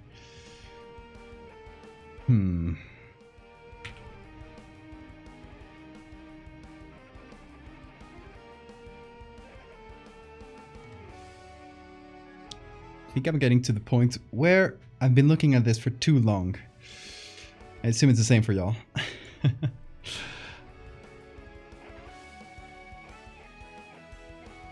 So I think I'll kind of leave it there for this edit. How long have we been streaming? 4 hours. God damn it. That's all me for being such a perfectionist. And it will happen again. Okay, I'm just gonna make a few notes of little things that I want to fix, so I can remember them when I come back. Like this little part there. That looks kind of stretched. This little shadow that I should fix a little. It's too dark down there. Maybe adding a little bit of variation to the sky.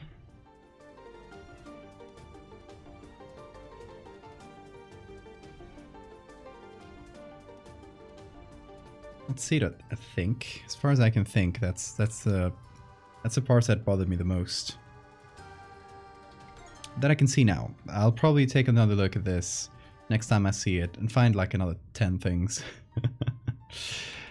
This shadow also.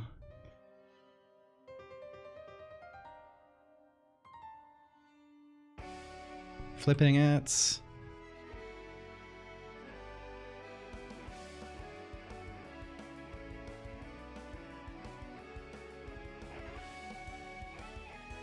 Also reduce the strength of this slightly.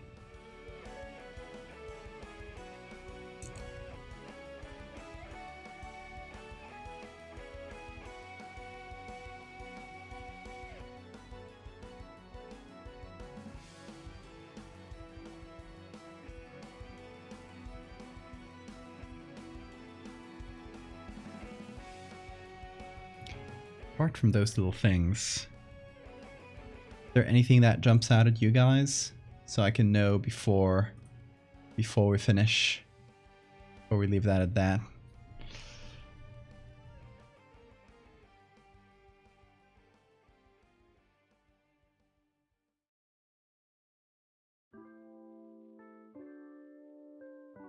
Oh, what's up, sleepy baby?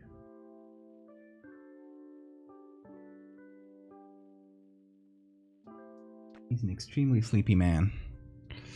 Not sure anymore. Think I need sleep. Yeah. I guess for it's the same effects for you and for me. That when you watch too much of an image, it's kind of hard to start seeing. Like your eyes get used to it, and it's like my mom used to call it like your eyes are poisoned. You can't see the defects anymore. So only solution to that, one of the skulls, middle right. Hold on, what about it? Okay, middle right, one from the top. Is it this one here?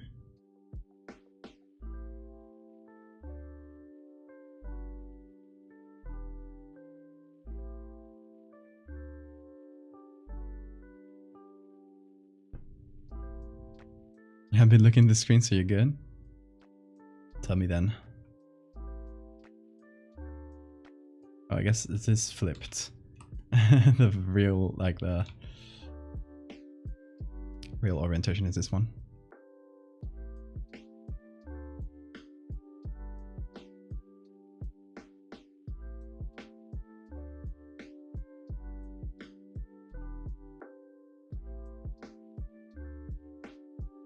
This one? I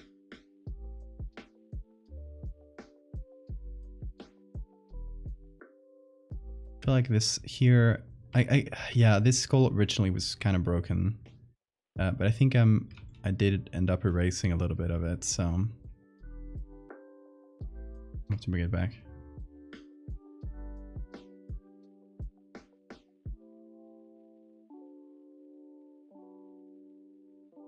Fix, so it's what I just did. I'm also gonna have to increase these.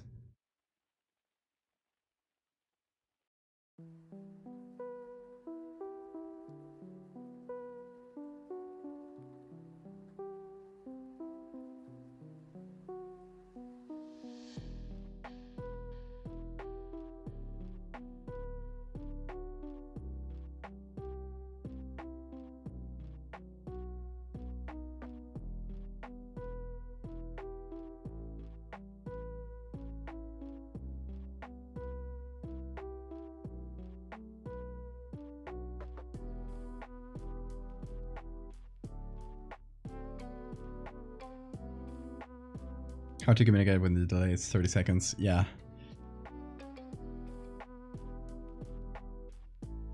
I get that.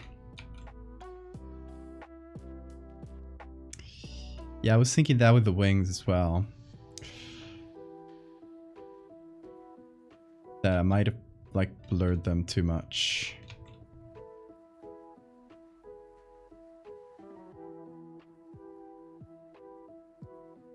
Okay.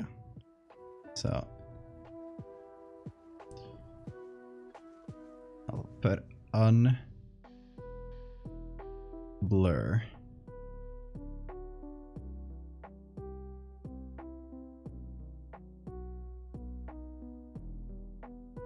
These are just notes for myself, by the way. This is stuff I'm gonna act on either on the next stream, although I don't know if I'll stream this one anymore since it's just gonna be tweaks at this point. You've seen the interesting parts. The rest of it is just gonna be minor things. I'll probably will be posting extra like work in progress versions of this on the Patreon Discord. So if you're a sub here on Twitch, or if you're a patron, you'll be able to see them there. You know, I'll be letting you guys know as I update this over time. But I think with that and a couple of other tweaks I want to make to some other images from the series, from this like specific part, I think that's all the main images done. So all that's left is tweaks, finishing writing it, which is no small deal. Like, it's gonna take a while to just like iteratively do all this, but it is on the last stretch. So I'm quite happy with where we are here with this part of the series. I think it's gonna get there soon. Hey Ragut. So yeah, this one's gonna get there soon. Hopefully once I finish that, I can fully focus on the statue one, which is the other part, and fractal. I still do want to do a few more fractal images from the future before I finish like the next part, and just have like one image for each part done. Maybe next week. Okay, so important. I'm gonna hide this for now. I'm gonna save and then hide. And switch to camera. Because I'm done looking at this for a moment. So, programming notes. I'm not gonna be here on Friday. Tomorrow, I'm gonna try and I'll see if I can sneak in a stream. I do have a lot of stuff to do tomorrow that is not streamable, and I also have to pack up for my trip, which is gonna be Friday morning. So yeah, tomorrow might be a little bit tight for a stream. I'll try to make it, and otherwise next week I will try on random days. I won't say days, but I'll try and get 1 or 2 streams done on another computer. So maybe like smaller art things, like not big things like Megalomorpha. Like, these documents are like at the limit of what this computer can handle, and it's a good computer. So yeah, things that I can do without going into the hundreds of layers. So maybe I'll do that, or gaming if Photoshop, if the old computer can't really handle Photoshop, I'll do gaming. But yeah, I don't know what times though, because I'll be, I'll be back at my family's, I'll be visiting friends, I'll be, dinner here, dinner there, that sort of thing. So depending on that schedule, I'll try and make it work. Maybe some cursed files. Yeah, that's a really good point. I do have a couple of cursed files prompts that I'm behind, and the next one is coming this next Monday. So I have to figure that out. So yeah, perhaps some cursed files, and I'm gonna miss this kitty because he's gonna stay at my partner's. Hey kitty, you can. Oh, I'm gonna pick you up like a baby.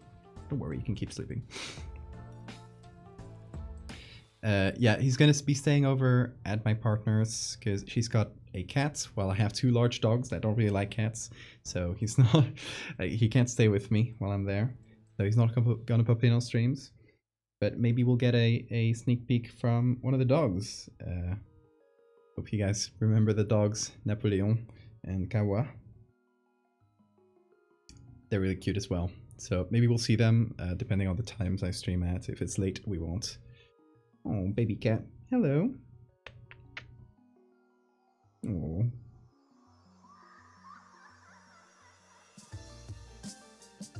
He loves this. And we'll get Bean Cam as soon as I'm back. So I'll be back on the 2nd. That's next Sunday. So as soon as I'm back, we'll resume the regular streaming schedule as soon as we can. Hey, Bean. Gonna go? Okay. Bean. Oh, big stretch. Bean. Bean.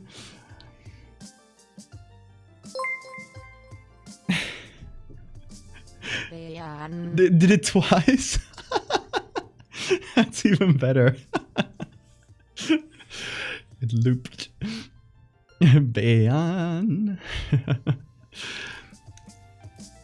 So yeah, also I haven't put any sub goals because I figured like since I won't be having a regular stream schedule next week, if we reach any goal, we won't be able to like do the goal stream. So yeah, I'll figure out what goals to do. Like I'll probably set them up for after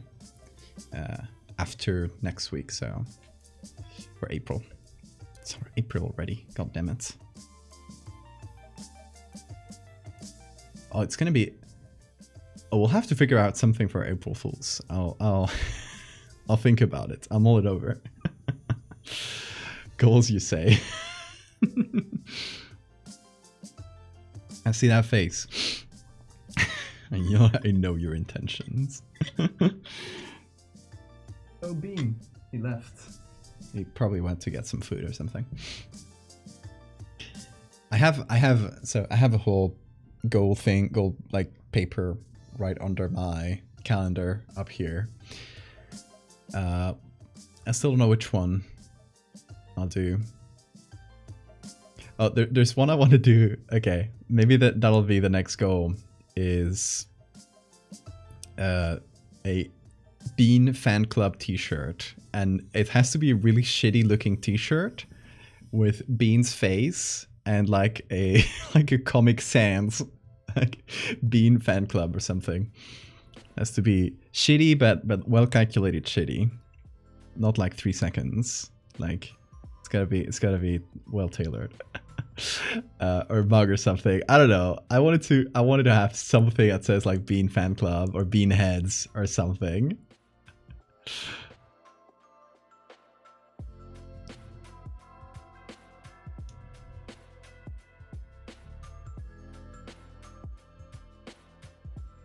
If anyone tries to pull a jump scare on the server, I'll personally kick you.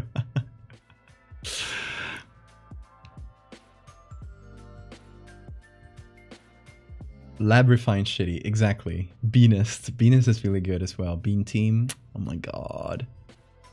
Have Bean type something. That's good as well.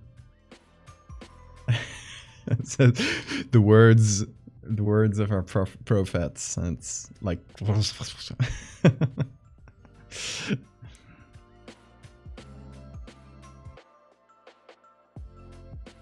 Cult of the Bean.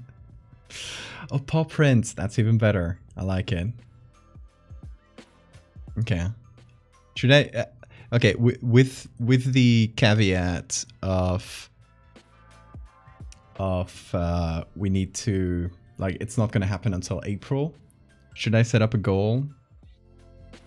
Should it be like okay, new sub points? Something that we're not like we might not reach until the next week, like 25 or something. Bean fan club. I'll say t-shirt merch because it might be a mug instead of a t-shirt. I don't know yet.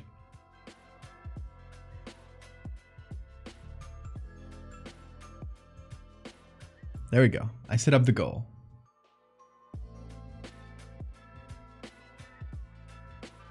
Beans, exactly. Yeah, it has to have the paw prints. Which font for your 50k railroll? Beanist or Beanhead? Ooh. Both are really good. I think Beanhead is the original name though. So oh, we could have, okay, we could have a if we make the Bean fan club t-shirt, the t-shirt comes with a free role on the Discord that's Beanhead. That's only accessible through the merch. It's like a free like a bonus. That way more people can have it.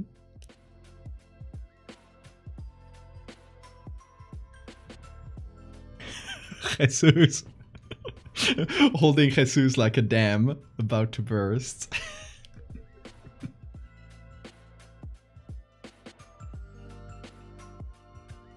Bean fan club roll. Okay, I need to note all this down because we're coming up with good ideas, and I might forget them before before we get to it. You know, technically, if we do reach that next week, it is an edit that wouldn't be as complicated. Like, I could do it on a shitty computer, so that could technically be something I could do next week. Okay, gonna note it down here.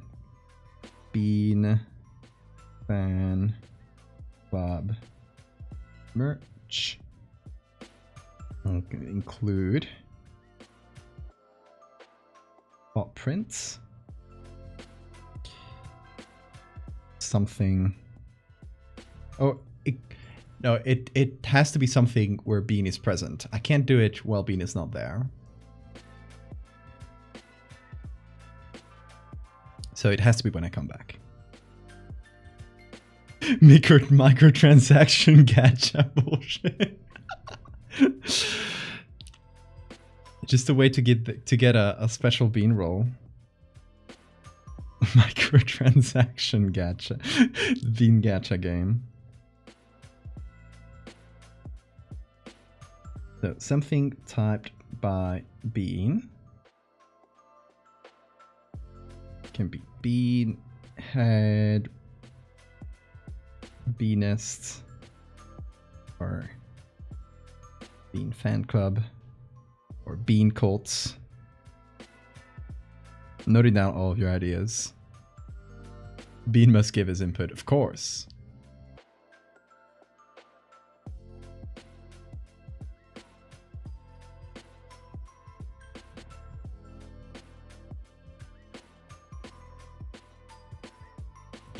We could have the long Bean picture that I did when I did all the Bean edits. Just doing the whole, like, turning around a mug. That would be funny. Just a very long Bean.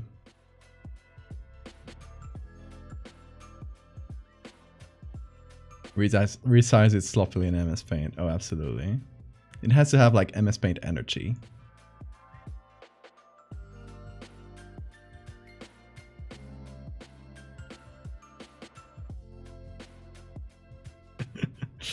Bean team, true.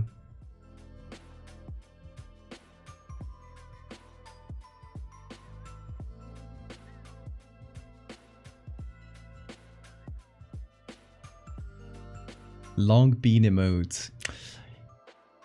Oh, that would be really good, but it would take 3 emote slots, which makes it like it would make it push out 3 emotes. But it would be good if we ever get to partner, which could happen in months, maybe a year.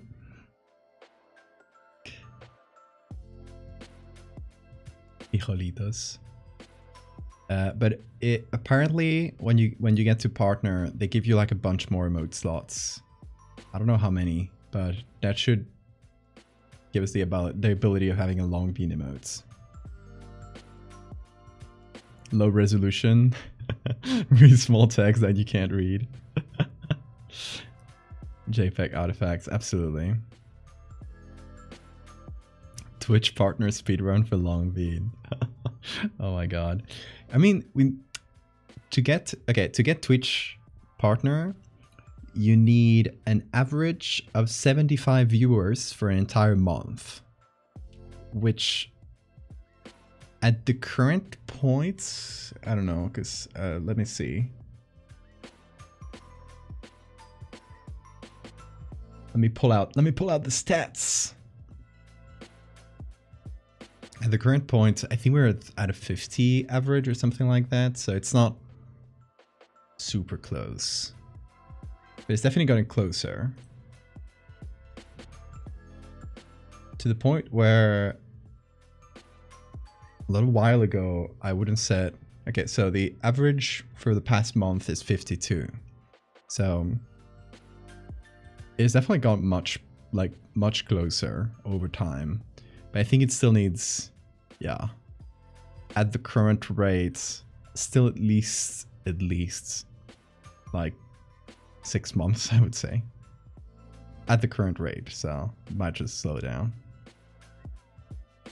Not too far off. It's not that bad. It's something that I never really considered because very few art streamers get partner. It's like really harsh conditions for the viewership that art Twitch has. It's kind of, you know, it's kind of based on the numbers that gaming Twitch has, so it's not really well suited for the art community on Twitch. So yeah, it's really hard for very few artists have the partner requirements, to the point where before, back when like Twitch Creative was a thing and they actually cared about artists for a minute, they used to have lower requirements for artists to reach partner, but then they closed that down, and then they set the requirements as the same for everybody. So yeah. Shakes Twitch. Twitch is not very good for artists. It is the biggest platform, so it is still like the most practical place to stream, but they do not care about artists at all. It doesn't, see, Twitch doesn't hate artists, it just completely ignores them. Which might be even worse. I don't know. We have hypnotic bugs on our side. That's true. We can buzz our way to partner.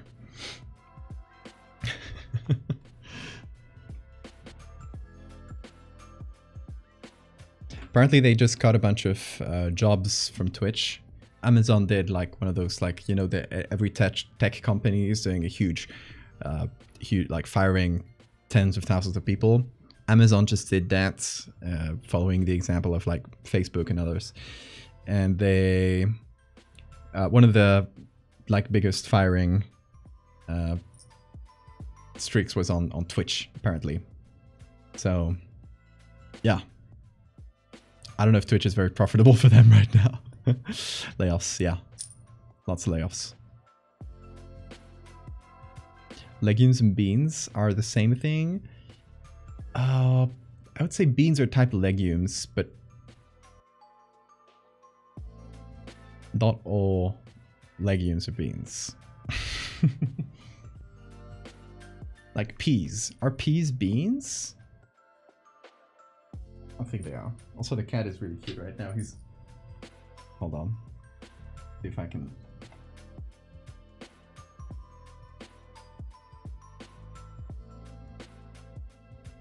Where is he? Oh, well, the camera doesn't pick it up really well. He's looking up at us. Bean, come here, Finicky. I don't know why he's like crouching on the corner. Why are you crouching on the corner? Finicky. Oh, baby.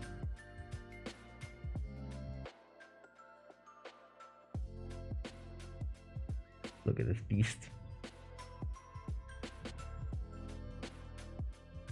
You just had lunch, didn't you?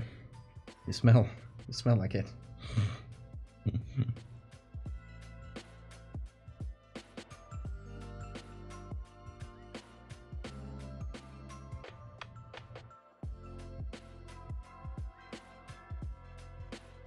Oh, you make little noises. Look at those eyes though.